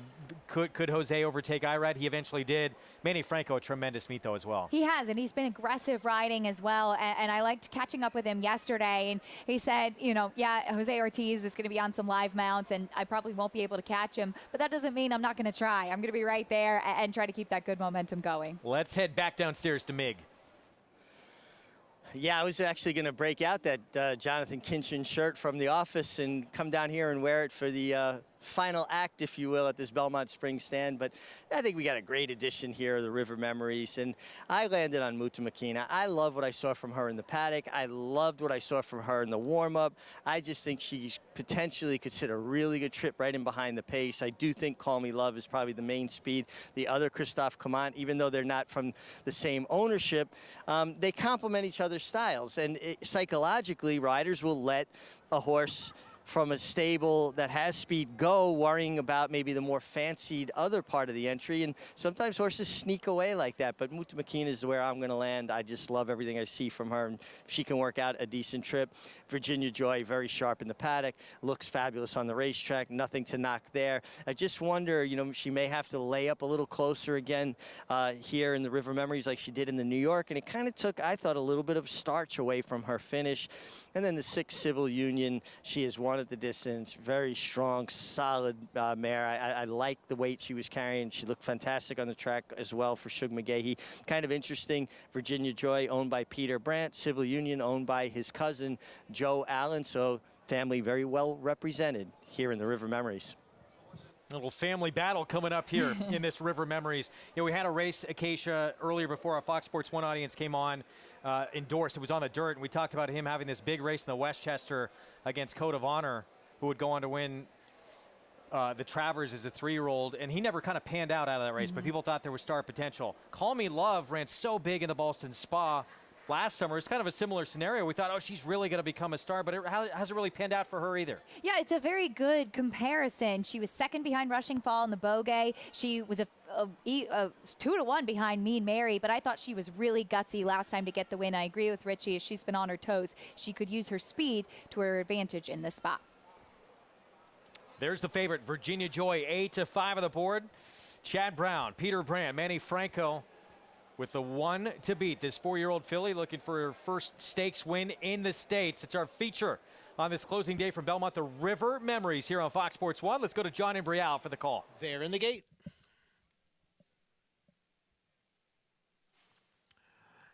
And the rough. Muta Makina away well and out for the early lead.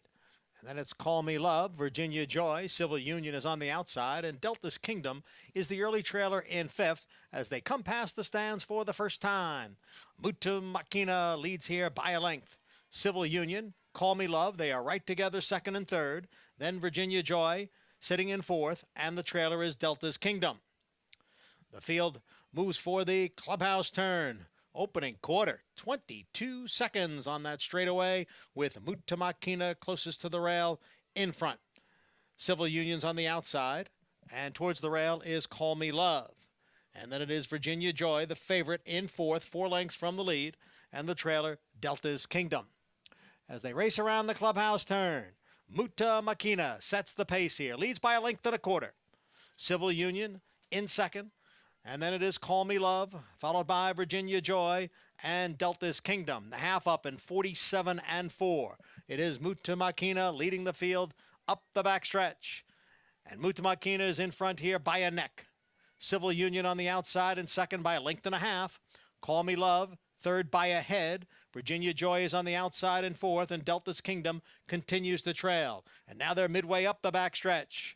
And positions are unchanged. Muta Makina in front right from the start. Continues to lead. Ran 3/4 in 1:13 and 3. But still a long way to go in this marathon, a 1.5 River Memory Stakes. It's Muta Makina by 3/4 of a length. Civil Union has been tracking the entire way in 2nd. Virginia Joy on the outside of Call Me Love and Delta's Kingdom. 4 lengths separating the field as they go midway around the far turn. Muta Makina holding on to the lead here over Civil Union, and now Virginia Joy makes her move, and it's followed by Delta's Kingdom. Virginia Joy and Delta's Kingdom both gaining ground on Muta Makina as Civil Union drops back. Down at the rail is Call Me Love. The field heads for home now, and it is Virginia Joy and Delta's Kingdom. Down at the rail is Muta Makina, and on the outside is Call Me Love, who is coming on now as they hit the 16th pole. It is Virginia Joy on the outside, Call Me Love towards the rail, Muta Makina. A 3-way finish here, and it goes to Call Me Love, who got up in the final strides under jockey Junior Alvarado. Call Me Love, Christophe Clement, Junior Alvarado. at 7-1 in the River Memories. She did not pull the trip that we expected. In fact, it was her stablemate, Muta Makina, who set the pace. I cannot imagine, as I think Christophe L'Oreal and Christophe Command are probably checking the fractions as well, because I cannot really imagine they went 22:47 for the opening fractions, going 1.5 miles. But Junior Alvarado had a tight hold of Call Me Love. And as we saw Virginia Joy make her move outside Muta Makina and Delta's Kingdom as well, she dropped back to last almost, and he took her out. She really, really exploded on the outside, Greg. That worked out perfectly coming out of that turn to just get free run here on the outside. For sure, to be able to close freely like that, as she had been in tight, and you could see that she was just bottled up early on, that she wanted to run, and Junior doing the right thing in holding her and saving something for the stretch. It looked like Virginia Joy was just going to power by Muta Makina, who hung in tough there, but the big performance from Call Me Love, and that breakout performance I think that we've been waiting for from her. Group 2 winner in Italy. I know this wasn't a graded stake, but it certainly had a feel of it, Mig, with who lined up in it. What a great edition of this River Memories, and not the way I thought the race would play out. I really thought Call Me Love would probably go to the lead and Muta Makina would get her trip, but they flip-flop trips and she got it done. I mean, this was a really terrific horse race. I really have a hard time believing those fractions. I think we'll probably see revised fractions, but a terrific ride from Junior Alvarado. Good time to start finding your form. And it was kind of interesting. Muta Makina, I don't think, was ever going to let the 5 Virginia Joy by. But then when Call Me Love came on outside, it's almost like she drafted her, kind of dragged her by late to get up for second. So Virginia Joy just knows out Muta Makina for second. But Call Me Love, graded stakes winner in Italy, now a stakes winner here in the U.S. And potentially setting her up for some big things down the road this summer at Saratoga. This was a nice field she beats, and again, not the way we expected her to do it. And it was her first time going the 1.5 miles too. She'd won going 1.25 miles in Europe. Her last race was going 1.16 miles, and I think there might have been some trepidation about that, but clearly the distance, no problem, and she really skipped over this turf course. And nice to see a mare that really showed a lot of promise come to hand now with back-to-back victories. And Civil Union, who looked so good leading up to the race, just showed nothing in the lane. Almost seemed like Jose Ortiz just kind of protected her, sure, and wait for next time. Maybe just really does not like this going with a little bit of give in the ground. We'll be back. Prices from the River Memories right after this, and our nightcap on closing day from Belmont. Still to come on FS1. This proven son of A.P. Indy has sired over 50 stakes winners and well over 100 stakes horses. Recent top performers include Search Results, winner of the Grade 1 Acorn Stakes and a hard-fought second in the Kentucky Oaks, Pass the Champagne, runner-up in the Grade 1 Ashland Stakes, plus these standout performers. 2-year-olds by Flatter sold up to $625,000, and his yearlings have recently topped Faisy Tipton's July sales twice. Flatter, standing at Claiborne Farm. Now more than ever, it's time to get with the program because New York Reds start with an advantage. New York Reds run for a serious green at Belmont and Saratoga. New York bred maidens run for up to $75,000 and allowance horses for up to $85,000. And serious New York bred owners can collect awards of up to $20,000 per horse per race in open company. So get back with the program. Seriously.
Back on America's Day at the Races here on Fox Sports 1. It's brought to you in part by legendary Claiborne Farm. 100 years of doing the usual, unusually well. Call Me Love gets her first stakes win here in the U.S. for Christophe Clement, our Unicorn Stable, with Junior Alvarado aboard. $17 winner. Wow, she was a big price up there. Virginia Joy, your favorite, in second over the pace setting. Muta Makina, a breakout performance from Call Me Love, and certainly a nice way to wrap up the Belmont meet with a stakes win. Richard Migliori standing by with the man who guided her to victory. Yeah, here with Junior Alvarado. And Junior, you got it done. I'll be honest with you, I thought looking at the race on paper, you might play out to be the controlling speed, but your uncoupled stablemate, Muta Makina, went to the lead. Were you surprised at the kind of flip-flop of tactics? You know, yeah, it was, you know, those kind of races that you kind of have to figure it out when they open the gate. You know, I was supposed to be in the lead. You know, even Mr. Clement told me, like, you know, you look like the speed on paper. But she broke a little flat-footed out of there, you know, then going mile and a half. I didn't want to kind of like rush it to go to the lead because then I don't want to be going mile and a half, rank half of the way. So I thought she probably would take me to the lead on her own, and she didn't. She was very nice and quiet there. So you know what, like it was the other Clement horse and the lead. So it's like, I have to see it right now. I cannot go head to head with him. I had to go with plan B like we always have, you know, and you know, she said beautiful there. You know, I was kind of like stuck for a while, but you know, when I turned it for home, you know, I put him in the outside and, you know, she started picking it up very nicely.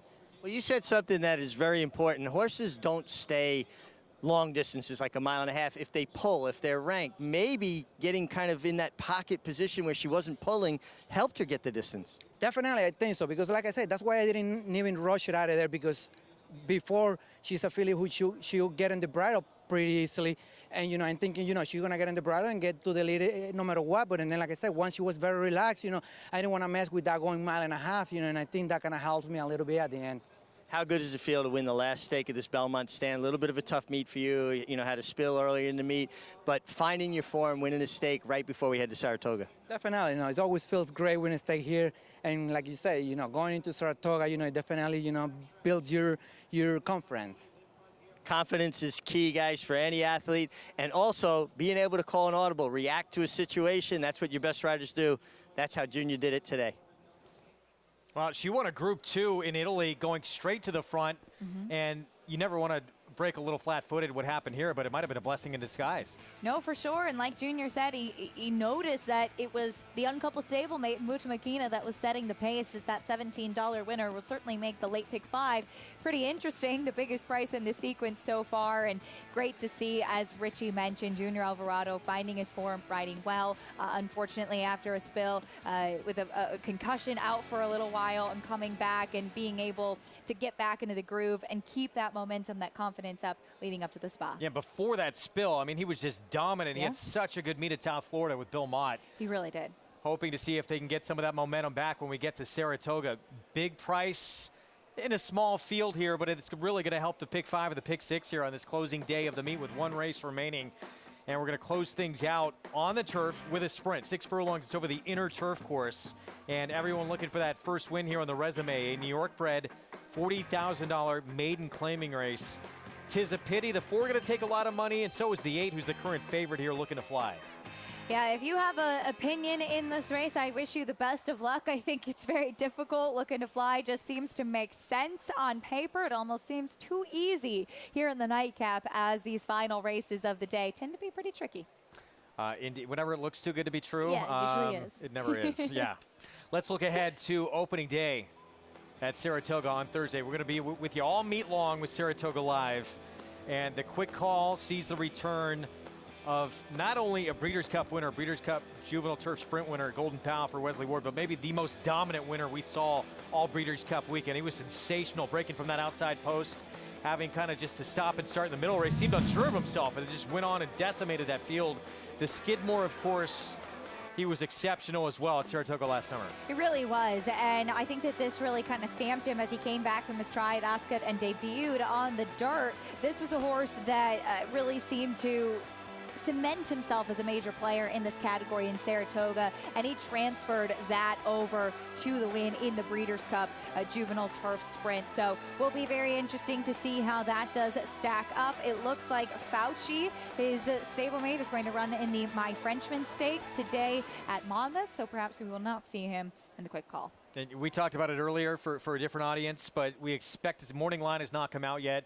We expect him to be probably 2 to 5, maybe even 1 to 5. I think he's going to be a very short price. I know he has the layoff to contend with, and looking through the work tab, he was training towards the end of February and March in Florida down at Palm Meadows, going 57 flat when working 5 furlongs, which is very fast over that Palm Meadows turf course.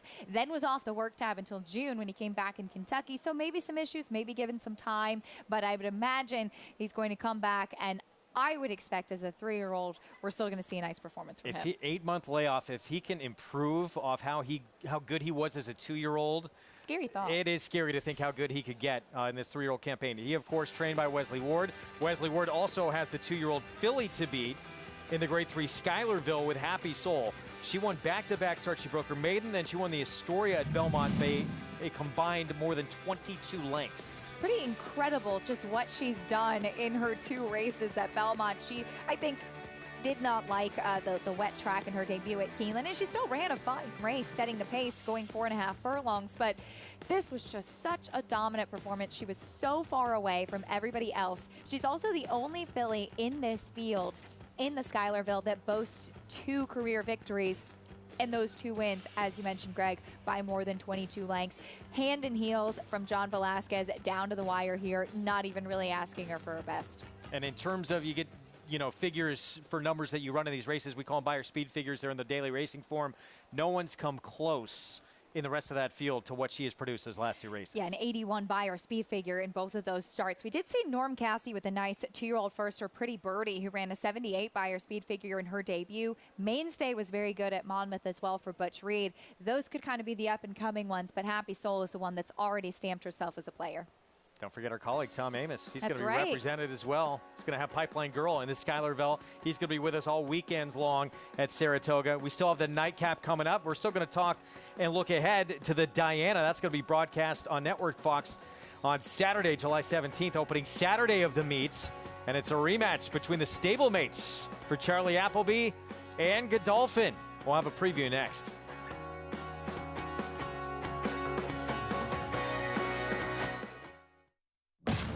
Before a moment of victory, there are the hours before post time, months of training, and years of work. Before triumph comes trust. Before success, belief. Before we became a world-class stallion farm, we had world-class shareholders who understand that it can take years to create a moment, but that some moments last forever. No sport in the world brings the wins home like racing. It's one-of-a-kind, high-speed, high-stakes action, and Naira Bets takes you there. Place your bets and watch the races live from anywhere. With Naira Bets, make easy, secure deposits and promotions every day to earn reward points or cash. Download the Naira Bets app or visit nairabets.com.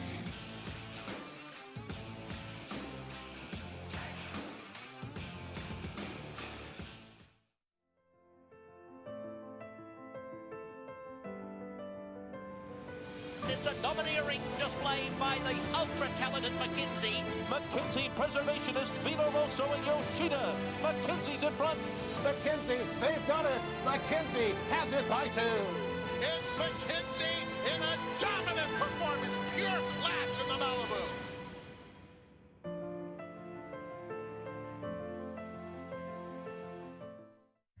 Blood Horse Plus, available through bloodhorse.com, provides exclusive, timely, and unmatched content to subscribers, including Fox Sports, Blood Horse branded weekly programs, a detailed stakes winners section, behind-the-scenes videos from Blood Horse staff, on-demand access to deeper horse statistics, and a $5 monthly credit to equineline.com. Upgrade to Blood Horse Plus today. This Saturday, July 17th, don't miss opening weekend from historic Saratoga Racecourse with live coverage of the Grade 1 Diana Stakes on Fox. Coverage kicks off at 5:30 Eastern. The Diana from Saratoga, only on Fox.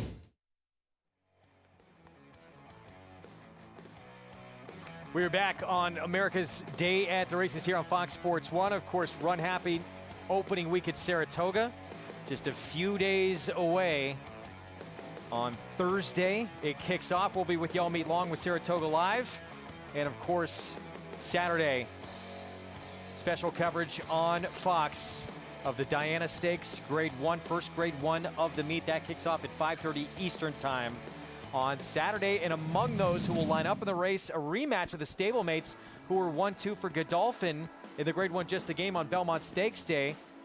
Althika and Summer Romance. And you're looking at them here in the Just a Game with Pocket Square. Pocket Square, who was actually the favorite for Chad Brown and a disappointing fifth that day. But Summer Romance and Althika, I think, really complement each other in their running styles as well. Summer Romance on the lead. And Mike Smith aboard Althika, you can see, tried to go outside, then jumps into that hole, and she really accelerated so quickly, so gamely up the rail, too. They've stayed here in the U.S. at Belmont Park to train leading up to the Diana. And very exciting to have these two staying here to try that tough Grade 1 company once again. Mike Smith, a history with Godolphin, having won a Breeders' Cup winner for them in the past and likely will be back aboard. This is who's going to line up against those Godolphin fillies. Harvey's Little Goyle, who we talked about earlier in the show. Magic Attitude for Arnaud Delacour. It's going to be a great addition. Mile and an eighth on the turf, and really one of the most prestigious races in this division, Mig, as we look forward to this rematch coming up next Saturday. Yeah, it's going to be a good rematch. It's kind of an interesting dynamic, you know, the way the race was run in the Just a Game with Althika coming from off the pace, making that late surge, and stablemate Summer Romance going to the lead that day. Now, when you look at the workout, they flip-flop positions. They had Althika go to the lead. They're just breezing along. They're not doing anything, any kind of fast or fancy work. And Summer Romance is the one who sat behind. You see her there with that distinctive hood that she races with as well. It kind of mutes sound. It keeps her a little bit calmer. But she just cruises up, and honestly, she's going better of the two as they come down to the wire. Now, I don't know if Althika is just not a good workhorse and what's in or out of character for her, but it certainly looked like Summer Romance was always going the better of the two. And even on the gallop out, again, they were not asked to do anything fancy. This was basically a maintenance kind of move, something to, you know, stretch their legs and maintain their fitness level, not kind of make them get fitter. So that's why it wasn't a fast work with the dogs way out, the cones way out past the middle of the course to protect the inner part of the course where they race at. Then you have La Mista and Pocket Square who work together. Again, Chad Brown's so good at teaming his horses up. Watch the Mist on the outside. Watch the rider's right hand kind of break off the rein. She's lingering on her left lead. Watch is one of the cues he's going to use. Watch, he kind of picks up his right rein, lifts it up off her neck, coming up in here. And right there, you see she jumps over to her right lead. That's another cue, another way a rider gets a horse to change leads. They both finished up well. They both finished up in hand. They did considerably more than the Godolphin pair, but every trainer has a different style of doing things. Obviously, both very successful, but both of these fillies look like they're coming into the Diana in very good order from a trainer who seems to have the key to the Diana in Chad Brown. Indeed he does. He has won 5 in a row. Chad Brown, of course, 4-time champion trainer, looking for a 7th overall. You look at La Mista and Pocket Square, the two fillies he's going to send into this race. Who do you prefer? I've always been kind of Team La Mista. I thought that she actually ran really well, and I was surprised by her because when she came to the U.S., it seemed like she wasn't really facing a lot over in Europe, and she ran very, very well in the Beaugay in her first U.S. start. But one thing we saw in that workout, as Richie kind of mentioned, how those Chad Brown duo was doing more. He's big on the gallop out, getting them ready to go that taxing a mile and an eighth distance against top company in the Diana. It's going to be a fun edition of the Diana. First Grade 1 of the meet. And again, next Saturday, we have live coverage on Big Fox. It happens at 5:30 Eastern time, Saturday, July 17th. You don't want to miss it. 83rd edition of the Diana, only on Fox. We're going to take a timeout. We'll be back with the final race of this Belmont meet coming up. And that's Tis a Pity. Christophe Clement looking for another to close out this Belmont meeting with a filly coming off a long layoff. We'll have the post parade when we come back.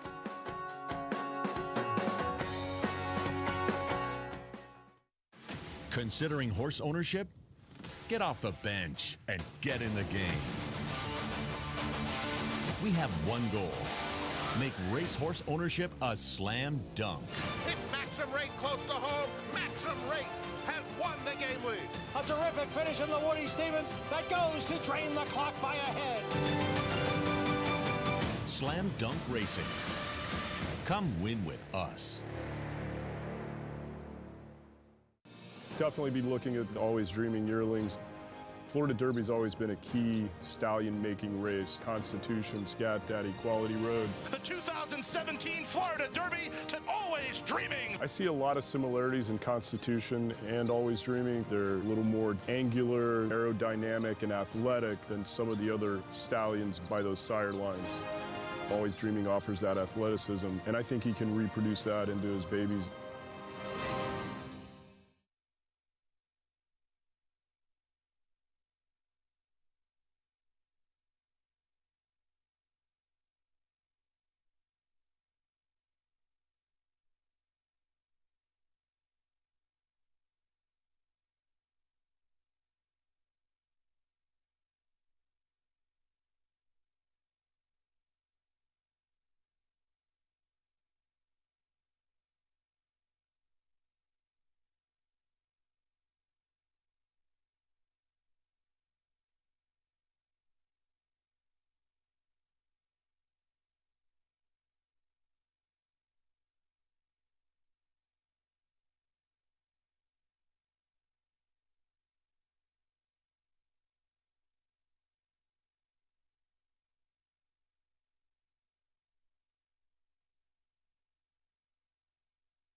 Back on America's Day at the Races here on Fox Sports 1. That's where you can play all the action. Naira Bets.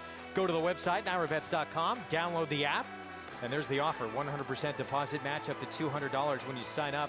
Promo code to use for new members, match 200.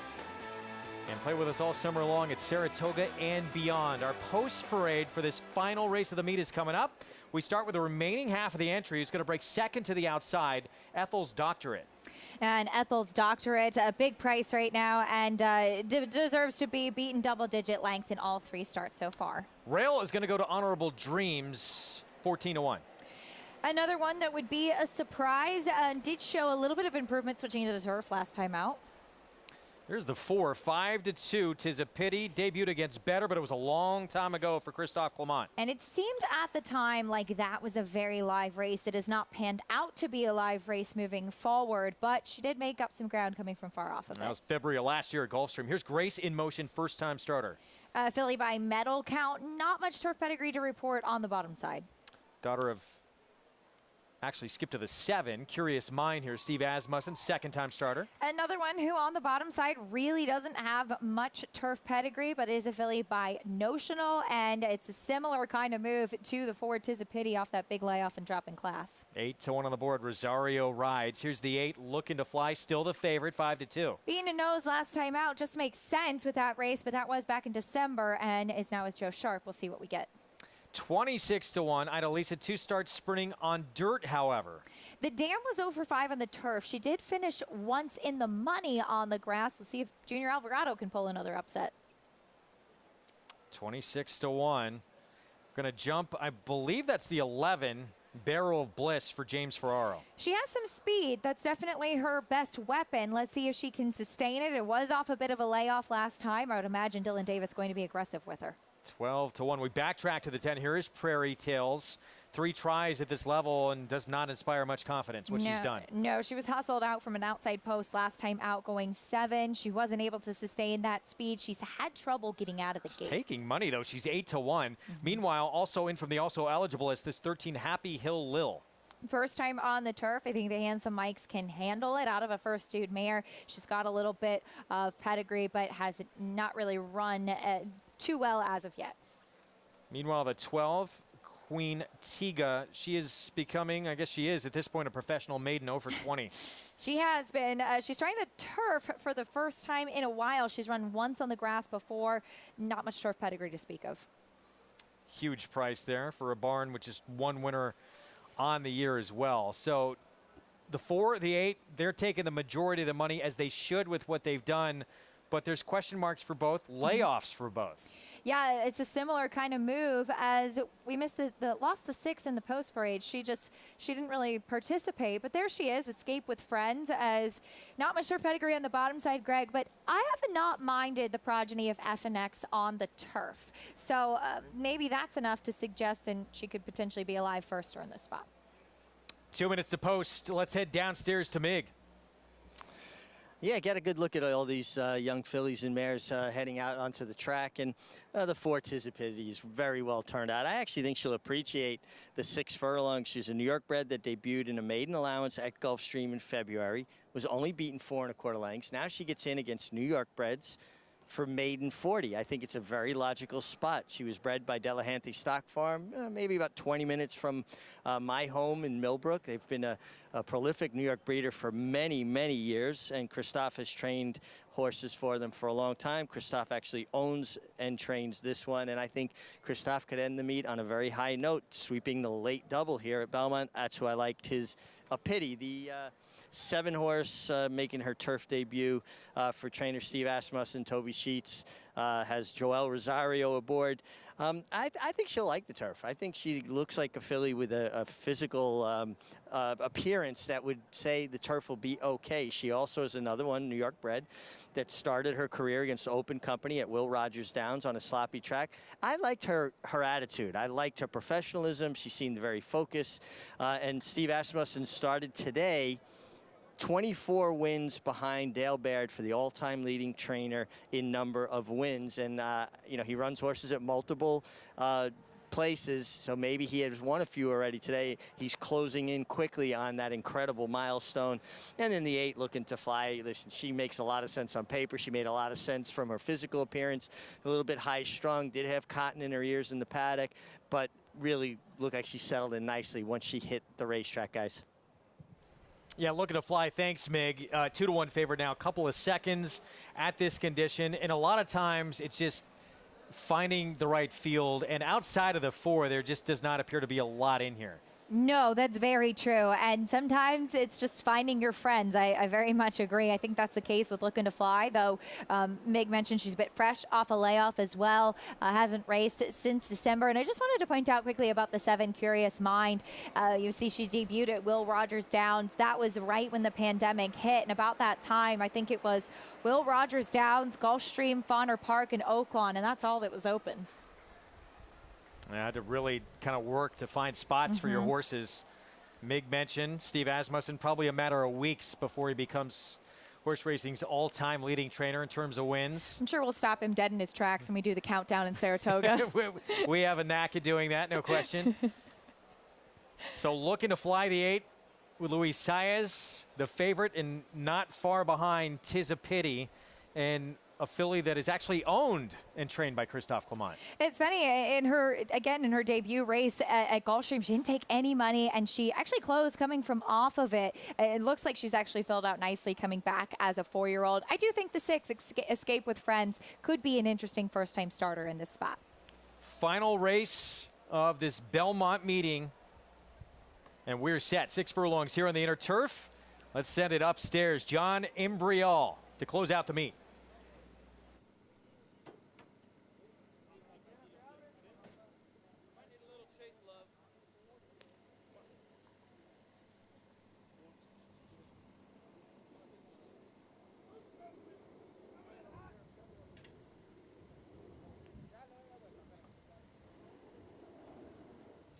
Waiting for Looking to Fly and Happy Hill Lil.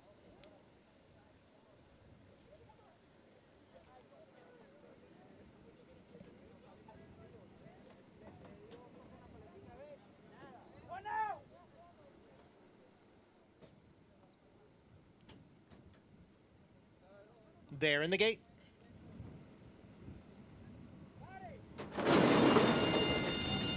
And they're off.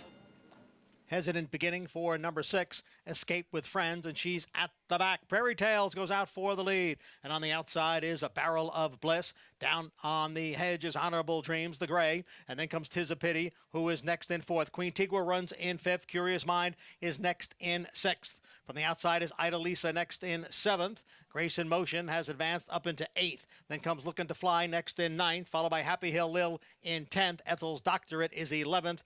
And the slow starting Escape with Friends, who trails the field in 12th through a quarter in 23 and 2. Prairie Tales by 3/4 of a length. Barrel of Bliss on the outside in 2nd. Quintigua is next in 3rd. 'Tis a Pity in between horses. Honorable Dreams is down on the inside.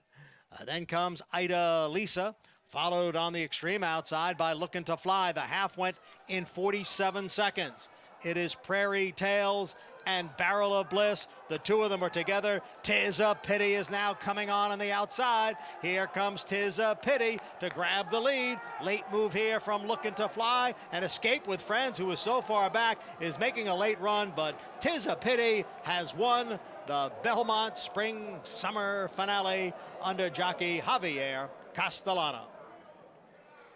'Tis a Pity, and make it a 3-win closing Sunday, the Belmont meet for Christophe Clement. And what a nice way to wrap up the meet. Second in the trainer standings behind Chad Brown, and just have to brag on the stable a bit. I know the whole operation really gears up for the spring here at Belmont, and there's a lot of great people behind the scenes that play a huge role in that as well. But 'Tis a Pity, there was a lot of horse behind there under Javier Castellano. He had a tight hold on her, and when she was able to get clear, she really ran on nicely. The 6 Escape with Friends, a first-time starter that's one to watch next time out. Eric Kinsella had a tough time getting her to switch to her outside lead late after she broke slow, but she was really closing with a fury late.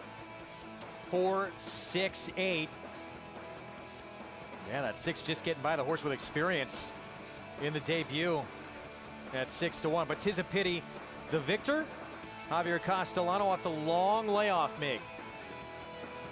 She worked out an absolutely beautiful trip under Javier Castellano. Got to save all that ground, ease out into the clear, not angle out, just kind of sift out to the clear. Imperceptible shift of her weight, got to her outside lead, and finished with authority. And 'Tis a Pity, you knew when she was laying up as close as she was, going 6 after rallying it in Gulfstream, going a mile, she was going to be very tough to beat. Just to expound on what Acacia said about the 6 Escape with Friends, broke slowly, really just didn't seem to understand what she was doing out there the first half a mile, ringing her tail, not that interested. You could see Eric Cancel trying to motivate her. Then finally in the stretch, she figured out, oh, I'm supposed to run with these guys. She dropped her head, took off running, and finished extremely well for a filly that down the backstretch looked like at one point she may just gallop around behind the field. So absolutely keep an eye out for Escape with Friends. And 'Tis a Pity, I think she can take another step forward as well. I thought that was a real solid performance, guys. We'll see if she stayed with Christophe Clement, dropping in for this $40,000 maiden claiming tag. But she was the best and found a field, as we mentioned, to her liking. And pick 5 payouts. It's got to be we pretty will have good. it for you in just a moment. Well, we saw Javier Castellano with a little acrobatic move coming back there, too. And she was sharp, even coming back to the winner's circle as well. But these riders are so strong. 9:02 coming back in the pick 5.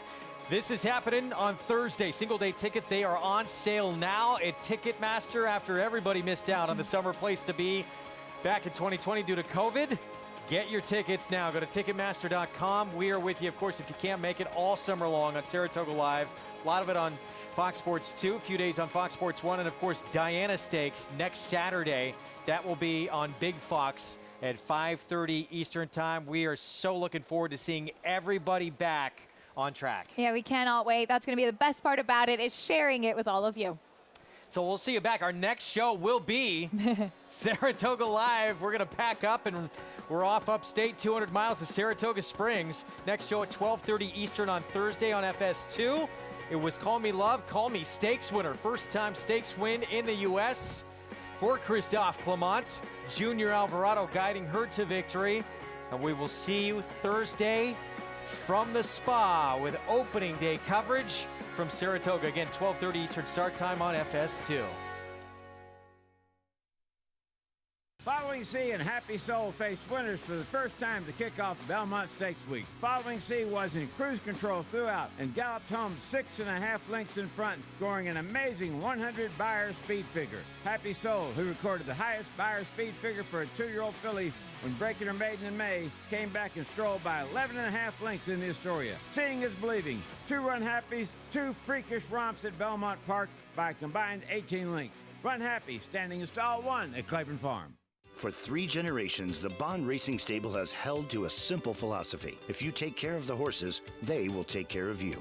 That guiding principle drives every aspect of operations at the family's Song Hill Farm and Racing Stables. From breeding to breaking, racing and retiring, our commitment to our horses is reflected in everything we do. Now you can join our Grade 1 winning team with racing partnerships starting as low as $3,000. Bond Racing Stables, 3 generations of thoroughbred excellence.